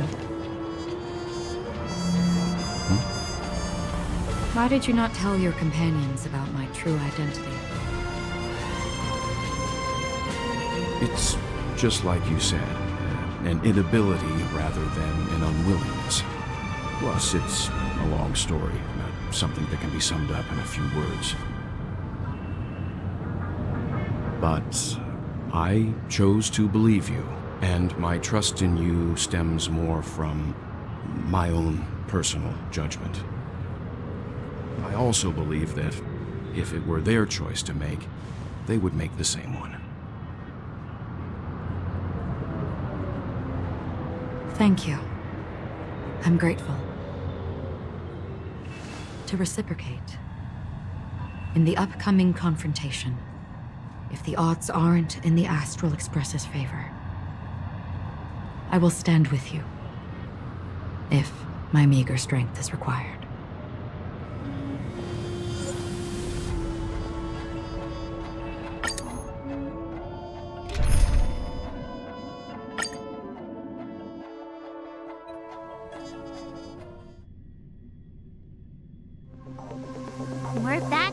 again. Aventurine actually chose a really conspicuous location. That guy's really taking it to a whole new level. Does he really think he's a superstar or something? Not a soul in sight. The hounds drove out the visitors, and now their whereabouts are unknown too. Everyone, pay attention. The other party has obviously come prepared.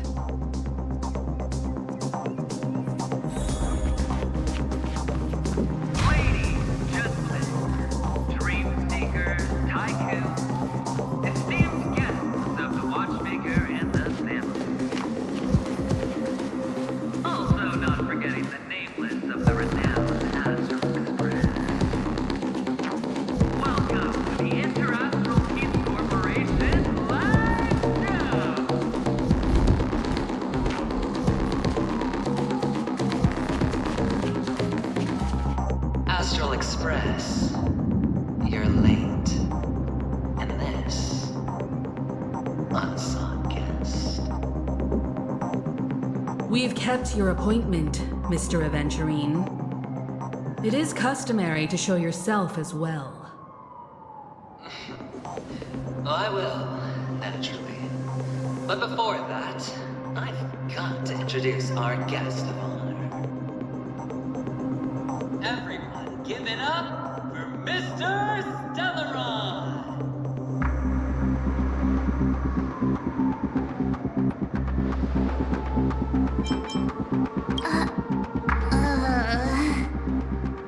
Let me remind you that in all likelihood, this stage and his identity have nothing to do with the wanted murderer. Oh, no, they do. Of course they do. Otherwise, why would I work so hard to gain your trust and then invite you all here? Because he's the only one who saw all 3 homicides. He is the key to proving that the family's death that does not exist in Dream's promise is nothing but a sham. 3 homicides? That's right, madam. The 3rd one is about to happen right now, right here, in Clock Studios theme park. A truly grand death.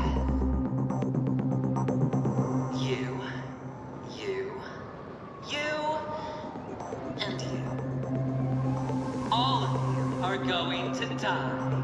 And it's all because of you, Mr. Stellaron.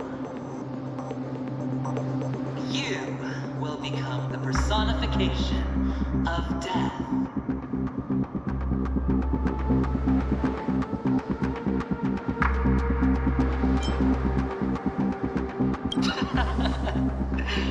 Oh, don't underestimate the preservation. The cornerstone of the Amber Lord will surely guide me. Let me be a little clearer. I will detonate the Stellaron in you and cause a teeny, tiny accident on Penacony.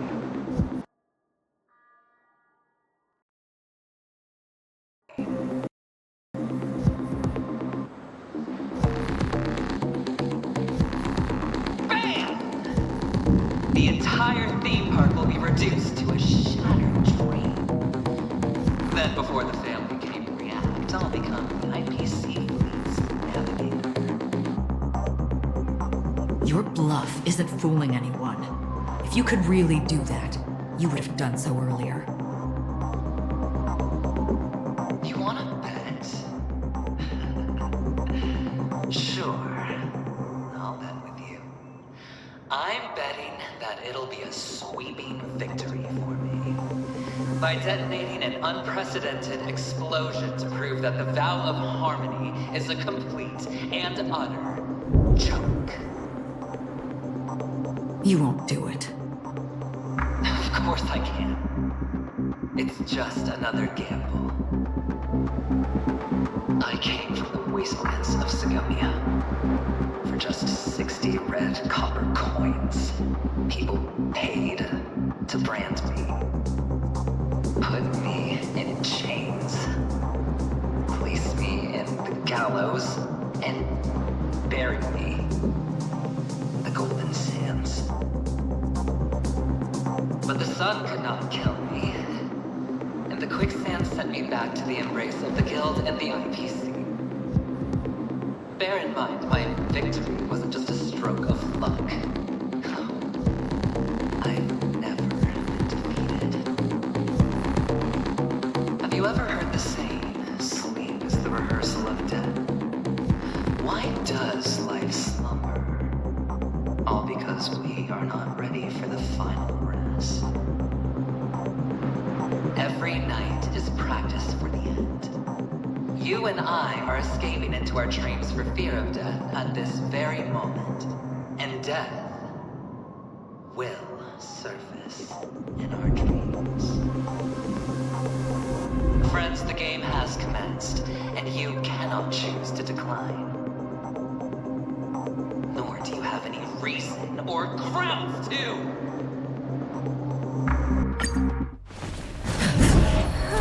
The dice are cast. Ladies and gentlemen, ready to unveil your cards? The architect's flawed stone. Of no value at all. I'm putting down the bet. I'm taking the gamble. I'm claiming the win. I'll invade spin the wheel, a daring gamble. Walking the brink of death for rebirth. Oh, for the Ember Lord! Alright. Let's see who has the last laugh.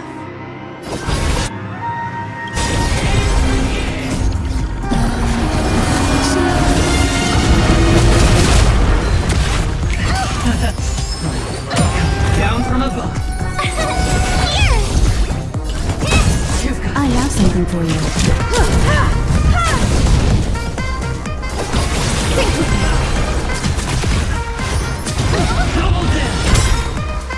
Gotta try hard. Watch this awesome move.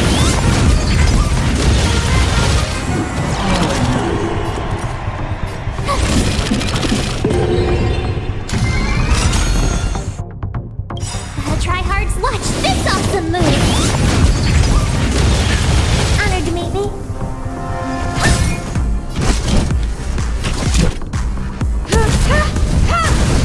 Don't let. Prepare for something. My turn.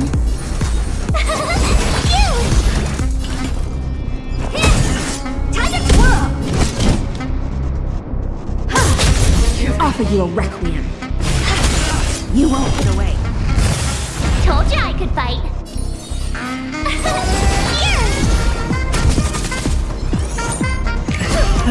Run! Down from above. What are you looking at? Time for an overhaul. Perhaps you sticky mannequin never conceals its desire to control the heavens, and I'm no exception.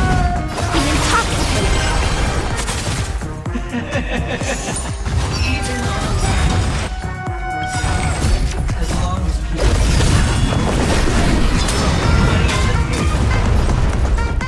the chance, the potential is what belongs to you. That's what justifies the game. Enemy of Lisa's rebels, your prize rise. Prepare for something. Try hard. Watch this awesome move.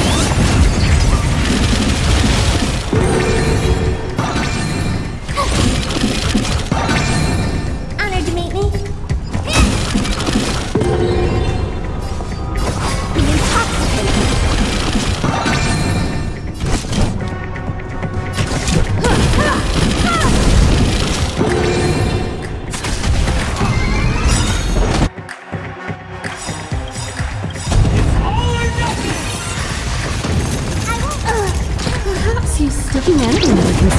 desire to control the heavens, and I'm no exception. Tryhards, watch this awesome move!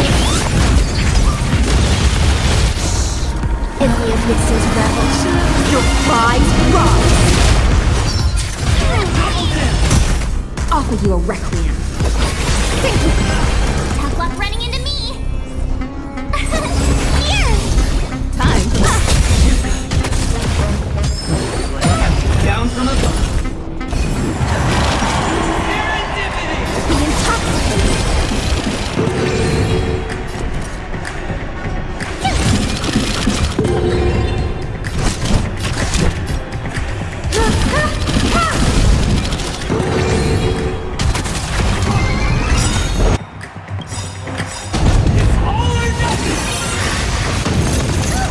Perhaps humanity never conceals its desire to control the heavens, and I'm no exception.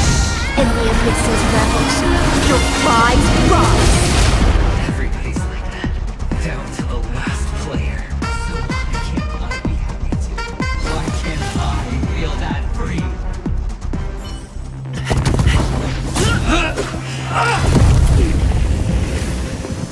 Always hide your ace with a straight face. I'm starting to get a little impatient with you all.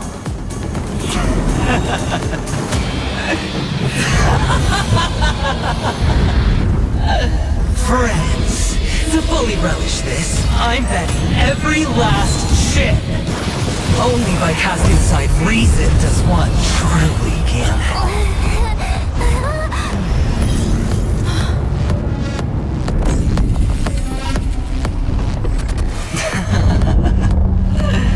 Emanator, I know you'll match my wager, right? You're leaving?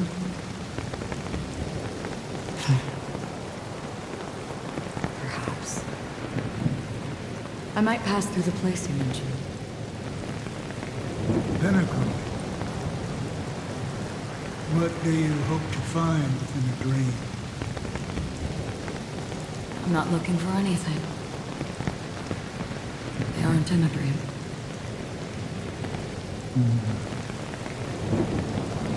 I'm afraid the family will not open the doors for you.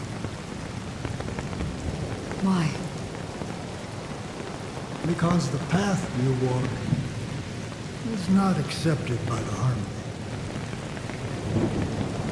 Even if that's not what I want.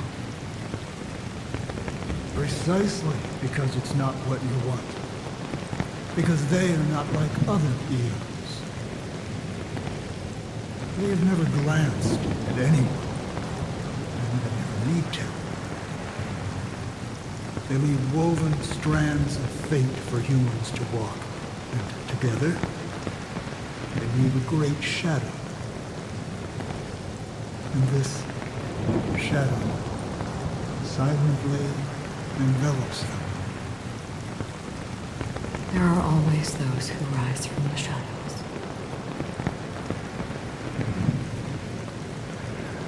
They mostly become a part of the shadow.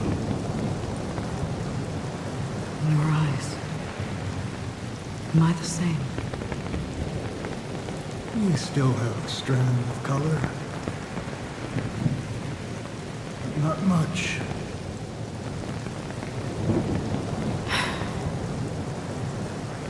That is enough.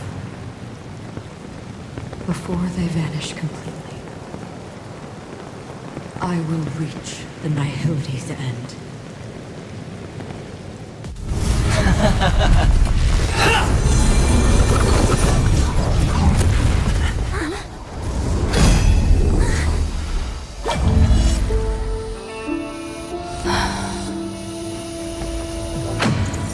I wish to mourn the departed, weeping like rain, to swell the crossing stream.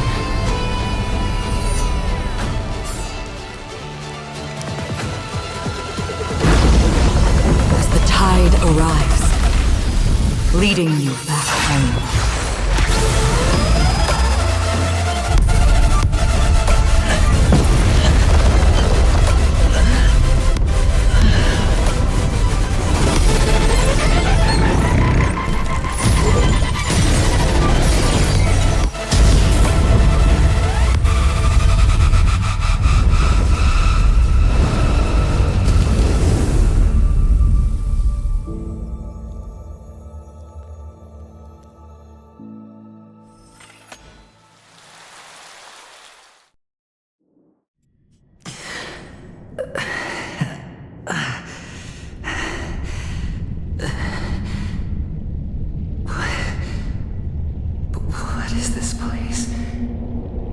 a gigantic black hole. And see, have I succeeded?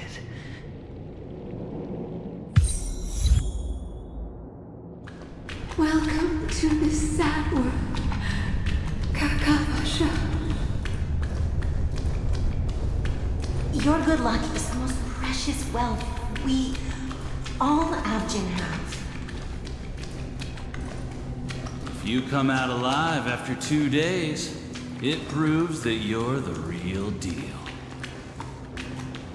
Wealth, status, power.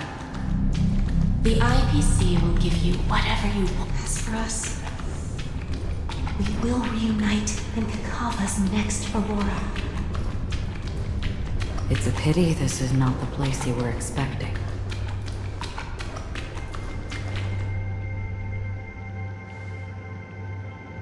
Melody, is it? Perhaps to you, I am just an emanator who's hiding her identity. But the sleeping and shapeless never glance at anyone. They have no face, no form, and even less of a will to speak. The nihility envelops everyone equally. Only some who have gone under their shadow can go farther, tainting themselves with more nihility. That's all. That's all.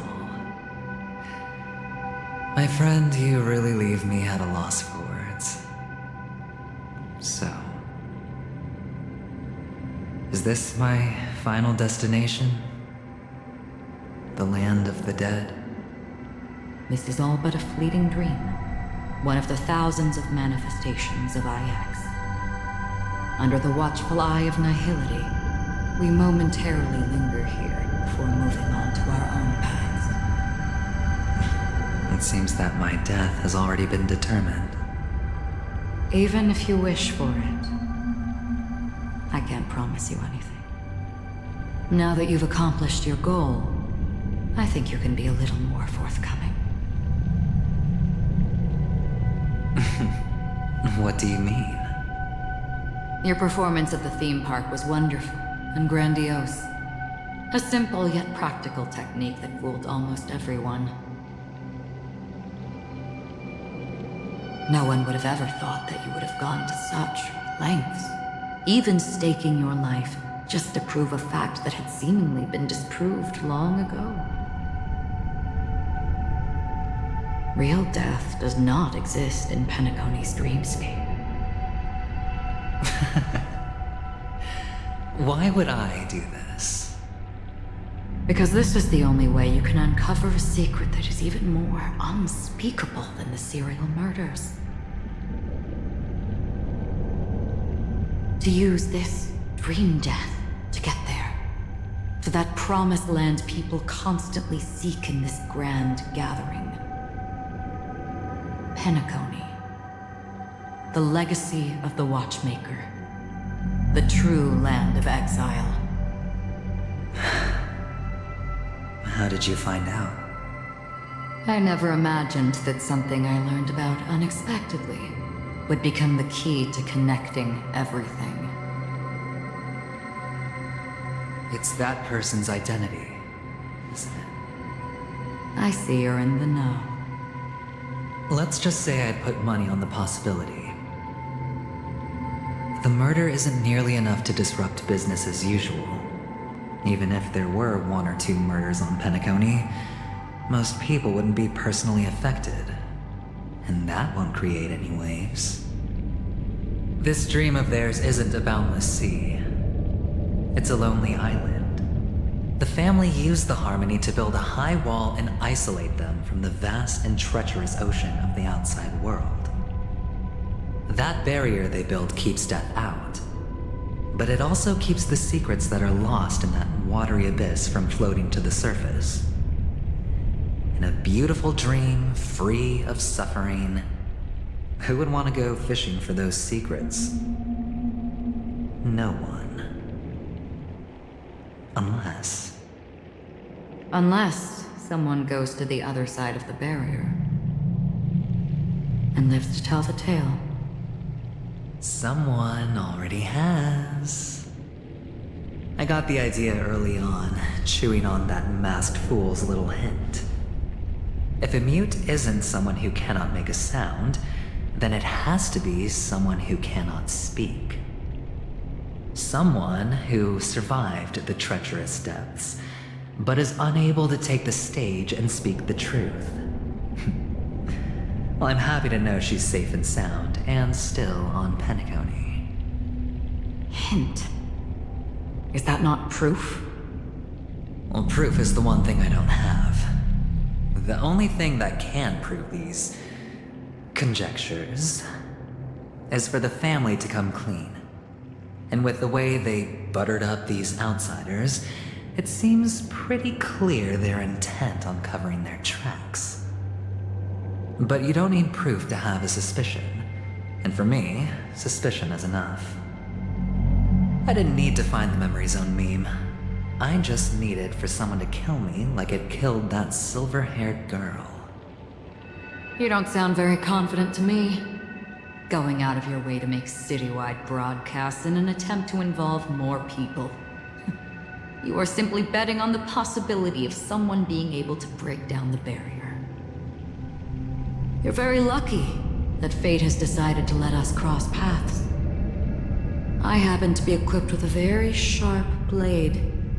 Sharp enough to slice through the veil of dreams. I can also carve the Harmony's brand off of you. You possess great cunning, deliberately setting us up to be on opposing sides, constantly repeating the words of the Emanator in front of others, leaving me no choice but to draw my blade against you. And that's how you win. Opportunity and strategy, both are essential. And in your plans, the IPC always wins. Even if you lose the bet. To the family, the life of an ambassador is still invaluable.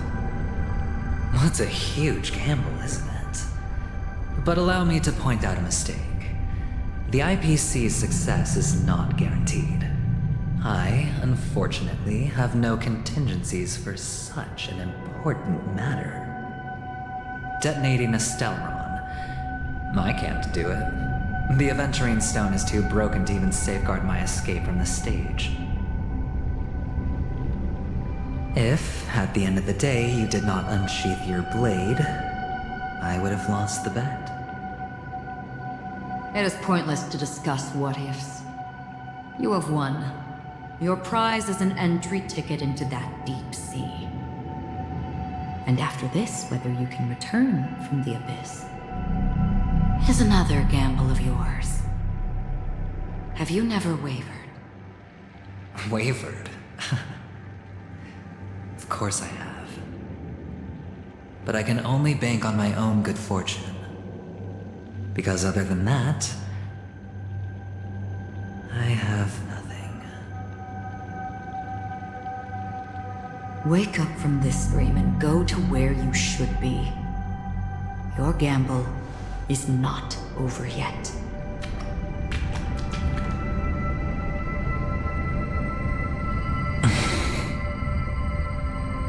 Before we part,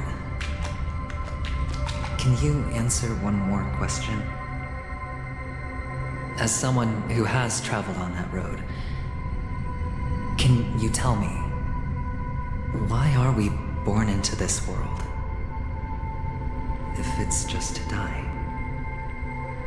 I don't think this and never have. Nor do you. But the nihility envelops you and I. And everyone.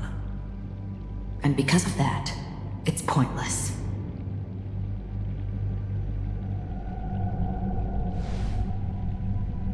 But it is still there. If the dice of fate are always weighted, then that is our destiny. Why, then, do we struggle against it? My answer might not be able to resolve your confusion, because it has been with you throughout your journey and is already a part of your life.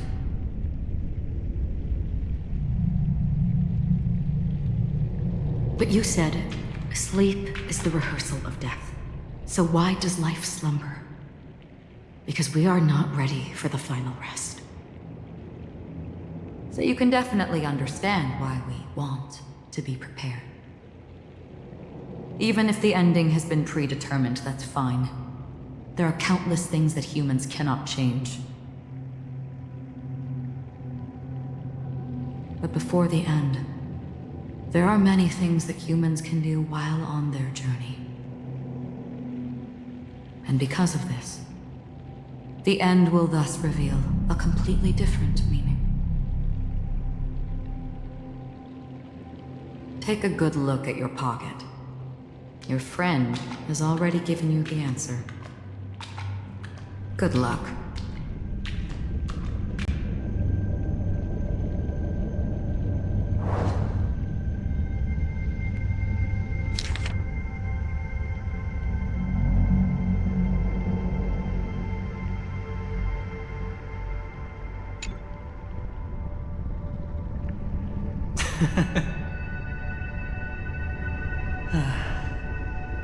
Then I shall get going.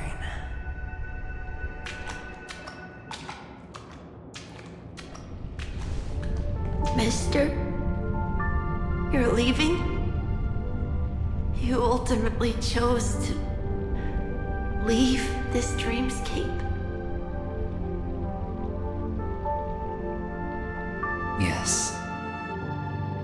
Because they are not here. My papa, mama, and big sis. Then where are they? They are in a place where everyone will go. A very, very distant place. Then are you going to? I'll get there one day. But not now. There will come a day when the sky will drizzle, and I will hear the call of Gaiathra Triclops. Know that it is time for me to go, and be reunited with my family. So, until that time comes, I should be preparing. Preparing? For what? Well, preparing to face them, Kakavasha. And to make them proud. I know you'll be able to do it. Good luck. Well, of course. For I am the child who received the blessing of Gaiathra Triclops.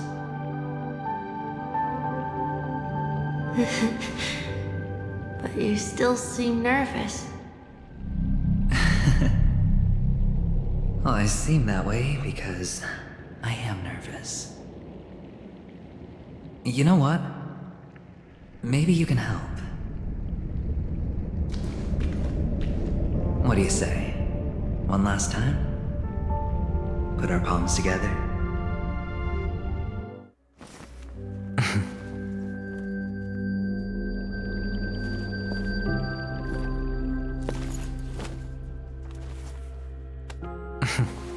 Are you going now? Yes.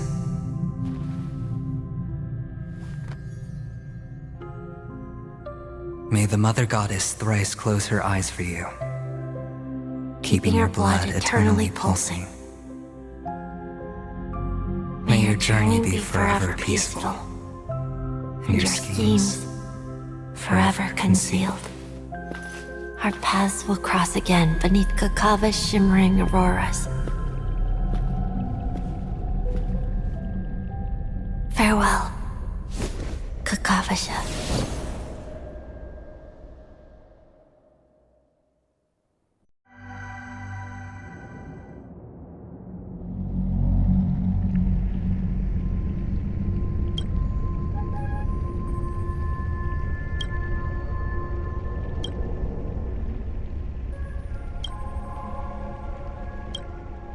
The light of the Aventurine Stone has disappeared. This only represents one outcome. He kept his promise and got what he wanted. As planned, your cornerstone has been successfully sent to the family's territory. Then... Let's fulfill our duty and start harvesting.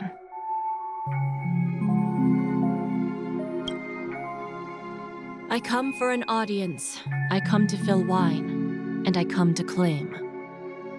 I bestow poison in the guise of sweet dew.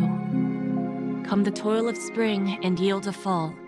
I patiently wait for the branches to be heavy with withered fruits. All for the Amber Lord.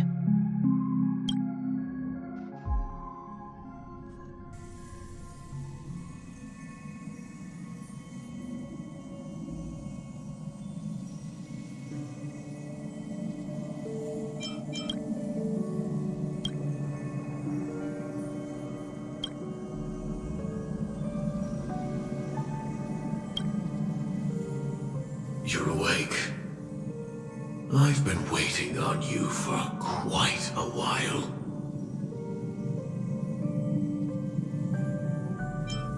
A crevice between dreams. You've met me before. I'm Sam, a Stellaron hunter. I originally planned on showing up earlier to reveal some truths to you. But I encountered more roadblocks than expected. 11 times I've tried, but ended in failure. Before I knew it, this world and I became too intertwined, and it became too difficult to escape the constraints of the script. Elio is right. In this land of the dreams, you and I will reap unforgettable gains. I don't know people's hearts as well as he and Kafka do. Nor do I have a specialty like Silverwolf and Blade. Most of the things that I'm good at only apply to villains who need no mercy. So, there is only one method that I use. This is to show you.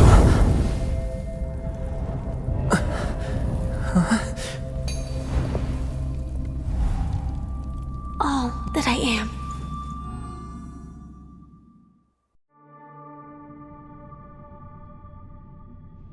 Labyrinth-like corridors and halls? Traps everywhere? The owner of this mansion must be a bit paranoid. You are so funny, Mr. Security Officer. I hope that sense of humor of yours has helped you find the serial killer. Just expressing a personal opinion. Why? Did I hit a nerve? Mr. Gallagher, my patience is wearing thin. Neglecting duties will only make me more suspicious that you and the real serial killer are connected.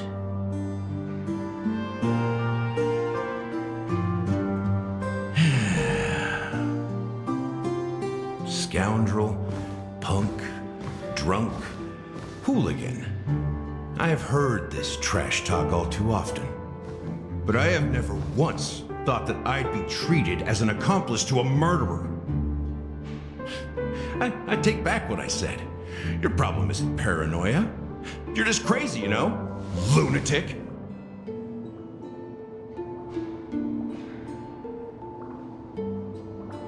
You, the family, you broke my spine and pulled out my fangs, and now you want to accuse me of murder? Ridiculous. Only idiots who've drunk too much Soul Glad will berate a stray dog in the streets. What exactly is making you say all this nonsense? You should be more concerned about the outworld visitors who are making a scene in the theme park than me. I don't need you to remind me.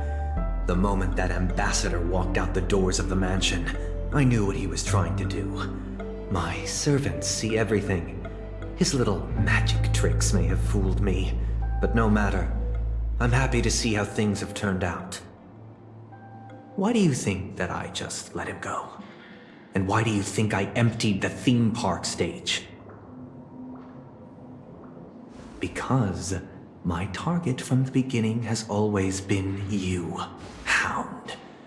The more noise he makes, the more opportunities I have to make you and your true master pay in blood. If I were really the murderer, why would you need to be so secretive? Ha! I forgot. You also have a difficult master to serve, telling you to ignore the murder case and focus solely on that Charmony festival. Isn't that right, my brother? Looks like your disguise has helped you successfully understand every facet of the family. Disguise? You must be blind to be accusing me of being a fake. Open your eyes, take a good look.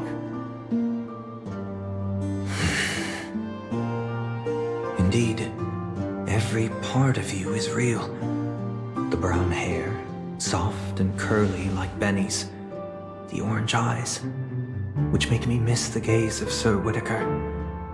That odd scar, the mark of Wolsey. And the gray vest, tie, hound emblem, bottle, the bartending, and your role as a security officer. These are all true traits from all 52 loyal family members. When they are gathered, countless tiny truths are woven together into a lie. You collected a small piece of each of them and claimed them for yourself. Then you invented this facade, a complete Gallagher. Tell me I'm wrong, minion of the Enigmata.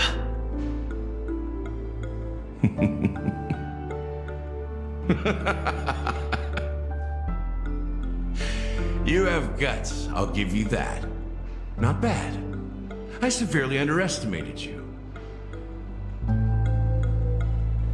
Admirable. But so what? Can this prove that I murdered your sister and that stowaway? This proves that you and the Memory Zone meme death are linked, and that's enough. Listen up. I don't care how you did it. I only care about one thing. The answer to a question.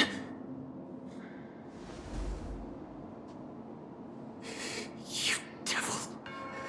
You wretched, despicable dog. Why did you kill her?